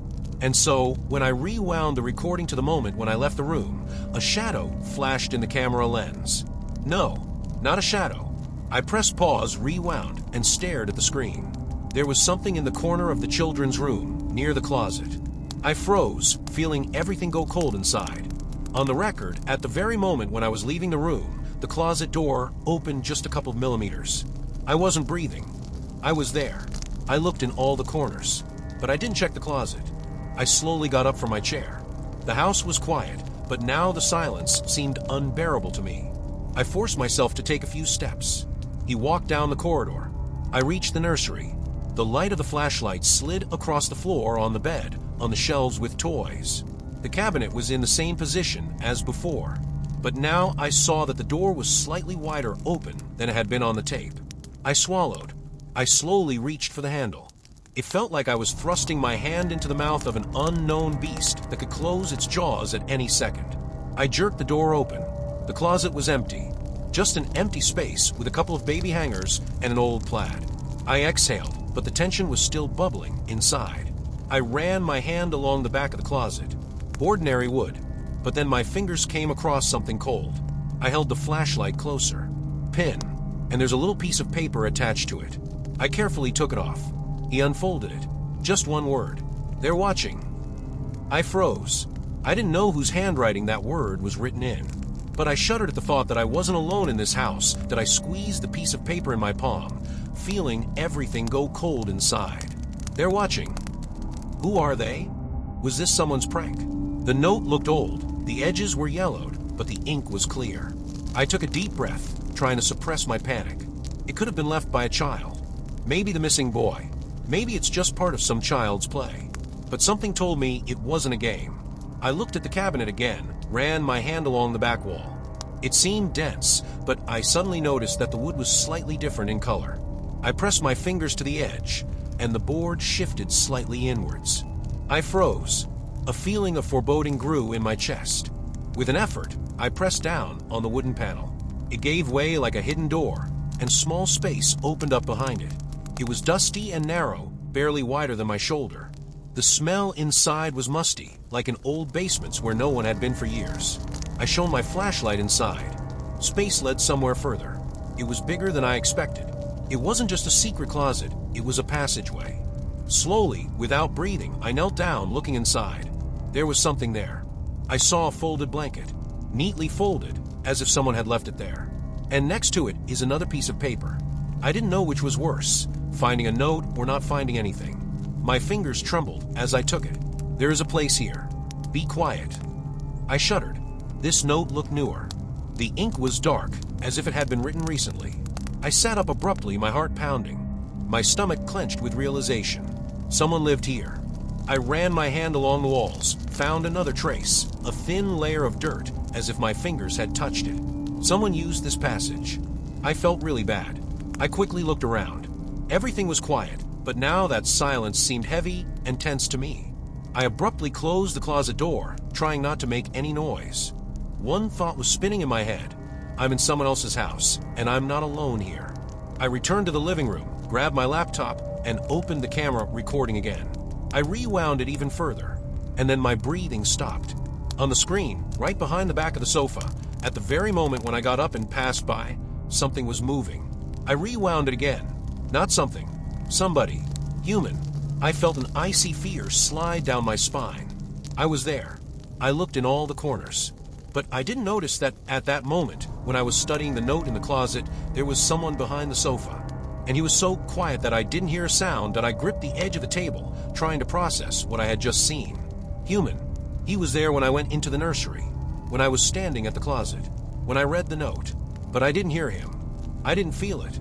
I pressed pause again, peering at the screen. The figure behind the sofa was barely visible. The man was squatting in the shadows, as if trying to blend in with the background. I rewound the recording to the moment when I returned to the living room. The man disappeared as I slowly raised my head and looked around. Silence, but I knew she didn't mean anything now. I grabbed my phone and started dialing the police number. His finger was trembling over the screen, and then there was a soft sound at the end of the corridor. A click. It was as if a door had slowly closed somewhere in the depths of the house. I froze, listening. Nothing else. But now I had no doubts. Someone is still here. I moved towards the exit, trying not to make a sound. My heart was pounding in my chest, and my palms were sweating. The door handle was cold when I wrapped my fingers around it. The lock was closed. I turned it slowly, very slowly, so as not to make any noise. And at that moment, I heard something fall in the other room. A dull sound like a book or box sliding off a shelf. I took a shuddering breath. I'm not alone anymore. I opened the door and ran outside. Fresh air hit my face, and I inhaled sharply, feeling the blood rushing in my ears. I took a few steps back, grabbed my phone, and quickly dialed number. Hello, police. My voice was shaking. There's someone in the house. I need help. The dispatcher started asking questions, but I barely heard him. I stood in front of the house, staring at the windows. And suddenly it seemed to me that on the second floor, behind the glass of the bedroom, something moved. I didn't check it. I was just waiting for the cops to arrive. I kept my eyes on the window, breathing hard and raggedly. I wanted to believe that it was just a reflection, a trick of the light, that I was imagining things to myself. But something inside told me that wasn't the case. Time dragged on for an excruciatingly long time. I could hear the dispatcher on the other end of the line trying to calm me down, telling me to stay put, but the words reached me through the blood rushing in my ears. And finally, the headlights appeared in the distance. A police car slowly pulled up to the house, and two people got out of it. A man and a woman in uniform, with flashlights that I stepped forward, almost rushed towards them. There's someone in the house, I blurted out, feeling the air cut my parched throat. I heard footsteps. Things were moving. I saw it on the cameras. The officers exchanged glances. Let's take it in order. The woman took a notebook. Are you the only one here? I ran my hand over my face. I have installed the cameras. On the recording, someone was behind the couch, and then he disappeared. The male officer nodded to his partner and took out a walkie-talkie. We'll look around the house. Stay here. I nodded, clenching my fists. The police moved to the door, and the man pulled out a gun. They went inside, and I heard the lock click again. I stood outside, hugging myself, as the minutes dragged by slowly and painfully. The beams of flashlights came on in the house, running through the windows. It must have been 10 minutes. And then they went out. There's no one here, the officer said calmly. The house is empty. I blinked, not understanding. How empty? All the locks are locked. There's no sign of a recent presence other than you. I opened my mouth, then closed it. No, I shook my head. I saw it. I heard. The woman wrote something down in a notebook. The cameras that you have installed. Can you show us the recording? I quickly opened my laptop and scrolled through the video. Here. See. I started a moment where something was moving behind the couch. The police leaned closer. I saw that movement on the screen again. The officer narrowed his eyes. Can I rewind it? I returned the recording for a few seconds. We were all looking at the screen. But now, when I looked at the image, something changed. There was nothing there. There was no movement. Just an empty room. I clutched my laptop, feeling my stomach tighten. No, wait. I saw it. I rewound it again. Empty. I suddenly felt a rush of heat. The recording can be faked, the officer said, closing his notebook. But if you feel threatened, we can check the local surveillance cameras. I stood there, unable to say a word. I didn't fake the recording. I saw it with my own eyes. But now the evidence is gone. The police searched the area once more and then returned to the car. If anything else happens, call me, the man said. I nodded. They're gone. I remained standing, looking at the house. Only the night was reflected in the windows.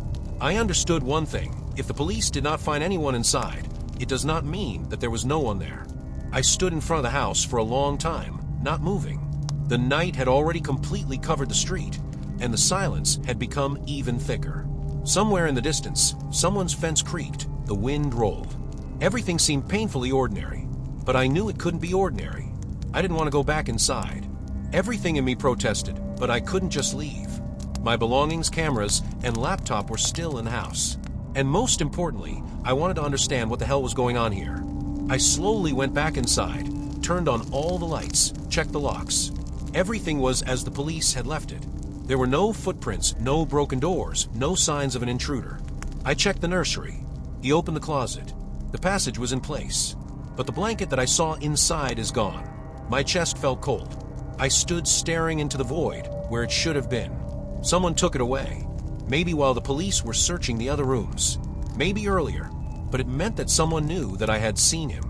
I carefully closed the closet, went out into the hallway, and sat on the couch. I turned on my laptop. Video. I rewound the recording to the moment when the police left. The footage showed an empty room. I sped up the recording by watching the screen. Everything was calm. About 5 minutes. 10. And then, I noticed movement. Very weak. In the corner of the frame, by the closet. I froze, not blinking. In the video, the closet door slowly opened. 1 centimeter. Then another one. Very smoothly, as if she was being pushed from inside. I couldn't breathe watching. The passage inside the cabinet. I was expecting to see something, someone there. But instead, something else appeared out of the darkness. Not a human being. Arm. A thin, long, dirty hand slowly reached for the door, felt the edge, and then slowly, very slowly, closed the cabinet back. I threw up on the floor. I didn't scream. I couldn't. I just sat there, clutching the edge of my laptop, until my knuckles turned white. And then right behind me, there was a soft, barely audible sound. The click of the door handle. I didn't look back. I just rushed away. I ran out into the night, barefoot, not caring about my things, my laptop, or what was left inside. I ran to the end of the street and stopped, panting. There was no light or movement in the windows of the house behind them. I do not know who was inside. I don't want to know, but I'll never go back there again. It's just that one morning Lisa packed her suitcase and said, "I can't pretend anymore," and left. I left my keys on the table and a rose in a vase. Red, like our first date.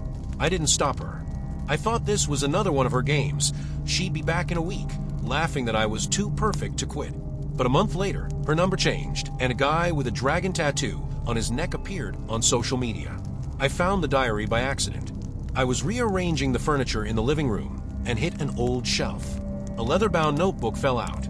On the cover is her handwriting, only the truth. Lisa ran it for all the 3 years we were together. The first pages are cute nonsense. She recorded me laughing, squinting into the sun, and repeating, "Are you sure?" before each decision. Then the strangeness began. March 12th. He said again that he loved my scent. But I don't wear perfume. Why is he lying? April 3rd. I looked at his phone. In the search, how to hide infidelity. The story has been deleted. Or is it just me? May 19th. He found my pills. He asked me why I needed antidepressants. I lied that it was vitamins. He believed it. Why does he always believe? The pages were getting darker. July 10th. He brought breakfast to bed. I couldn't eat again. He asked if everything was okay. I wanted to scream, and "Oh, you've forgotten how to see me," but she nodded. He hugged me. His hands smelled of someone else's perfume. I didn't recognize myself in these recordings. Did she really think I was cheating? Was I really that blind? Then I read to the last entry. September 15th. It's over. I met him. He knows I'm disappearing. He sees it. I'm going out tonight. If he tries to find me, I'll show him the photos. Let him know what kind of monster he is. Photo? What kind of photos? The pages were torn out further. I searched the whole apartment. I found an envelope in her old suitcase under the double bottom. Inside are pictures that froze the blood. I'm wearing a black jacket, sitting in the park with a girl. I can't see her face, but I put my arm around her shoulders. The date on the back is February 14th. I was on a business trip that day. No, I know I was on a business trip. Another photo. I'm at the entrance at night, holding a bouquet. The house is not ours. There's no face outside the window, but the curtains are the same as Lisa's friends. And one last thing, I'm in a hospital room. On his arm is a bracelet with the name Mark. But my name is Alex. I called her mother. She said that Lisa had been in an accident a month ago. You know, she's in a coma now. My head was spinning. I haven't called her in a month. I didn't notice that she wasn't online. He didn't ask why her dragon had stopped liking her.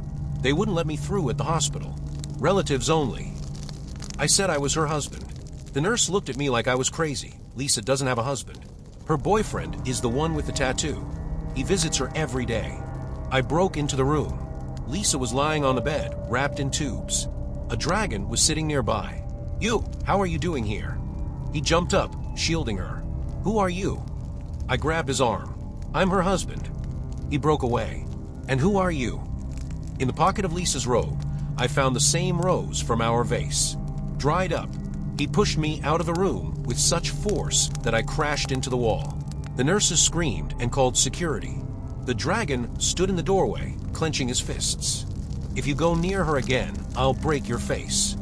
I ran down the hallway while being chased. He hid in the bathroom, pressed against the tile.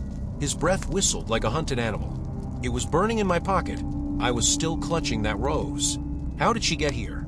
At home, I laid out all the photos on the floor.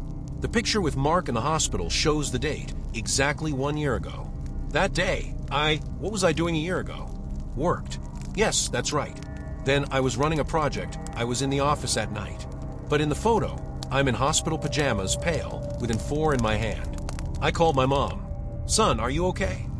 Mom, have I ever been sick? Have you been to the hospital? Well, I had sore throats as a child, but a year ago. Pause. You were overworked then. You fell down in the office. They took you for a day. But nothing serious. In the office. So the photo is from there? But why is there a different name on the bracelet? Hack Lisa's email. The password is the date of our acquaintance. The drafts folder contains a letter written on the day of the accident. Dear Mark, if you're reading this, then I couldn't stop you. He's become you again. Please remember, we loved each other. Don't let him erase us again. The screen blurred. Mark. My middle name, which I've hated since childhood. Lisa knew. I went to the clinic where her father, a neurologist, worked. I threatened to tear down the office if he didn't tell the truth. The doctor gave up. You have dissociative disorder. After stress, you're creating a different personality. Alex is your shield. Mark is... what? The person you were before Lisa tried to fix you. He showed the video. I'm on the screen, but with a beard and a scar on my cheek. I scream at Lisa and smash the vase.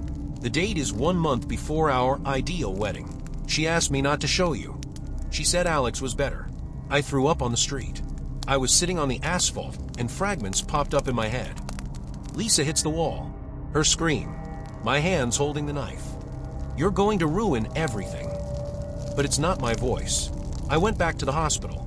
The dragon was sleeping in the hallway. I entered the room and took Lisa's hand. I'm sorry. I'm Mark. Her finger twitched. The pulse rate increased on the monitor. Her finger twitched again. I froze, waiting for her to open her eyes. But the monitor just beeped, drawing smooth lines. The dragon woke up and burst into the room, but I was already running down the stairs, clutching the printout from the clinic in my pocket. At home, I drank everything I found in the bar. The whiskey burned in his throat, but the voice in his head sounded clearer. Did you think you'd hide behind that name? I am you. The real you, Mark laughed. The next day, I came to our old park, where I was sitting with a stranger in the photo. The bench was empty, but there was graffiti under it. M+L in a heart. Lisa hated graffiti. I was looking for you. A female voice behind me made me turn around. The girl in the photo was wearing a black jacket, her hair hiding her face. Who are you? The voice faltered. You don't remember. We've met, until you became him. She lifted her bangs. The scar above my eyebrow followed the shape of my ring. I don't lie. She clutched at my arm. You disappeared. He stopped responding, and then I saw your photos with her. Wedding smiles. You even took the scar away. She poked my cheek with her finger, where Mark had the scar. I stepped back. Images flashed through her mind. Her apartment screams a broken vase. My hands clutching her throat. I'm sorry, I whispered. Excuse me.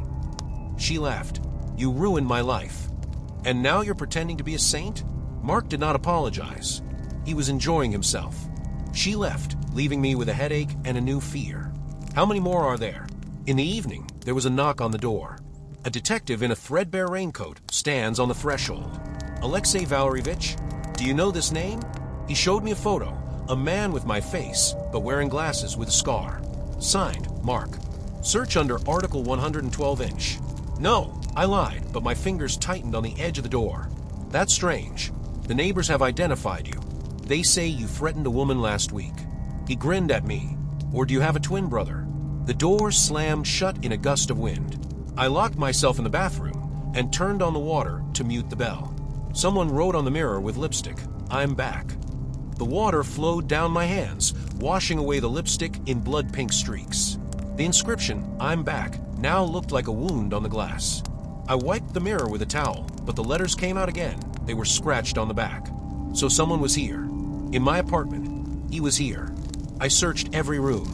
In the bedroom, under the pillow, I found an old knife with a rusty blade.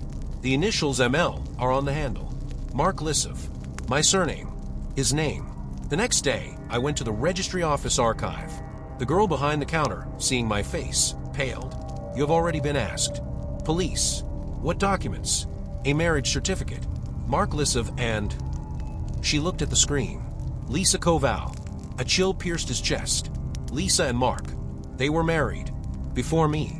Before Alex. In the cafe across the street, I was flipping through copies of documents. Their wedding was 5 years ago. Shared bank account. Photos from a vacation in the mountains. All the pictures show me, but with a different expression on my face. Tough. Cold. My phone vibrated. Unknown number. "Do you like the trip to the past?" The voice was mine, but distorted like in old speakers. "You're just a doll, Alex. It's time to get my body back. Leave me alone." I hissed, covering the phone with my palm. "Look at the window." I raised my head. Across the street, he was standing in a shop window. My replica is wearing a black leather jacket. He raised his hand, showing me a knife, just like the one I found under my pillow. Then he disappeared into the crowd. I ran after him, knocking over passers-by. He disappeared into an alley. There was a note on the asphalt. Clinic. 2200 hours. Come alone, or Lisa will die. In the evening, I took a taxi to the old hospital on the outskirts. The building was abandoned, the windows boarded up. I have a knife and a flashlight in my pocket. The interior smelled of mold and medicines. On the wall in the lobby, there is an inscription in paint. "Welcome home, Mark." Here. The voice echoed down the hallway. I entered the operating room. Lisa was lying on the table. No tubes, no monitors. Lively. Her eyes widened in horror. "Alex, run." A blow from behind knocked me off my feet. The knife slipped out of his hand. Mark was leaning over me. "Did you think you'd hide in your fantasies?" He pinned my head to the floor. "I've always been here. In every decision you make. In every fear." Lisa screamed. Mark turned to her, and I grabbed him by the throat. We rolled on the floor like two animals tearing at the same skin. The mirror on the wall shattered, reflecting our faces, equally distorted with rage. Suddenly he laughed. "You can't kill me. I am you. And I'm the one who's stronger." I grabbed the mirror fragment. Sirens outside. Screams. The doors slammed open. The sirens drowned out our horse howl. Mark pulled away, hitting me in the shoulder with a piece of glass. Blood covered his sleeve, but the pain brought clarity. I saw Lisa crawling towards the exit, dragging a broken four behind her. "You'll never win." Mark spat in my direction, disappearing into the dark hallway. I stood up, clutching the wound. The flashing lights of the police flashed through the window. The detective from my nightmare was getting out of a car with a loudspeaker. "Mark Lissov, come out with your hands up." He knew. So this is a trap for him, not for me. Lisa was waiting at the back door, her face contorted with fear. "Alex, he brought the vaccine. He said she would fix you." "What kind of vaccine?" "I don't know, but I saw the ampoules in his bag, with the clinic's logo. We went down to the basement. The rusty refrigerators hummed like dying animals. On the shelves are boxes labeled Project Mirror. Episode 12-inch. Inside are ampoules with green liquid. Instructions, intramuscularly. Complete suppression of dissociative disorders. "It's not a cure," Lisa whispered. "It's poison. He kills one of the personalities. Forever." Footsteps sounded from above. Mark. He knew where we were. "Run," I said, pushing Lisa toward the air vent. "Call for help." "No, you can't handle it." I am him, I grinned, grabbing the syringe with the green liquid. Maybe it's for the best. She disappeared into the tunnel when Mark broke down the door. Have you decided to play the hero? He was brandishing a knife. You don't even understand what they've done to you. Who are they? The ones who erased you. He created Sweet Alex to hide Mark's sins, but I won't allow it. He jumped on me. We fell to the concrete. The syringe flew out of my hand. Mark strangled me, his eyes burning with madness. You're a mistake, and mistakes are corrected. I felt the ampoule, smashed it on the floor, and the green liquid splashed into his face. He screamed, letting go of me. What have you done? He scratched at the skin, as if he wanted to rip it off. I stuck the syringe into his neck. The police broke into the basement when his body stopped twitching. The detective picked me up from the floor, his voice strangely soft. Are you Alexei? I looked at Mark's corpse. The police took the body away, but his face was covered with a cloth too quickly. I saw how the contours of the cheeks and chin under the veil slowly changed, becoming alien. The detective led me to the car, his fingers digging into my elbow. For now, at home, I waited for Mark's voice to speak again, but the silence was scarier. I turned on all the lights, checked the locks, and rummaged through Lisa's old boxes. I found a new entry in her diary, written in trembling letters. He came to see me yesterday. He said Alex was a mask, that I fell in love with emptiness. But I saw his eyes. It wasn't Mark. It's someone else. Someone else. The words were spinning in my head like a knife. The next morning, there was a knock on the door. On the threshold is the girl with the photo, the one with the scar. Her name was Katya. Are you alive? She peered into my face, as if searching for Mark's footprints. He came to see me last night. He said you betrayed him. Mark is dead. I tried to close the door, but she put her foot against it. The dead don't leave such gifts. She threw a bundle on the floor. Inside is a bloody knife and a note. Katya is next. I called the detective, but he just chuckled. You said yourself that Mark is you. No body, no business. In the evening, Katya called. Her voice was shaking. He's here. In my house. I hear. The connection was interrupted. I arrived by breaking down the door. The apartment smelled of incense and copper. Katya was lying on the floor, her hands tied behind her back. There's a mirror on the wall, painted with my lipstick. You can't save them all. He made me watch. Katya sobbed as I cut the ropes. He said I had to choose between dying by his hand or yours. It's not him, I whispered, noticing the marks of my fingers on her neck. I broke all the mirrors at home, but I saw his grin in shards. Mark was dead, but someone continued his work. At dawn, I found Lisa at the entrance. She stood wrapped in a shawl, her face paler than snow. He called me, she said, holding out her phone. On the screen is a photo of me in a black jacket. Date, today. I tried to hug her, but she pulled away. No, I saw you yesterday. You followed me. Your eyes. You were happy. I haven't slept in 3 days. The cameras in the apartment, the recordings from the dictaphone, the witnesses, everything pointed to me. But I knew that someone was copying my movements, my style, even my scars. Lisa agreed to help. We set a trap. She publicly quarreled with me in a cafe, shouting that I was a monster. I left, and she waited. He came in the night, in a black jacket with my face. Lisa turned on the hidden camera. I know you're not Alex, she said, trembling. Show me your real face. He laughed, ripping off his wig. The scar turned out to be makeup. The detective's face is underneath it. The one who handled Mark's case. If you kick out one monster, you'll find another. He pointed the gun at Lisa. Mark paid me to cover his business. And now you've inherited his debts. I jumped out from around the corner, but the shot rang out earlier. Lisa fell, clutching her shoulder. The detective turned to me. You'll be the perfect scapegoat. The killer is a psychopath who does not remember his crimes. His words were cut short by a crash. Katya, hiding on the roof, threw a brick. The detective collapsed. The gun slipped out of his hands. We pinned him down while Lisa called the police.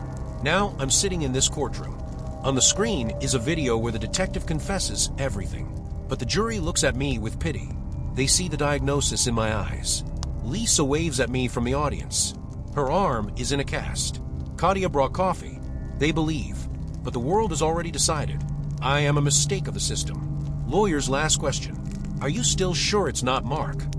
I look in the mirror at the end of the room. I'm smiling. Address arrived in my mailbox on the day I decided to quit my job as an investigative journalist.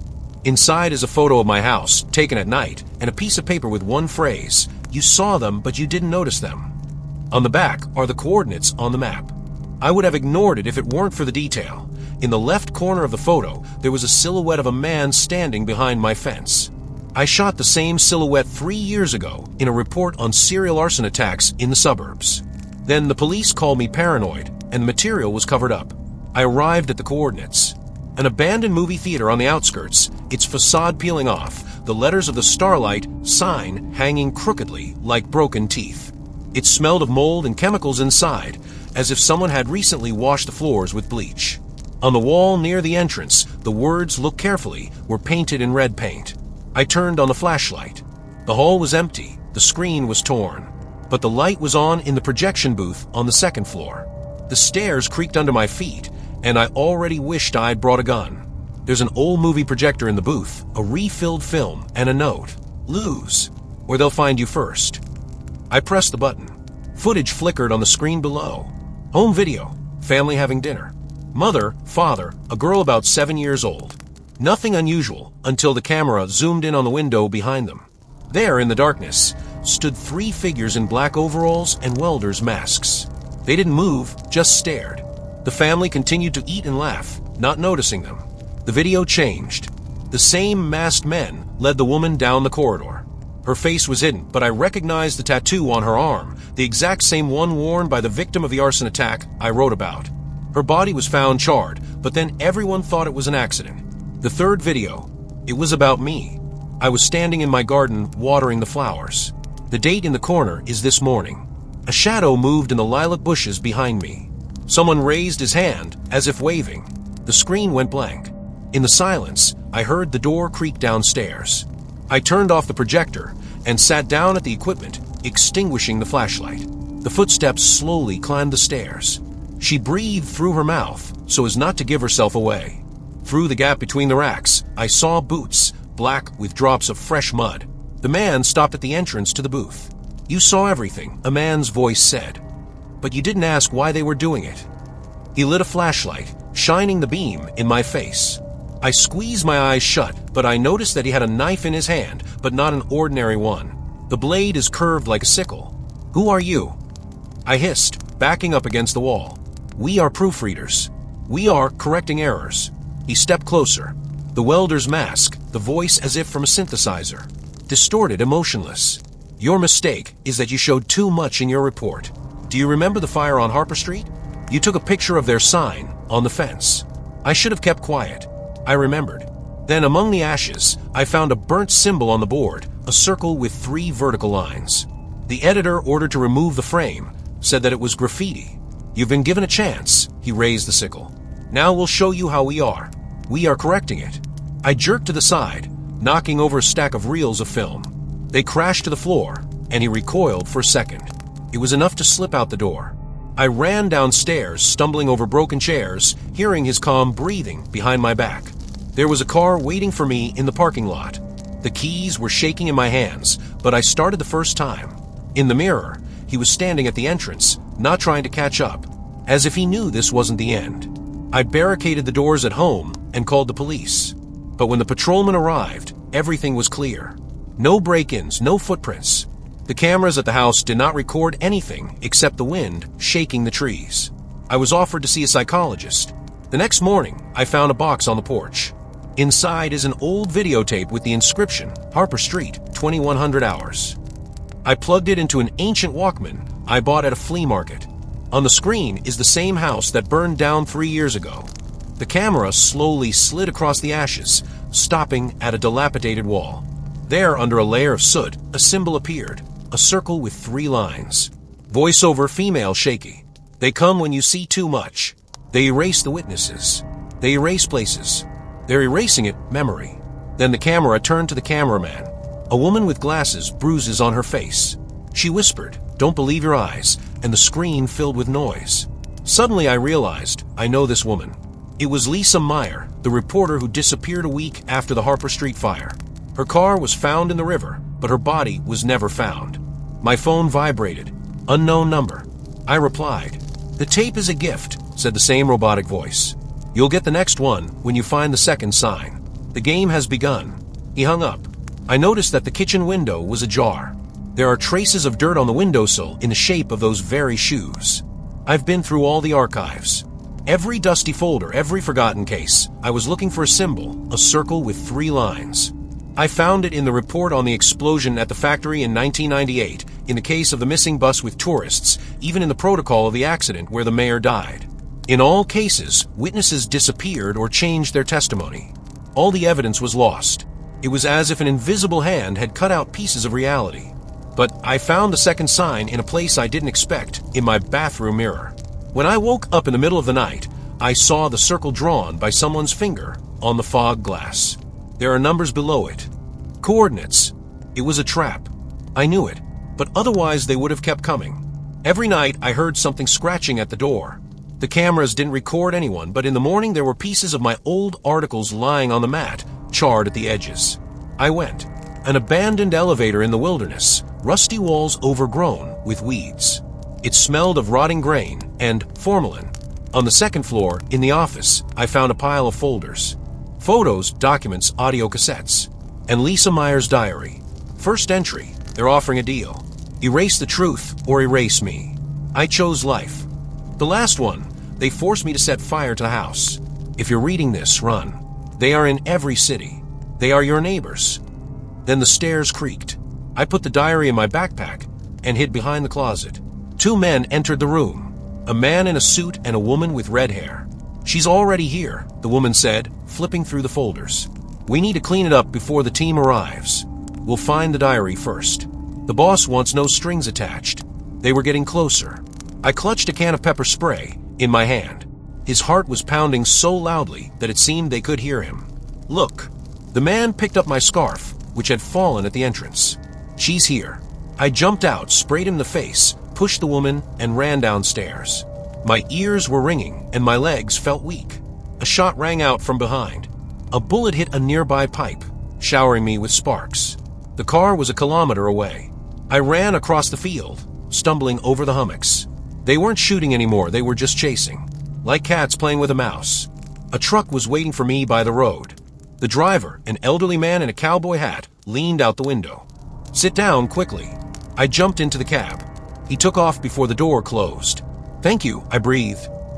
How are you here?" "My name is Ed. Lisa Meyer is my daughter." He turned onto a country road without taking his eyes off the mirror. "They killed her when she refused to keep quiet. They're after you now. But I found a way to stop them." "Which one?" I swallowed the lump in my throat. Their strength lies in fear. They make people not believe their eyes. But if you show the truth in such a way that it cannot be erased. He took out a flash drive. "It's all here. Lists, videos, and voices. You have to make this public. Today. Until they do." The truck shuddered from the impact from behind. A black SUV was ramming us. Ed pulled out, but the wheel landed in a ditch. We turned over. I woke up upside down, strapped in. Ed lay motionless, the glass in his temple red with blood. The flash drive was lying on the floor. The doors swung open. The man in the suit pulled me out by the hair. "Where's the flash drive?" He put the gun to his temple. In the car." He pushed me towards the SUV.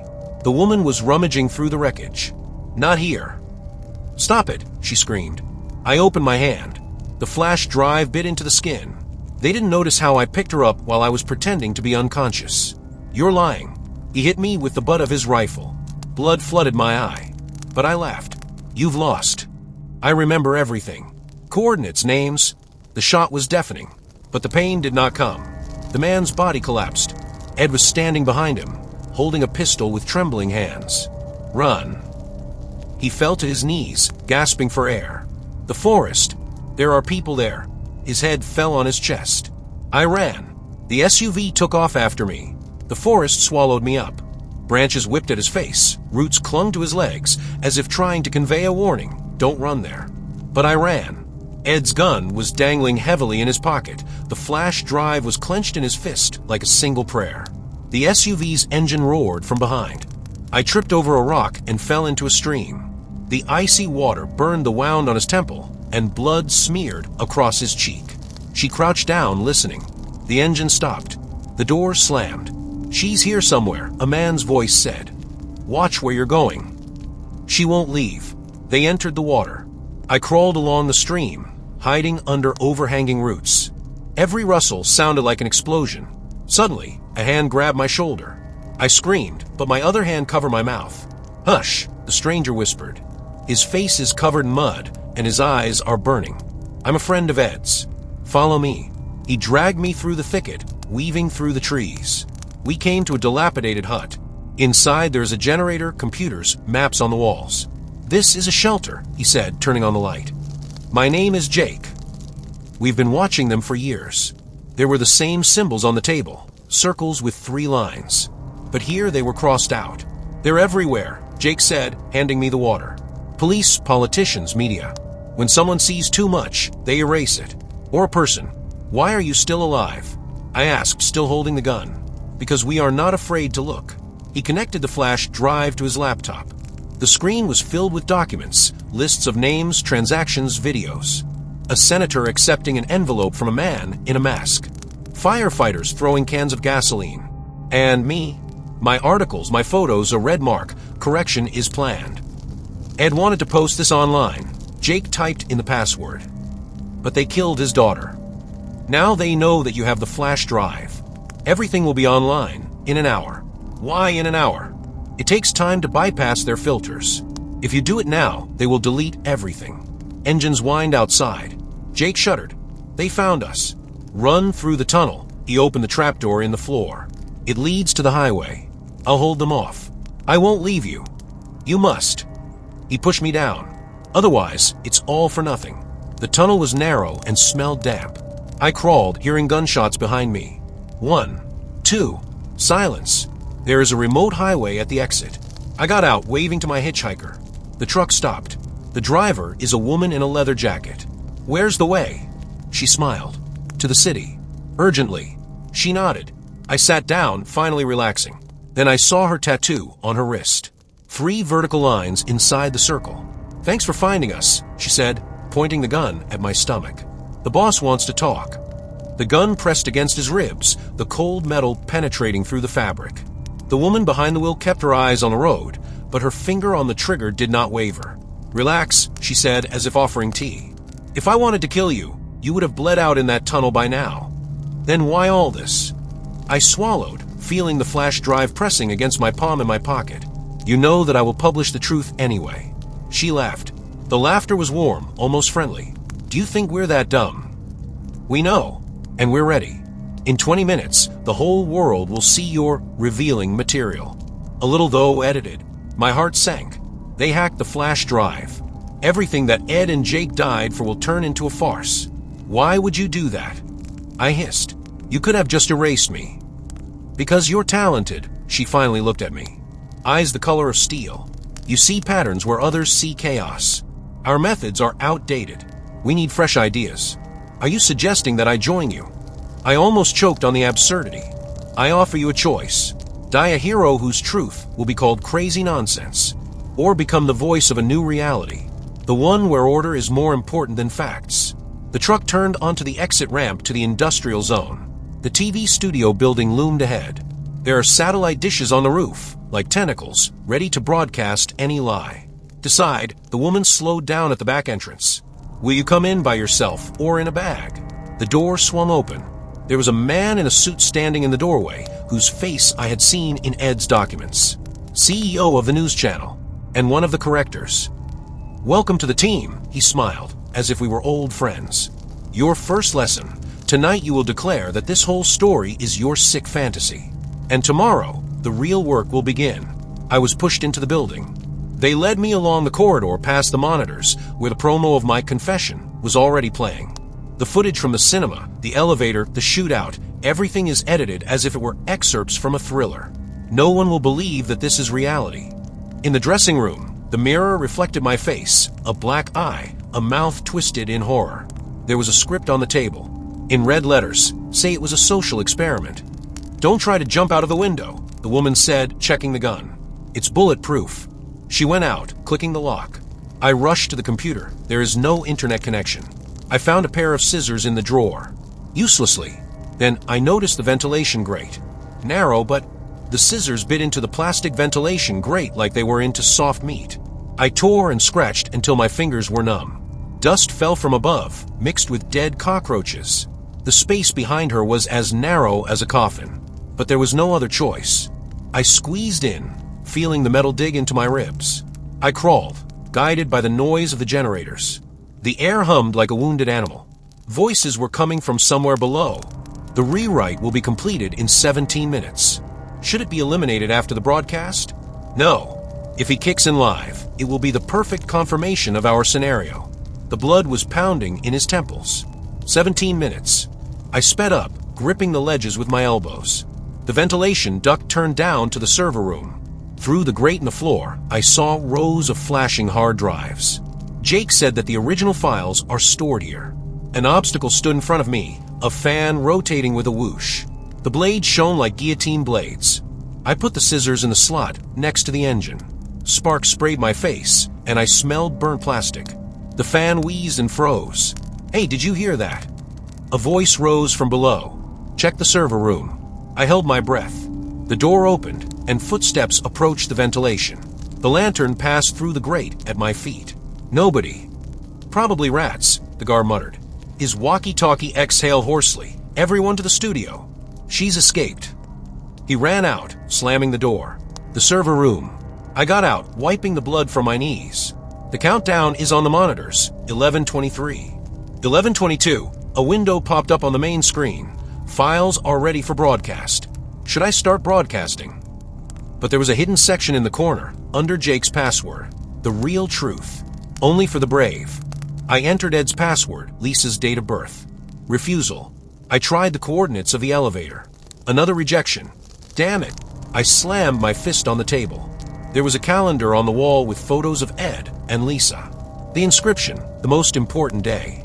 12th of September. I entered 12:09. The screen went blank. Then it flashed red. Intrusion detected. System lockdown. The red light was flashing. The siren was blaring, cutting through the silence of the server room. The countdown on the screen. 7:15. 7:14. My fingers were shaking, hitting the keys. I remembered Ed's last words. Their strength lies in fear. But now, fear drove me forward like an awl in my back. There was a picture of Lisa on the table. I turned her over. On the back is a child's drawing. The sun, the house, and the date, March 14th. The day Lisa went to school for the first time. Last attempt. The password was accepted. The screen exploded with files, videos of murders, lists of bribed officials, voice recordings of negotiations. And a home video. Mine. I'm 5 years old. I'm in the hospital. My parents are talking to the doctor behind the scenes. We agree. We'll erase her memory. She shouldn't remember the accident. There was a ringing in my ears. My whole life is a lie. My family, my job, everything is part of their system. I found you, a woman's voice said from behind. She was standing in the doorway, a gun pointed at my chest. The boss will be disappointed. And your daughter. I turned the monitor toward her. On the screen is a girl about 10 years old, locked in a room with a symbol on the wall. It's yours, isn't it? They took her away when you refused to set fire to the house in 2015. Her face twitched. The gun dropped a millimeter. Where are you from? They erase everyone. I stepped closer. Even you. The shot was deafening, but the bullet missed, crashing into the server. She was trembling, as if she was holding a weapon for the first time. I can't. Her voice broke. Help me burn them. I held out my hand. And we'll find your daughter. She dropped the gun. We uploaded everything online. Every file, every scream. The countdown stopped at 0:47. The broadcast started, but instead of my confession, the world saw the truth. But the triumph lasted only a moment. The door was blown out. They came in wearing black bulletproof vests with machine guns. Our union collapsed. The woman pulled out a gun and shot me in the leg before she was pinned down. I'm sorry, she sobbed as they took her away. They promised to bring her back. I was pinned to the floor. The CEO bent over, his breath smelling of mint. You made them gods, he pointed at the screen. Social media was ablaze. The hashtag Pravdavishla is in the first place. But the gods will die when they are exposed, and we will build new ones. They didn't kill me. They made it worse. I'm writing this in a mental hospital right now. My diagnosis is schizophrenia with delusions of persecution. My hallucinations are being broadcast on all channels. Every day, doctors come to me and ask one thing. Where are the other files? I'm silent, because I know that the flash drive hidden in the ventilation has already found a new keeper. And on the wall in my room, under a layer of paint, a familiar symbol appears. A circle with 3 lines. Sipping beer when the conversation turned to urban legends. My friend Jake, an eternal thrill seeker, boasted that he had traveled to all the damn places in the area and had never chickened out. I quipped at the time that most of these stories were made up for tourists and that real fear wasn't born from ghosts but from what people could do to each other. Jake frowned, took out his phone, and showed me a photo, a lopsided hut lost in the thick of the forest. There are no ghosts here, he whispered. There's something here other. A college kid disappeared there last winter. They only found a shoe full of blood. I snorted, but something jumped inside. Prove that you are not a weakling, he continued. Spend the night there alone. If you survive, the next beer is on me. I agreed. Not because of the beer, of course. I'm just tired of being considered a boring skeptic who's afraid of his own shadow. The next morning, I was already driving along a dirt road, winding through the pines. The GPS lost its signal a long time ago, but I remembered the map. 3 turns to the right, an old clearing, then half a kilometer on foot. The air smelled of tar and rotting leaves, and the silence was so oppressive that you wanted to turn on the radio at full volume. But I turned off the engine. The silence became even thicker. The hut turned out to be smaller than in the photo. The walls are made of black logs, the roof is caved in, the windows are boarded up. The door was hanging on one hinge, creaking in the wind. Inside there is dust, cobwebs, and the smell of mold. There were empty beer cans on the floor, a torn sleeping bag, and a kerosene lamp on the table. I turned it on, and the light danced across the walls, picking out scratches on the wood. Long, deep ones like someone was sharpening knives or claws. I laughed at myself. Claws. Really, dude? I decided to look around. I found a ladder to the attic in the corner. The stairs creaked, but they held up. The attic was empty except for a pile of old newspapers in the corner. He made his way through the dusty headlines. Family missing. Hunter found dead. No signs of violence. The dates are 10 years old. I gathered the newspapers into a pile, intending to rummage later, and suddenly noticed a stain on the floor. It was dark and sticky, as if someone had tried to wipe away the blood, but had thrown it away. My heart started pounding faster. The remains of someone's party, I muttered, but my voice sounded uncertain. I went downstairs and put my bag by the door. A supply of food, a flashlight, and a penknife are standard camping supplies. The sun was setting, and I began to regret my adventure. To distract myself, I picked up one of the newspapers. An article about a missing family, mother, father, 2 children. They went camping and didn't come back. The search teams found only a torn tent. No bodies, no signs of a struggle. In another note, there is an interview with a surviving hunter. The man muttered something about eyes in the dark and whispers from the ground, but the journalist attributed it all to a head injury. I put down the newspapers. The wind howled through the cracks of the walls, and the shadows from a lamp seemed too vivid that I woke up at night to a sound. A metallic screech, as if someone was dragging a chain across the floor. My heart jumped into my throat. Grabbing a flashlight, I lit up the room. Empty. Imagination, I thought, but then the door creaked. Slowly, as if she was being pushed from the outside. I jumped up, pressing my back against the wall. The door swung open, and a figure appeared in the opening. She was tall, thin, and wore a baggy raincoat. His face was hidden by a hood.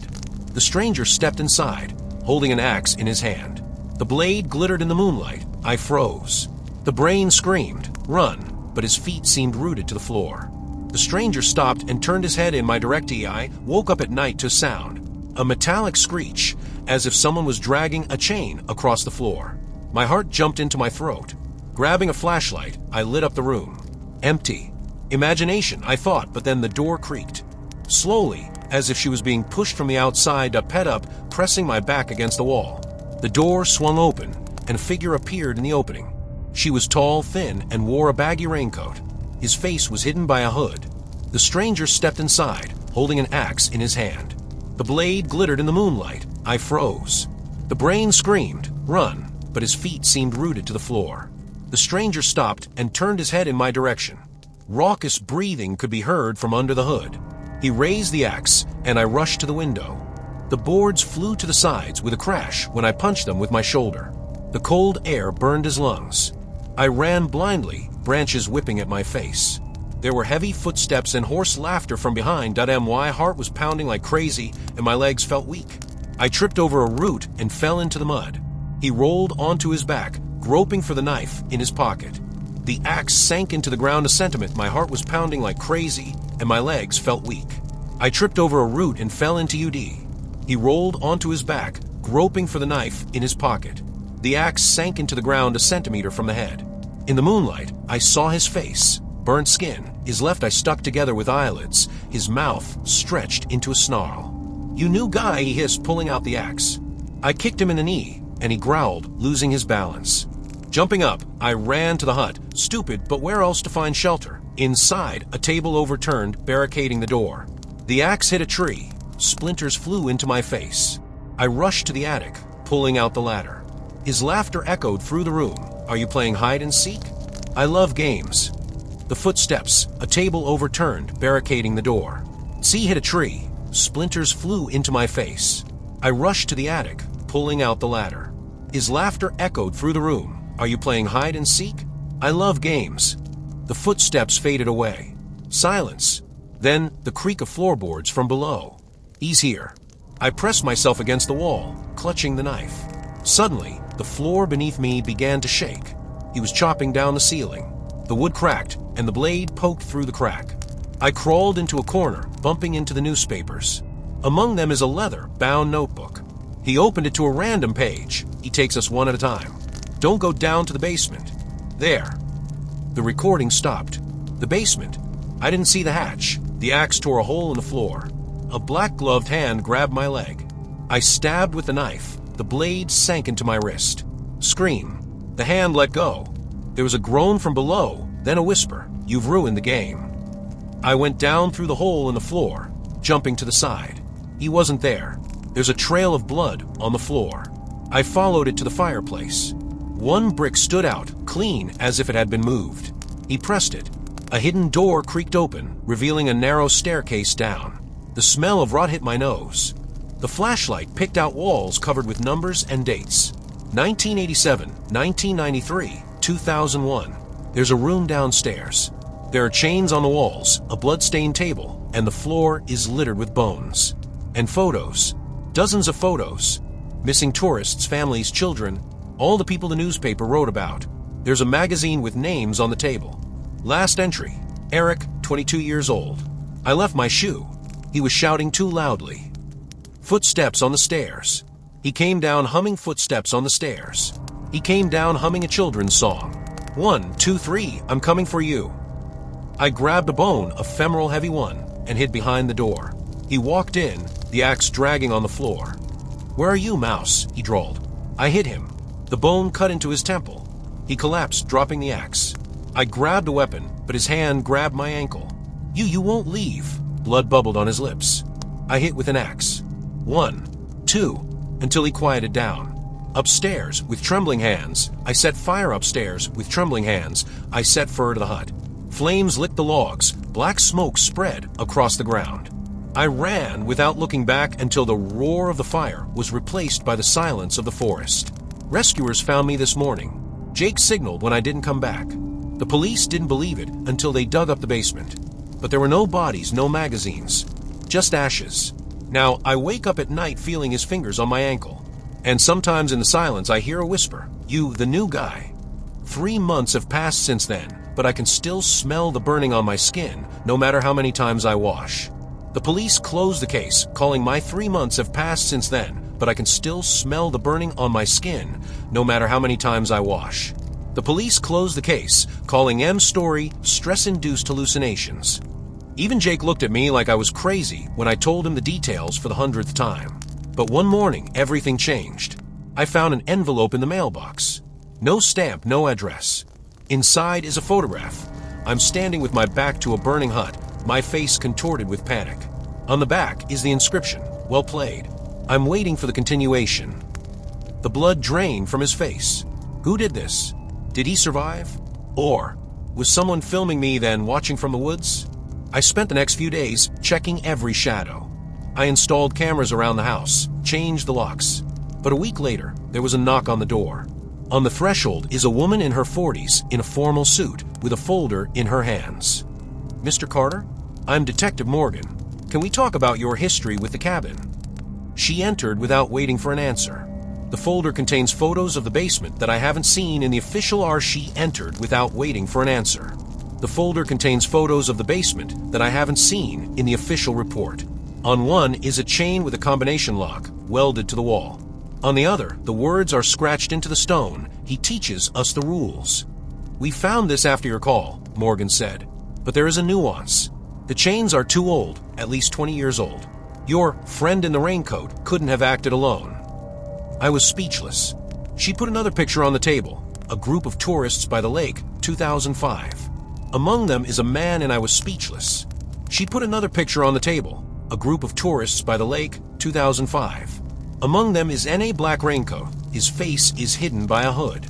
The same silhouette, the same long fingers clutching the axe. He was part of a band that disappeared here in 2007. Everyone thought they were dead. Until yesterday. She took out a newspaper. A sensation. The survivor of the Blood Lake group has been found alive. Photo. An elderly man with scars on his face, crazy eyes. Caption. Arnold Grace claims that he was kept in a pit with lessons for 15 years. Grace is in the hospital under goo. Grace is in the hospital under guard, Morgan continued. But he keeps saying that the teacher is still at large, and that he has students. She looked at my trembling hand. The one who attacked you might have been one of them, and he clearly wants to finish the game. I woke up at night to the sound of metal grinding, just like back in the cabin. The cameras in the kitchen showed movement, a black figure swarming around the back door. I grabbed a baseball bat, but by the time I got down, there was no one in the yard. A bloody axe lay on the steps. There is a note. He jerked the steering wheel sharply. The car skidded on the wet asphalt. The shadow in the back seat darted to the side, and I heard a muffled groan. A face flashed in the mirror, a young guy, about 20 years old, in a black hoodie. It's not a cape, but it looks like it. He clutched at the headrest, trying to hold on. I yelled, cutting off the transmission. The engine roared, the wheels howled, but he was already jumping out of the car, tumbling down the curb. I jumped out, grabbing a tire iron from under the passenger seat. The guy was lying on his back, gasping for air. Blood was oozing out of the torn sleeve. I pressed my foot against his chest. He coughed, spat out a tooth. He said, "You ruined everything." He croaked. His face twisted into a grimace, as if in pain. "Who?" I pressed harder, but he was already trembling, and his eyes were rolling back in his head.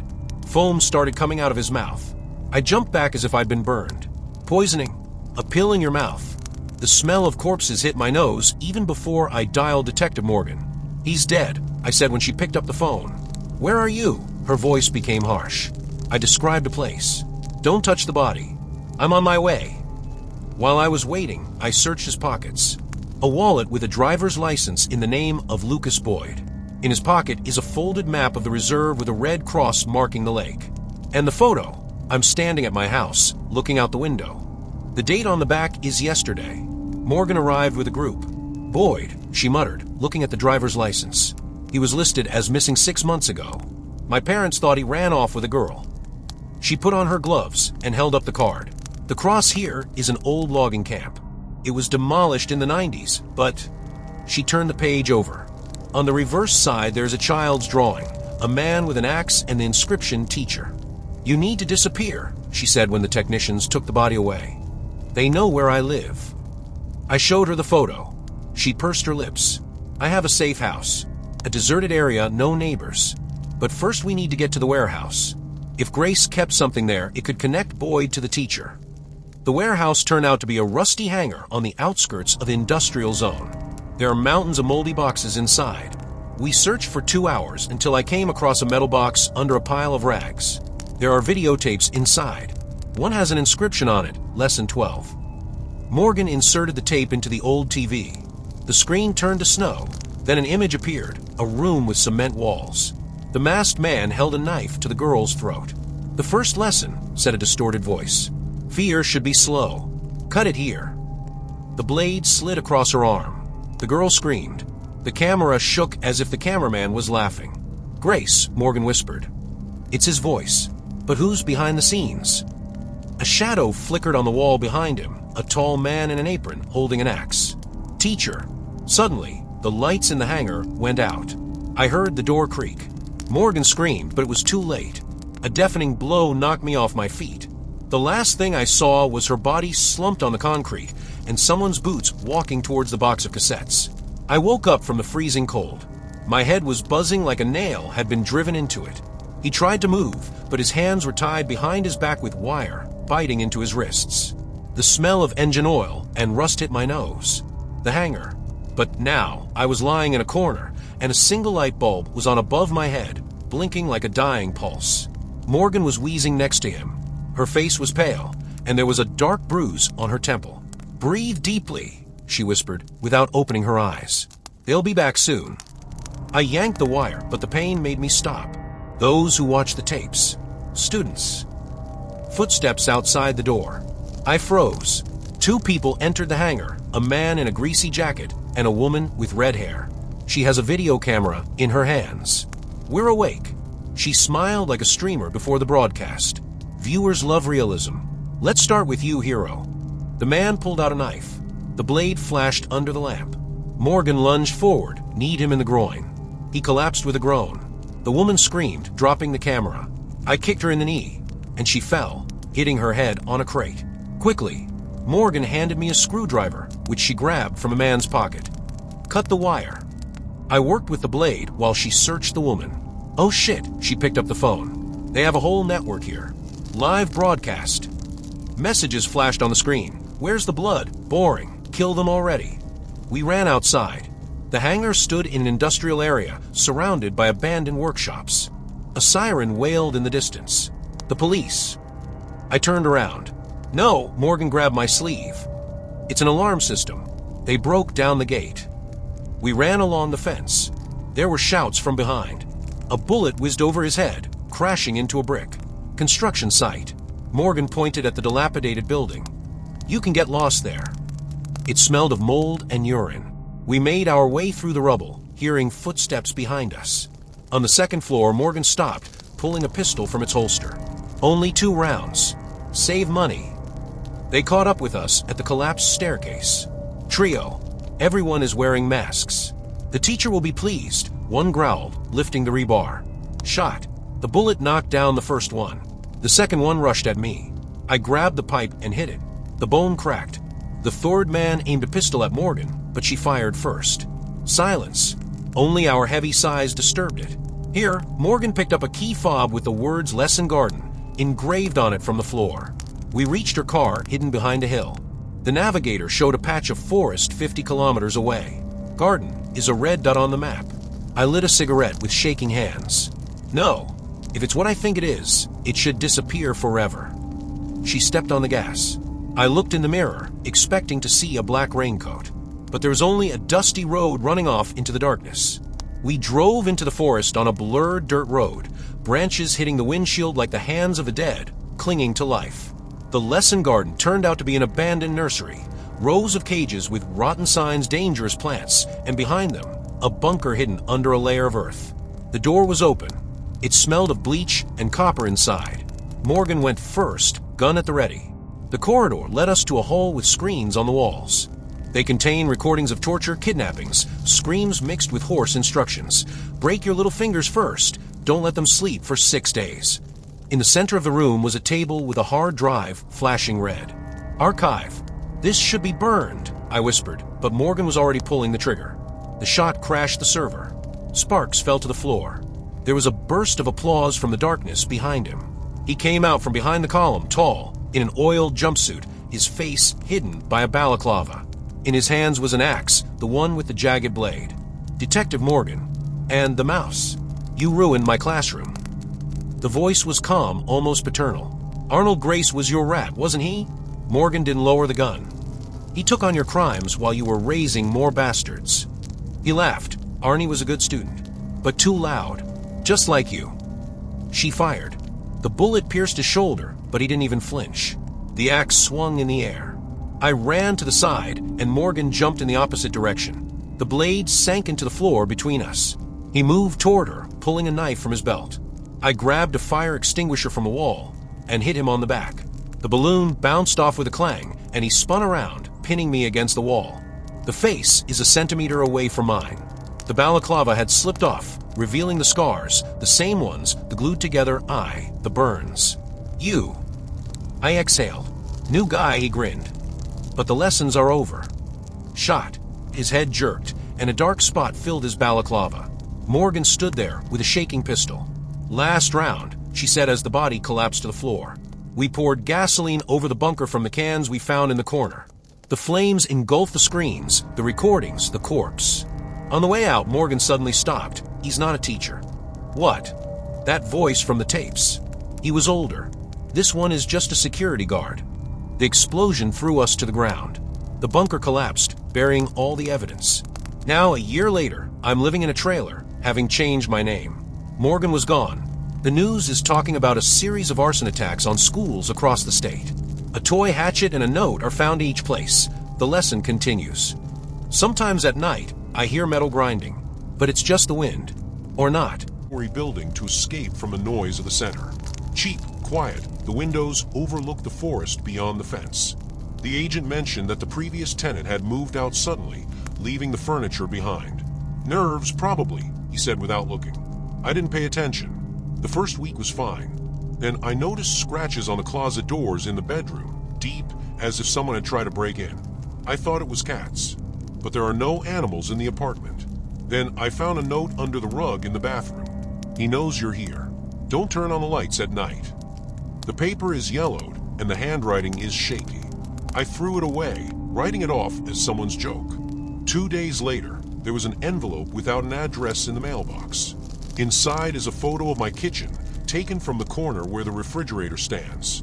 There was a shadow in the doorway in the picture. I double-checked all the locks. The sounds began, the creaking of floorboards in an empty room, whispers behind the wall, as I read a book.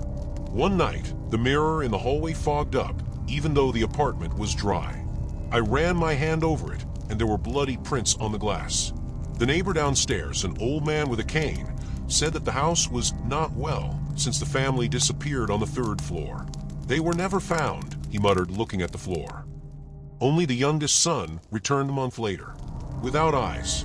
He didn't open his mouth again, no matter how hard I tried to ask. I found archived articles. 3 years ago, for people disappeared, parents, a teenage daughter, and younger boy. The police checked the house, but there were no signs of forced entry. The last person the neighbors saw was my father, who was carrying garbage to the basement. Then silence. The boy was found by the road outside the city, emaciated, with gouged eye sockets. He raved about the darkness that whispers. He was sent to a mental hospital. Yesterday, I found a secret door in the closet behind a hanging jacket. It led into a narrow passage that smelled of rust and damp. The flashlight illuminated the steps down. The neighbor said that the house has 5 floors, but the stairs led deeper than I went down. The steps ended at an iron door with a lock that was rusted as if it hadn't been touched in decades. The key was lying on the floor next to it. He opened it, and a wave of smell hit his face. Blood, urine, something sour. The flashlight was shaking in his hand. The room was 10 meters by 10 meters. The walls were covered with scratches and streaks. Bones were piled up in the corner, human bones, judging by the size of the pelvic bones. Nearby were children's toys covered with black mold. There is an inscription in blood on the wall. He comes when the lights are turned off. Suddenly, the light went out. The sound of footsteps behind him. I tried to pull up, but the door slammed shut. The flashlight blinked and went out. In the pitch darkness, someone's breathing was heard loud, hoarse, very close. Then, children's laughter. Unnaturally high, as if from a speaker. I felt for my lighter in my pocket. A tiny light illuminated his face. It was inches away from me, pale, with empty eye sockets and a doll-like smile. A hand grabbed my throat. Cold, dead skin. I woke up in my bed. There's a note on the table. You're next. I found a child's drawing under the bed. A house. My apartment is circled in red, and inside there is a man with crosses instead of eyes. On the back, he sees you. I packed my things to move out, but the door wouldn't open. Calls to the police were interrupted by beeps. There was a knock on the window. A boy with empty eye sockets was standing on the stairs, pointing to the basement. His fingers were gnawed to the bone. I went down to the basement. There are dozens of photographs of the building's residents on the walls. They all have crosses on their chests and dates of death. Mine was the last one. In the center is an altar made of bones and hair. Below it is the diary of the missing father. He promised to save us from debt. He gave me the keys to the basement. He said there was a way out, but they were there. Now we have to make sacrifices to him. First the cats, then the neighbors. Now my son. I'm sorry, Maria. I'm sorry, Tommy. Floorboards creaked from above. Footsteps. Slow, heavy. They were getting closer. I was standing in the basement. The diary was shaking in my hand. The pages smelled of mildew and sweat. The last entry read, "He's here. He's always been here. Not a human being. The thing that built this house. Something that eats us from the inside out." The footsteps upstairs became more frequent, as if someone was running in circles around the apartment. I grabbed a rusty wrench from the shelf, the only thing that looked like a weapon. When I returned to the hallway, I noticed that the door to my apartment was ajar. Everything inside had been turned over, the mattress had been cut open, and the walls were covered with the same childish drawings. There's a smiling skull magnet on the fridge, which I've never bought. Below, it is a photo of me sleeping on the couch, with the date of yesterday. Someone has been watching me for longer than I thought. Going out to the stairwell, I heard a rustle from the apartment opposite. The door creaked slightly. I knocked. Silence. Then there was a scraping sound, as if furniture was being moved across the floor. The door swung open. An elderly woman in a bathrobe was standing inside, her face covered in bruises. "Did he find you too?" she croaked. Her hand was clutching a kitchen knife. "Who is it?" I asked. She didn't answer, just nodded at the door at the end of the hallway. "That's his room, but the caretaker has the key." The caretaker lived in the basement, in a separate section, with an iron door. The call wasn't working. I knocked, and there was silence. Then there was a knock in response, 3 blows, a pause, 2. Just like in that children's book. The door opened a crack. The inside smelled of medicines and damp. There are dozens of portraits of residents on the walls, all with their faces crossed out. There was a mannequin in the middle of the room wearing my jacket and my hairstyle.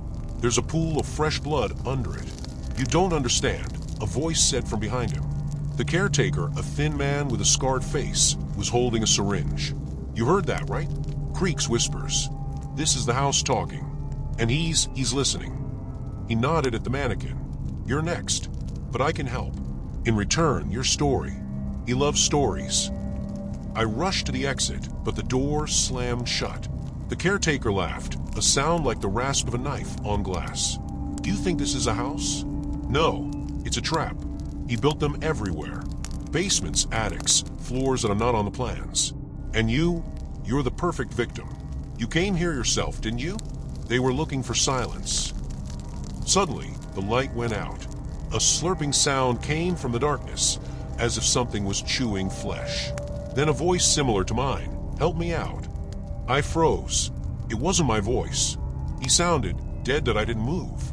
A voice similar to mine, but devoid of life, sounded from the corner of the room. The caretaker approached slowly, the syringe glinting in the dim light of the emergency lamp. "Can you hear him?" "Stop it," he hissed. "He always speaks in the voices of those he has lost. It's your turn to become his story." Suddenly, screams were heard in the hallway, a woman's voice, full of horror. The caretaker was distracted for a moment, and I rushed to the window. It opened into a narrow well between houses, but there was a grate at the basement level. Behind it was a tiny door, rusted, with a cobweb-covered lock. "You can't go in there," the caretaker croaked, as if reading my mind. "This is his entrance. He comes through her." "Who? Who is this?" He laughed.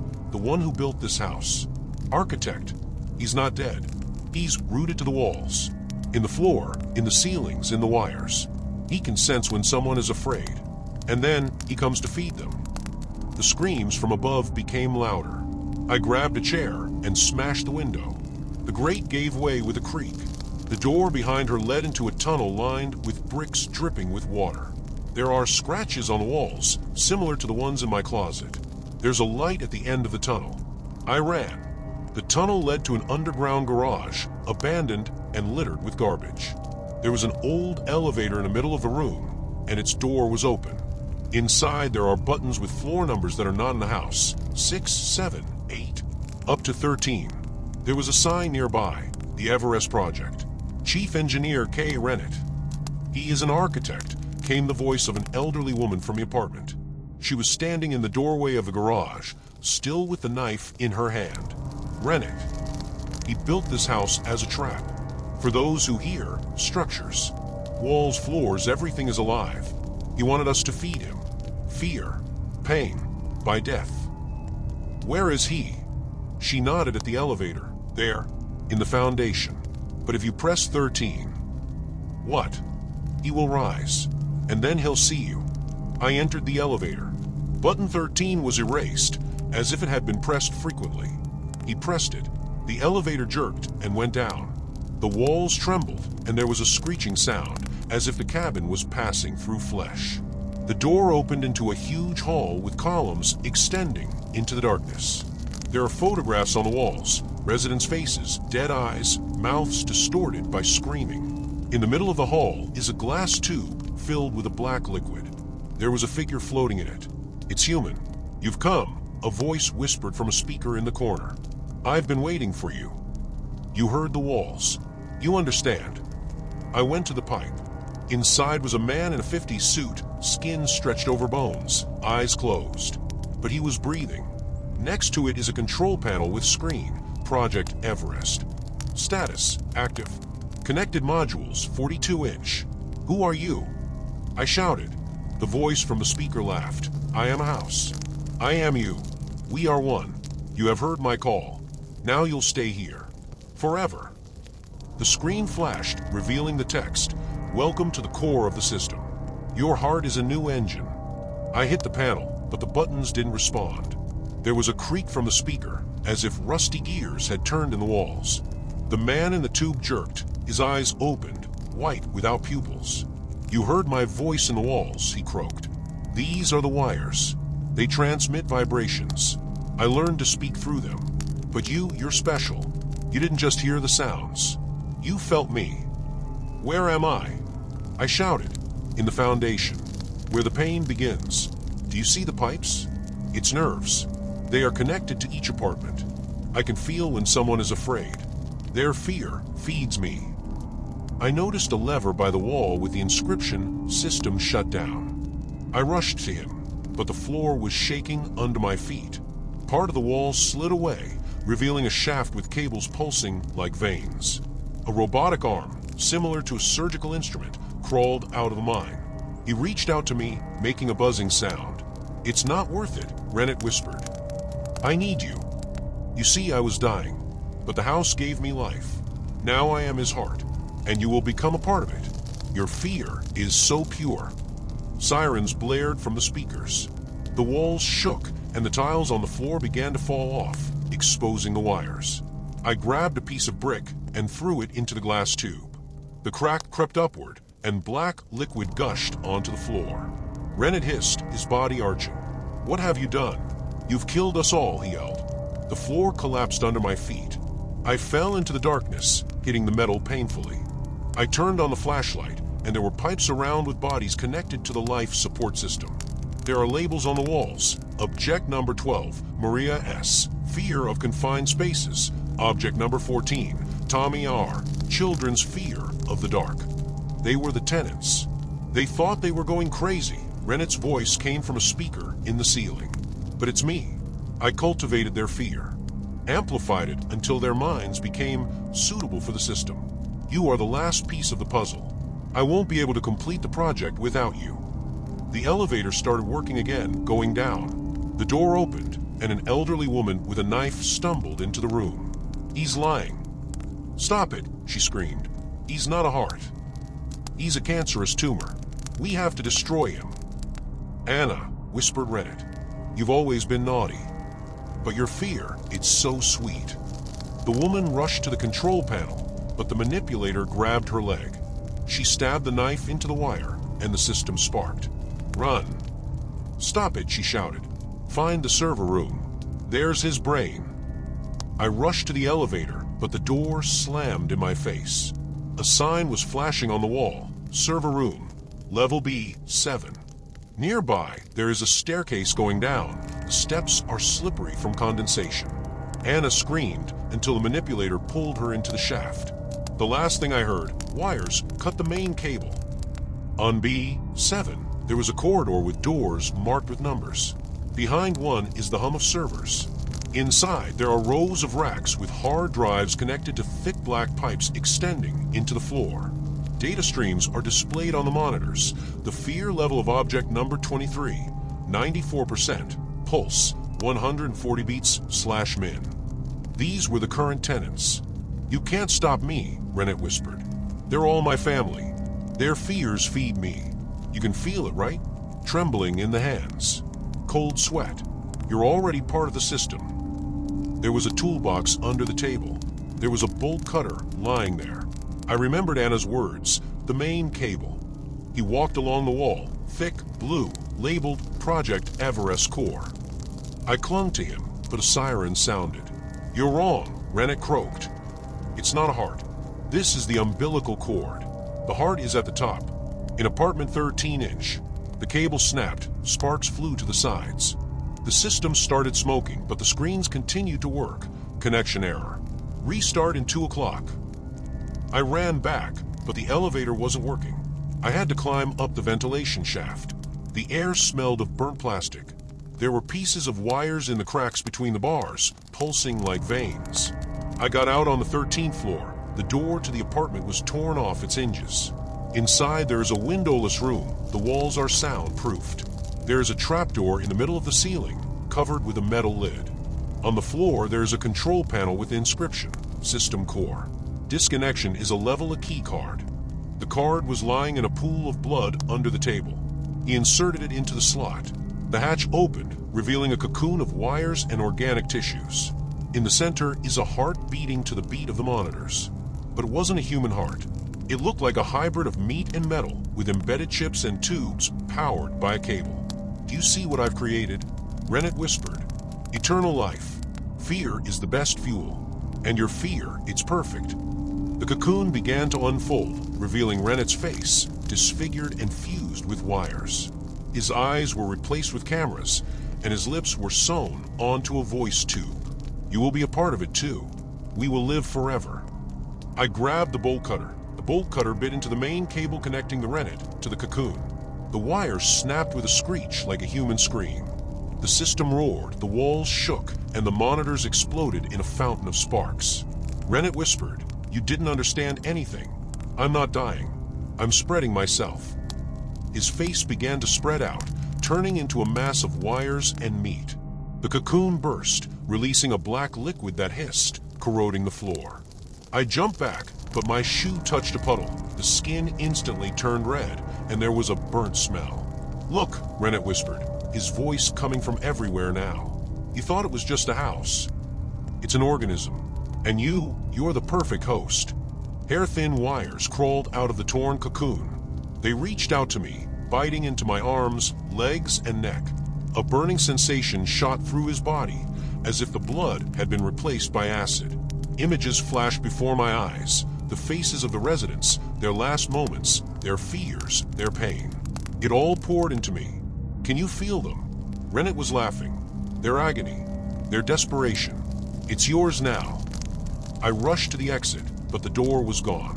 Instead, there's a wall, pulsing like it's alive. There was a scraping sound behind me as a figure rose from the floor, a replica of me, but with a face scarred like the caretaker's. "You're the next caretaker," the copy hissed. "You have to feed the system." I rushed to the window. Did it appear again? Smashed the glass. Beyond it is not a street, but an endless maze of corridors, similar to those in the basement.